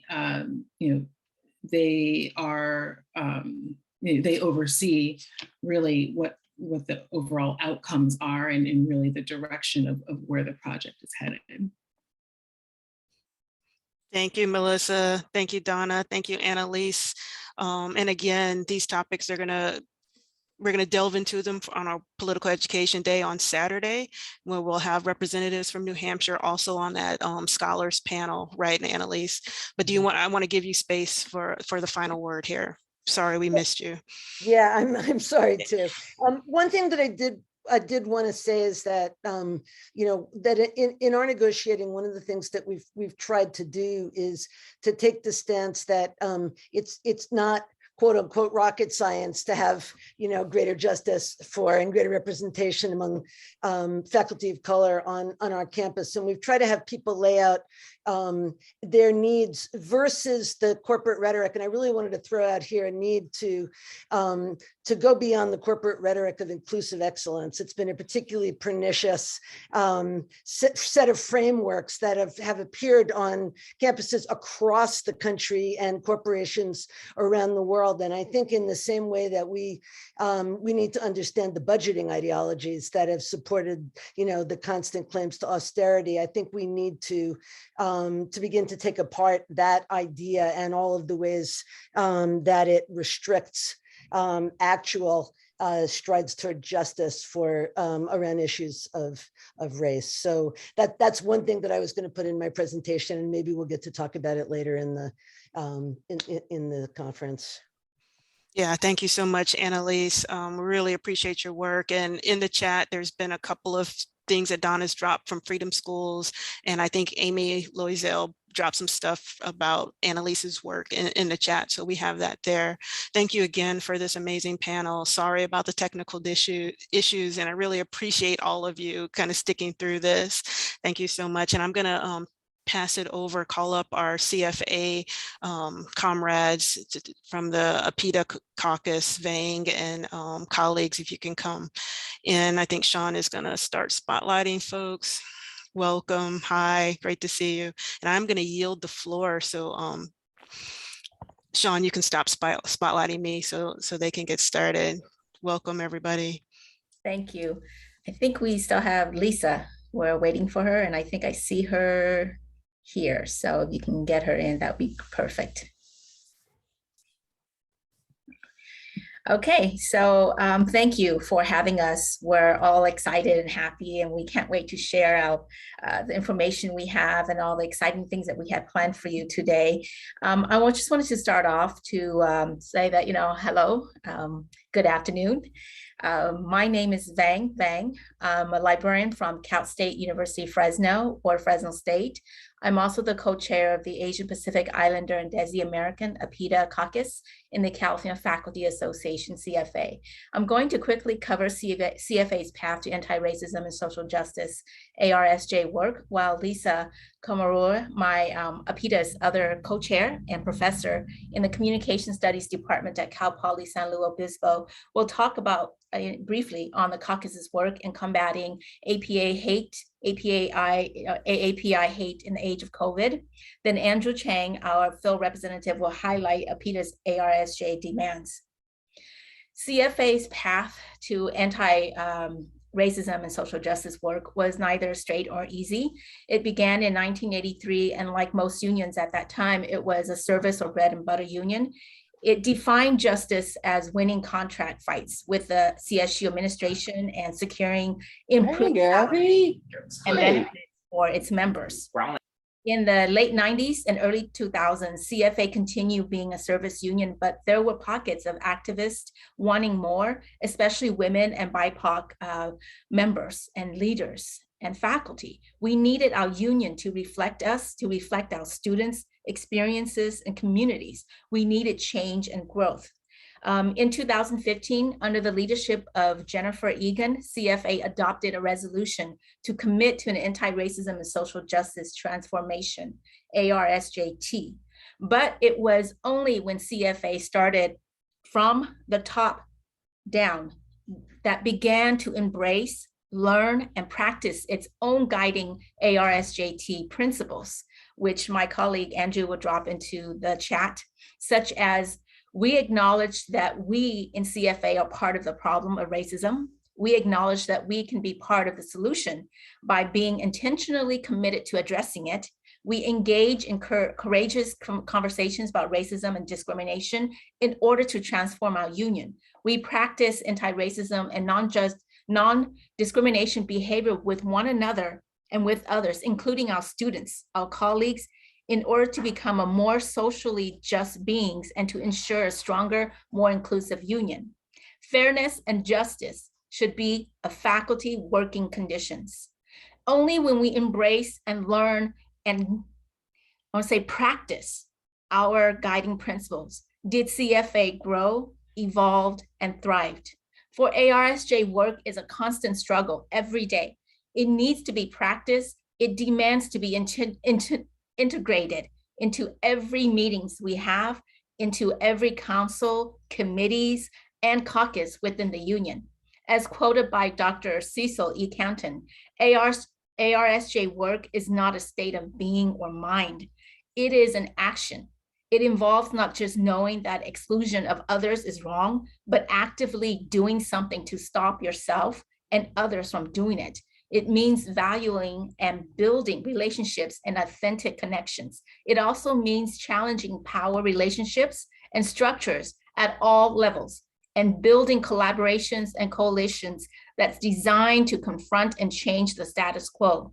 Justice is everybody's right and everybody's fight, unquote. Therefore, as a caucus in CFA, APITA could not stand by and watch as injustice, biases, and discrimination enter or live in our communities and our homes.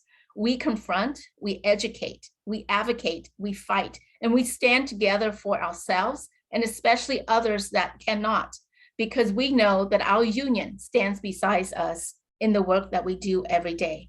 And Lisa's going to talk a little bit about the work we did with the AAPI hate. Lisa. Thank you, Vang. Wow, what a great way to get us started. So much energy and what a comprehensive look at what it is that we do. Thanks, Vang. I want to say thank you to all of you for being here today. A bunch of familiar faces. So thanks for being there for us. And it was so wonderful to be a part of this conference with you all. I've been working on APITA issues for a really long time. I've served as the APITA chair of the Faculty and Staff Association on my campus. I've been part of our CFA APITA group for quite a while. And, I have to say that I'm sad that it had to happen this way, but I'm so proud of the work that our caucus has done in the last several years since the open confrontations with so many people have increased against folks of APTA heritage.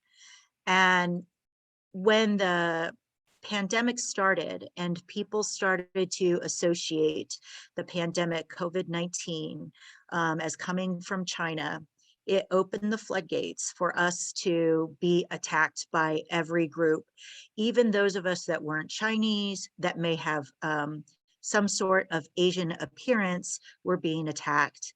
And I was so proud of my caucus that they stood up and said, we should do something. And I said, let's do it. And at that point, we knew Dr. Russell Jung, who is a CFA member and faculty member at San Francisco State, was working on collecting data of instances of anti-Asian hate. And we asked him to put together a video for us. And yep, there it is. I was just about to drop that in there. Thanks, Vang.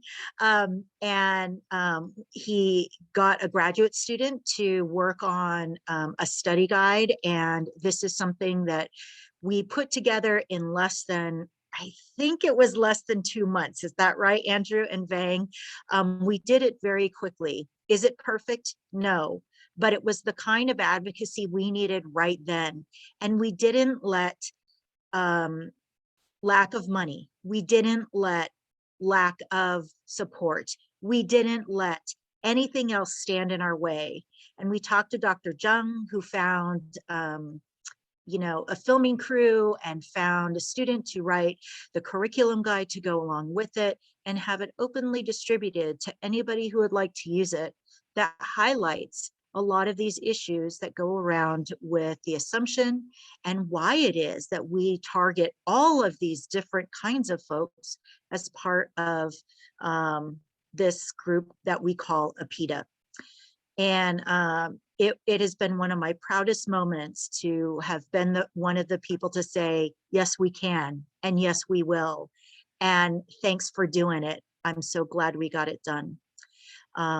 Working with these folks has just been such a pleasure for me to be the advocate, to say yes and not come up with all the reasons why we can't, or it's not perfect, or it doesn't tell this, that, and the other. It told what we needed, and it activated people to action. So we continue to fight for rights for Asian Pacific Islander Desi Americans. And, the fight continues, as we found with our wanting to include caste as part of the protected state. So it is a perfect dovetail into the current work that we're doing and that we're bringing to you today. Andrew, do you want to go ahead and do your part now? Thank you so much. Yeah, absolutely. Thank you, Lisa. Thank you, Vang. And thank you for the speakers earlier. Very inspiring to be part of this plenary. So I want to echo a few things that Lisa and Vang have shared.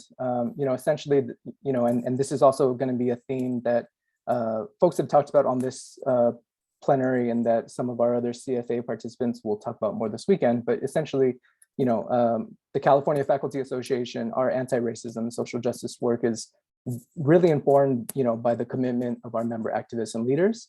And, as an organizer, and from a strategic perspective, I really want to emphasize that it's very much centered and structured into the organization, right, at every level. And I think that that might relate to an earlier question, right, in terms of it's very much part of the fabric and decision-making of the union. And as one example, over the past 2 years of this pandemic, this CFA, we were also in a bargaining fight. And so I'm sharing a couple links to some of our strategic plans, right, that were also public documents, right? We called it Our Way Forward.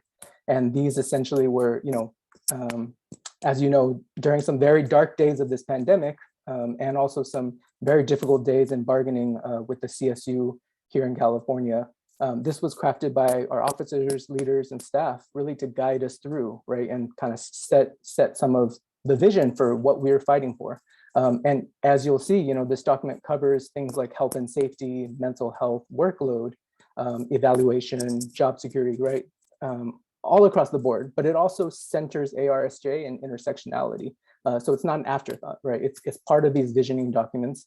And in turn, that informs our bargaining, right? Then that means that there's anti-racism, social justice demands that we took into collective bargaining, and from everything from meet and confers to representation to issue-based campaigns at the chapter level.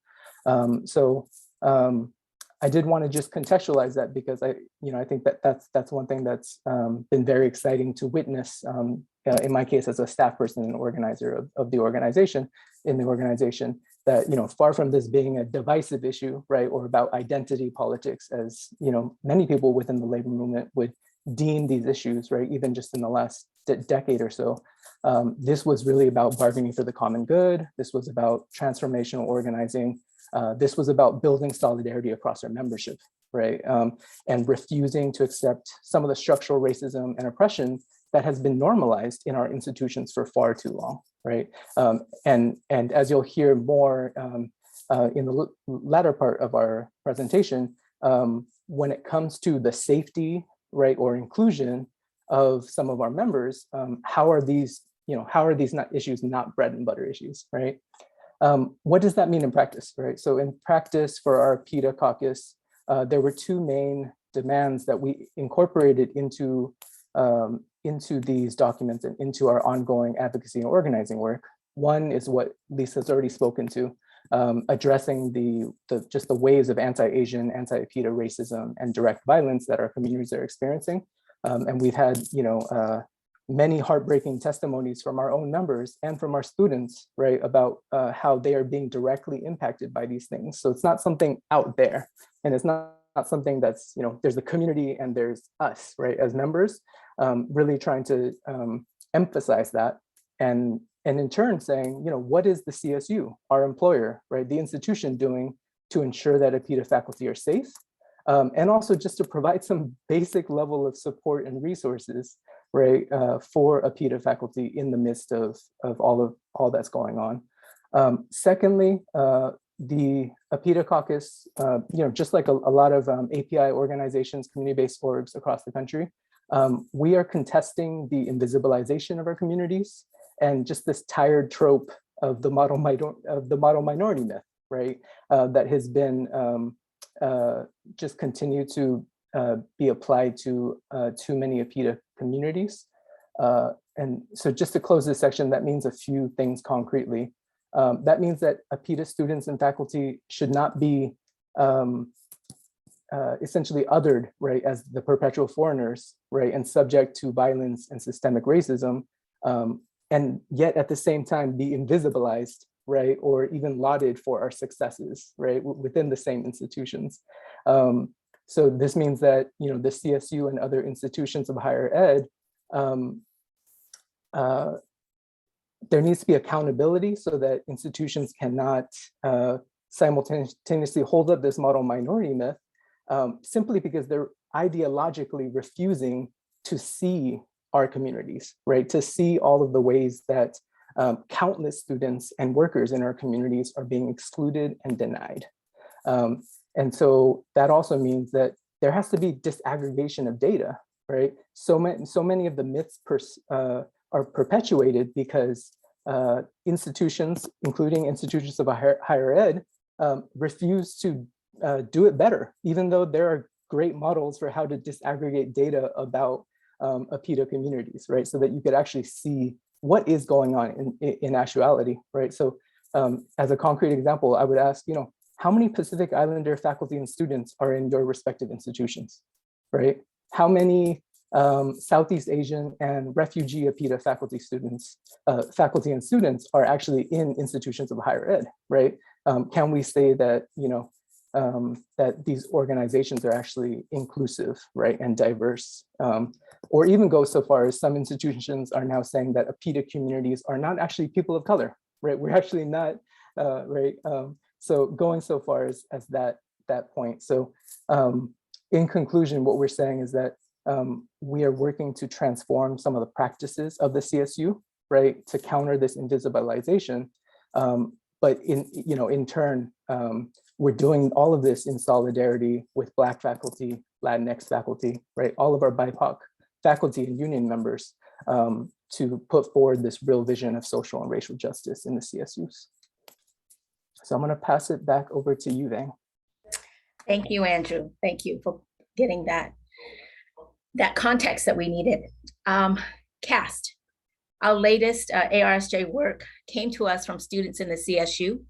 They open our eyes to the injustice and discrimination they face every day, but we are ignorant of its existence.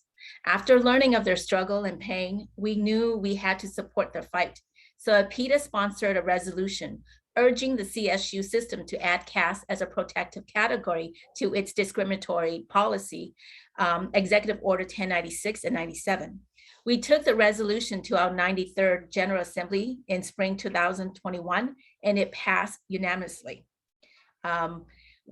As we were still in bargaining at that time, APTA urged our bargaining team to follow the resolution and, if possible, include caste as a protective category into our collective bargaining agreement, or CBA, specifically in Article 16, non-discrimination. We did receive pushback from management at the table, but in the end, we prevailed, and caste was included in our tentative agreement, which ratified on February 3rd, 2022. So we're really excited about that. We brought these three amazing people with us and activists to you today because we want to stop caste discrimination. And I'll let Lisa introduce you to our amazing speakers. I know we're running a little bit short on time, so I think what I'm going to do is just announce their names and have them tell you a little bit about themselves as they start discussing their work. First, we have Thenmozi Soundarjaran. Is that correct? I'm sorry. Prem Paryar and Manmeet Singh. I do want to say, a public thank you to Manmeet because of his relationship with faculty at Cal Poly. He was an undergraduate at Cal Poly, and just a simple email saying, hey, this is something that is important to me and to our community. Can you do this? I took his words to our caucus, the APTA caucus at CFA, with the support of folks like Chor Swang Ning from Cal State LA, right? Dorothy Chen Maynard from San Bernardino and other folks that are in our caucus. It really took off, and it was a no-brainer for us to include this as part of our advocacy. We have had some pushback from some faculty, but we're realizing that their words are small and so are their numbers. So I would like to welcome our panel today and have them take the rest of our time. Thank you so much for being here. Thank you so much, Lisa and Vang and Andrew and all of the folks here for us. And again, my name is Thenmozi and I'm Executive Director of Equality Labs. And, you know, this ability for us to be able to build material solidarities across so many different communities on the issue of caste is exactly how we eradicate massive systems like apartheids, you know, and I think that because workers stood together in global movements, that's how we ended South African apartheid. And similarly with the issue of caste, what we've seen is that we have seen very strong workers and racial justice movements across the world begin to stand in solidarity around this issue of caste equity. And CFA's courageous stance was just the latest in many, many institutions who are standing up around this issue in the United States and across the world. And part of what I think we're hoping to do in this conversation is not just give you a very simple overview of what caste is, but also hopefully through the stories of both Prem and Manmeet, inspire other unions who might want to stand shoulder to shoulder with CFA's, you know, historic kind of contractual win to maybe consider thinking about adding caste as a protected category in your collective bargaining agreements and also with whatever institutions that might be relevant in your communities. So just at a top level, when we're talking about caste is a protected category that often sits under race, but it really speaks to its own category of social exclusion that has its origins in immigrant communities from South Asia. So, you know, it's a very strange, you know, social system of exclusion because it's decided at birth and it determines your purity and basically the whole of your life. You know, if you're upper caste, you have access to all of the benefits and all of the social networks you need to thrive in society. And if you're caste depressed, like myself and Prem, you're seen as untouchable, spiritually defiling to other people. And as a result, you're excluded from many of the networks of power, face, you know, systemic violence, and a surprising amount of exclusion in the diaspora. And I think that, you know, a lot of people in North America, when they think about caste, are like, oh, that's something over there. It's not here. And I think one of the things we're seeing about a lot of the cutting edges of racial justice issues is that it's not enough to just be thinking about how racial justice issues originate from supremacy,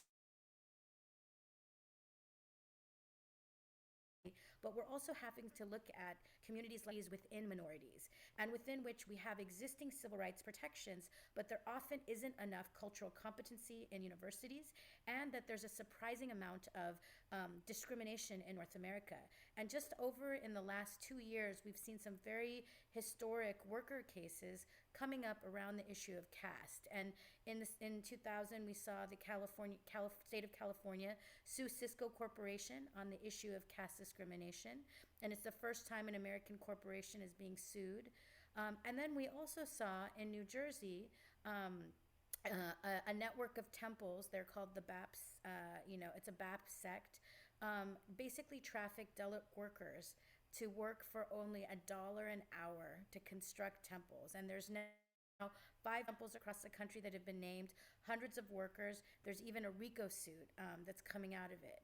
And so overwhelmingly, caste is seen as a workers' rights issue, it's seen as a gender justice issue, it's seen as a racial justice issue, and many students and faculty who are fighting for this issue are incredibly afraid to be public-facing in the campaigns around this issue, because when they do, they face punishing, discrimination, harassment, doxing, and a lack of competency for support. And the kinds of discrimination that our students are experiencing, include discrimination in student groups, discrimination in housing, open slurs and bigotry, even sexual assault and harassment. And in our work at Equality Labs, we found the levels of discrimination were very high for caste-oppressed people. 1 out of 4 had faced some form of physical assault, 1 out of 3 discrimination in education, and 2 out of 3 discrimination in the workplace. Universities are both workplaces and sites of education, so that really makes this a really powerful place for us to build union power around this issue. And so I'm going to pass it to my colleague Prem, who was one of the core leaders who helped to start this movement at the Cal States. And Prem, you can talk a little bit about that work. Thank you, Thanmori. Can you hear me? Okay. Thank you, everyone. So warm greetings to all. So I'm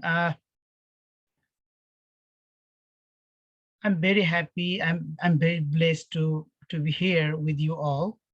So caste-based discrimination is structural, and we all know that it manifests in terms of attendance at school and university. So if you go students in grade 5 in a decent Kathmandu school in Nepal, you will most likely find 90% of kids belong to upper caste families. Income barriers prevent Dalit parents to send their children to such schools. Dalit tend to have higher dropout rates than the students from other communities. That's talking about structure briefly. So let me give you a personal example. I'm the first generation to go to school. My parents had a dream for me to complete high school. It was difficult for me to pursue higher education. They could not afford to send me to college. To continue my college education, I needed to work almost 12 hours a day. It was very difficult for me to focus on my education. Wherever I would go, people labeled me as untouchable or Dalit. Even when I was discriminated against or called names and casteist slurs at my college in Nepal, I could not report. because the college did not have the place to report it. As Dalits, we are forced to be resilient and put up with discrimination. We are forced to become habituated and take this discrimination against us easily. So I'm one of the countless caste oppressed peoples who have faced caste discrimination here in the US. I came here undocumented, fleeing caste and political persecution in Nepal. 8, I have experienced the same caste discrimination I tried to escape. I vividly remember my first experience of caste soon after I arrived in California. A dominant caste friend invited me to lunch at her friend's home. Because I know that caste unjustly determines who you can and cannot sit and eat with, I was hesitant. However, I joined, hoping I had left caste discrimination behind in Nepal. During lunch, what happens when it was my turn to serve myself, I was stopped and told not to approach because I would pollute the food. Instead, a plate would be prepared and handed to me. I realized that though I had escaped caste persecution in Nepal, the discrimination and humiliation because of my birth as Dalit has followed me to the US, even though I belong to the same Hindu religion as everyone at that lunch.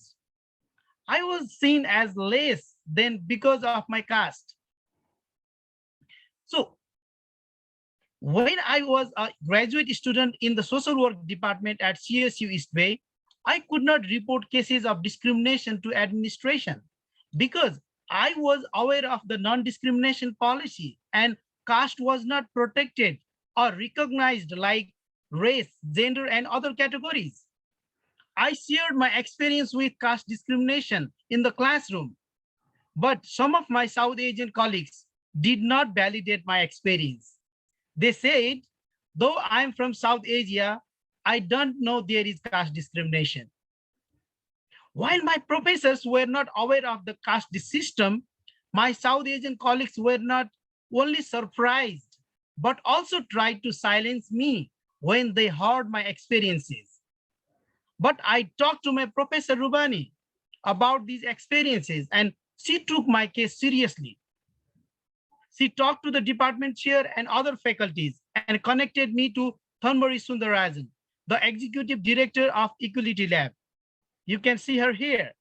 After this, the conversation started around caste discrimination, about caste protection, started at my department. Given the lack of caste protection, when I reported the instances of caste discrimination, it was difficult for the administration to understand the gravity of my experiences as a caste-oppressed student. However, caste is a social justice and human rights issues, and millions of people are surviving as untouchables and lower caste people every day, including so many students, staff, and faculty at US universities. However, the university administration here is not aware of the reality of caste violence, unlike discrimination based on race, gender, and sexuality. Caste-based discrimination has the longest history in the world. The history of caste oppression extends thousands of years into history. And besides me, there are so many students who are not comfortable to talk about their caste identity. They are hiding behind the dominant caste names to survive as a human. Why are they forced to hide their real identity? I could also hide my identity and be protected, but that is not the solution. I thought, with my personal experience, I thought it was important to have caste protections, at least at my department level, even if not the whole CSU system. Soon after I started this work, there was a faculty meeting where some of us shared our personal testimonies. So Thanmari Sundarajan did her presentation at that faculty meeting, after which the department decided to add caste as the protected category. So on the occasion of World Mental Health Day in 2020, I held a conference to educate people about the intersecting issues of race, caste, and mental health during COVID-19. At the conference, the chair of the social work department announced aiding caste as the protected category. I thought that this should not be limited within my department. Diversity, equity, and inclusion committees, as well as faculties in ethnic studies, education, sociology, psychology, and other departments should care about caste discrimination. I started communicating with them, and following this, the DEI committees drafted the caste resolution for the academic senate. At the academic senate meeting, it was not easy because there was a South Asian professor from an Indian background, and she tried to resist this resolution. She said that this was an Indian issue. And why do we need to have this conversation at this academic senate? At that time, I shared my stories to them and told them why this policy is important at the university level. After hearing my experiences, the academic senate passed this resolution unanimously. After this, the conversation started and I got connected with Manmeet, a student leader at Cal Poly who was also organizing for caste protections. I want to thank Equality Lab who connected me with Manmeet. I got an opportunity to speak at the California Faculty Association Immigration Panel on November 17, 2021. Professor Rubani and Professor Kim Jaron provided me that opportunity to share my experiences as undocumented caste oppressed student at CSU. Finally, after months of advocacy, the CSU system adopted caste as the protected category. This decision is very personal to me and other caste oppressed students, staffs, and faculties.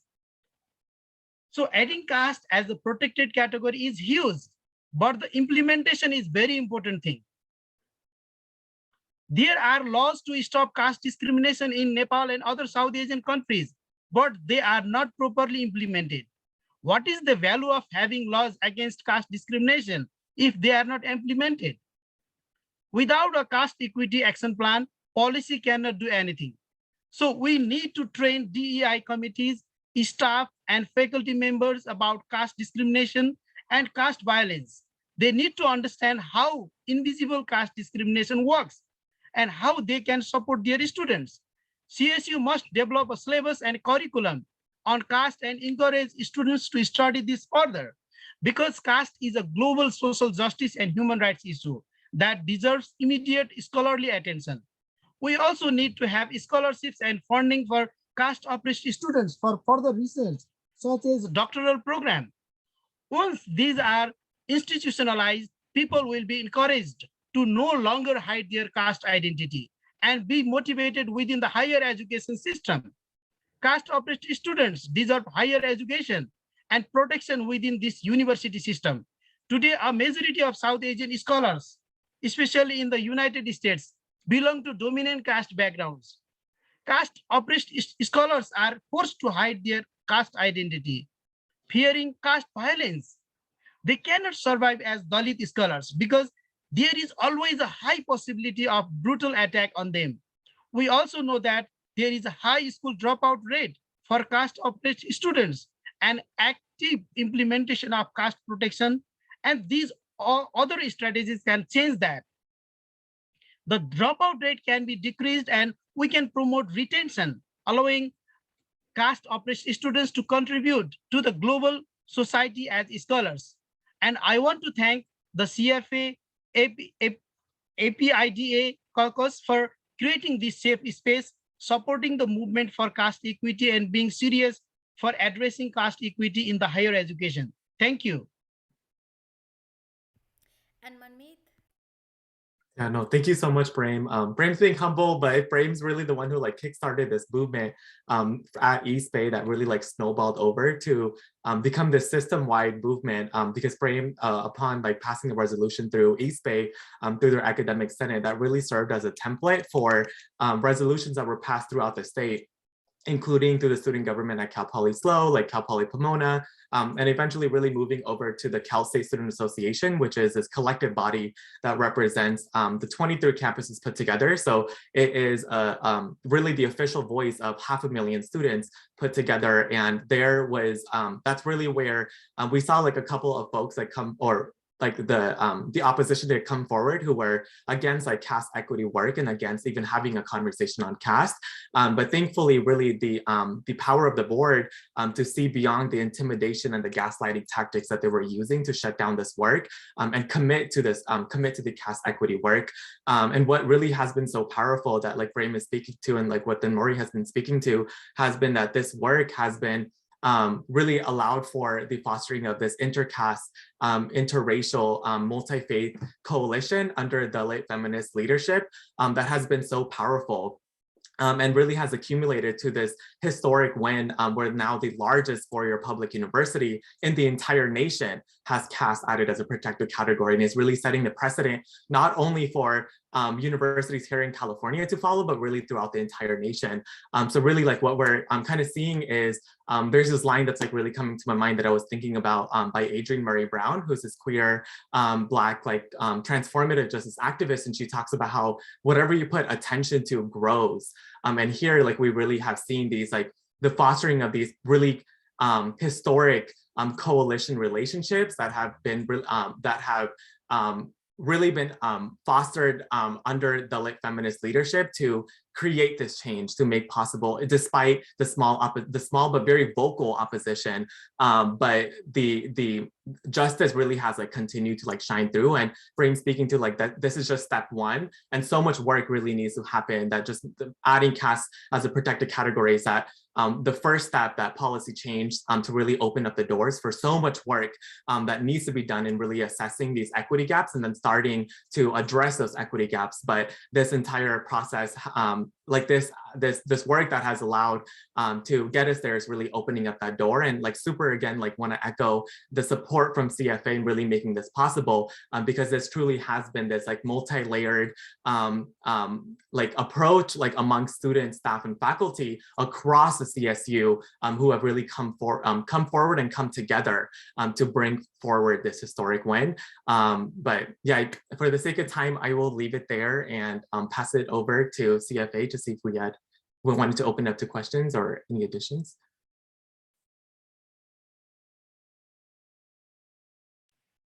I think we are probably at our time. Naomi, I assume that because we were scheduled till 4:05, I don't know that we have time for questions. Yeah, so we can go for another 5 minutes and do some questions. I know there's a lot happening in the chat. So and Mehmet, sorry for you to rush there at the end. Really appreciate your work here. So if you want to ask a question, go ahead and put stack in the chat and I'll let y'all handle the Q&A.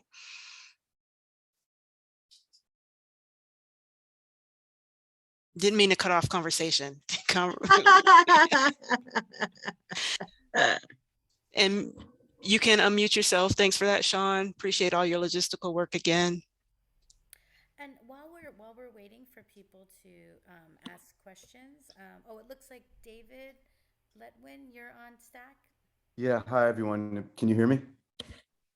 Yes. Yeah, I just put this in the chat and I just want to repeat it for everyone. This was an amazing panel. All the panels at this session have been great.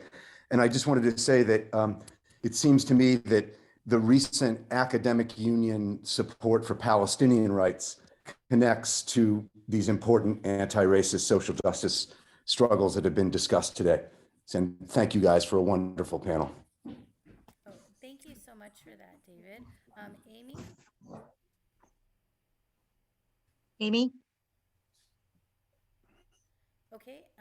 Thanks so much. This was really illuminating. I'd read about it in some of my gender history work, but this was really interesting to see the way it is in higher ed. And I was actually curious because Prem brought this up, is how you all have tried to work across caste categories with faculty. Like, what has been some of your most successful tactics in working across that line and maybe changing minds? So I think that's a really great question. And some of what I would just like to kind of flag for that is, you know, our model for organizing is really based on the civil rights movements. And I think the freedom schools and that really helped to kind of be the incubator to build multiracial solidarity as well as political literacy is also how we do our work. Like, we are very strongly multiracial, interfaith and intercaste, but you can't really bring all of those people together until they've actually broken bread and really gone through the hard walk of what it is to really be in accountable relationship with each other, but also committed to healing in terms of the violence from these systems of exclusion. So before any of these campaigns occurred, we were already doing a year and a half of political education. And I think that's why we have a network of organizers across the country who have really been powerfully engaged around this issue. So we have many people who are a part of this issue. It's a very inclusive movement. And I think that's been really powerful. And I think this is also one of the reasons we really wanted to come and speak here today, is we're really hoping that other unions want to take this up, because again, collective bargaining agreements and also departments being able to add this really are the channels for us to be able to eventually have caste be a protected category nationally. And so if you are a union that wants to be part of this movement, you know, we would love to sit down and talk with you. You'll get to know Prem and Munmeet even better. But the idea is you probably have Prems and Munmeets in your universities, as well as faculty that are anonymizing themselves, who are intimidated to come forward because of the fear of reprisal. And the courage of CFA, and I really want to thank Vang and Andrew and Lisa, is that they stood up for faculty that could not be able to be forward facing. And that's tremendous, because some of the faculty that were Dalit in CFA were terrified because the opposing faculty to this are, you know, faculty who are in charge of departments. So that's a real problem. And I think someone else mentioned this about the kinds of tiers of hierarchies we have in academia. Most faculty, in terms of Dalit faculty, we only have 2 tenured Dalit faculty in all of North America. So they're coming into very casteist, biased, academic systems. And so there's not a lot of safety for them. So union power is the only power that can really stand hard against Brahmanism, which is how we talk about, like what white supremacy is to racism. We say that with relationship to caste. So thank you for that question. And I think Maha was the last person on stack, right? Hi, yeah, thank you everyone. My goodness, this is incredible work you guys are doing and very impressive. And my question is really not directly to you, but maybe to CFA, because as we all struggle for dignity and equity, I always feel that there's a big elephant in the room, which is always the adjunct faculty that is never discussed. And I was hoping, I came here to hear more about it, and I'm not sure, are we going to hear anything about it, or are you addressing it? And where is CTA? Are they coming to today? Or I'm sorry, I don't exactly know the politics. I just came on my own, but I was really hoping to hear about the adjuncts today. And can you tell me what you guys are doing at CFA and if there's more to come or not? I can speak a little to that, Maha. I am a temporary employee. I refuse to use the term adjunct because if you look at the definition, it means less than, and we are certainly not less than. In the CSU, we make up most of the teaching assignments. And, a colleague of mine at Channel Islands, John Udelson, pointed that out to us at a national meeting or at a statewide meeting once, and that's really stuck with me. I'm happy to report that while we are still considered temporary, it is the first time in the 24 years that I've been in the CSU where CFA members have actually brought this forward and are making it an issue. That for some of our for some of our longtime lecturers, we need to provide them with better work security, right? Better security in getting rehired and not having to reapply for our jobs or interview for our jobs. And one of the big things at San Luis Obispo was that we got the word temporary taken off of our ID. but baby steps. And this is the first time in 24 years where there has been any support from the tenured faculty to say, hey, we rely on our lecturer colleagues a lot. They teach a lot of the service classes. They teach a lot of our classes that allows us to be able to do research and to be able to provide service. And we need to be giving them longer contracts. So while it was a huge win, I think it was about 10 years ago that lecturers were offered now 3-year contracts rather than having to apply every year. We're hoping for something that is more like 5 years or longer so that lecturers can really just focus on teaching. But like I said, baby steps, these attitudes don't change lightly. When you have the power, for some reason, it is really hard to give it up. And I think as our faculty, our tenured faculty becomes younger, they're a lot more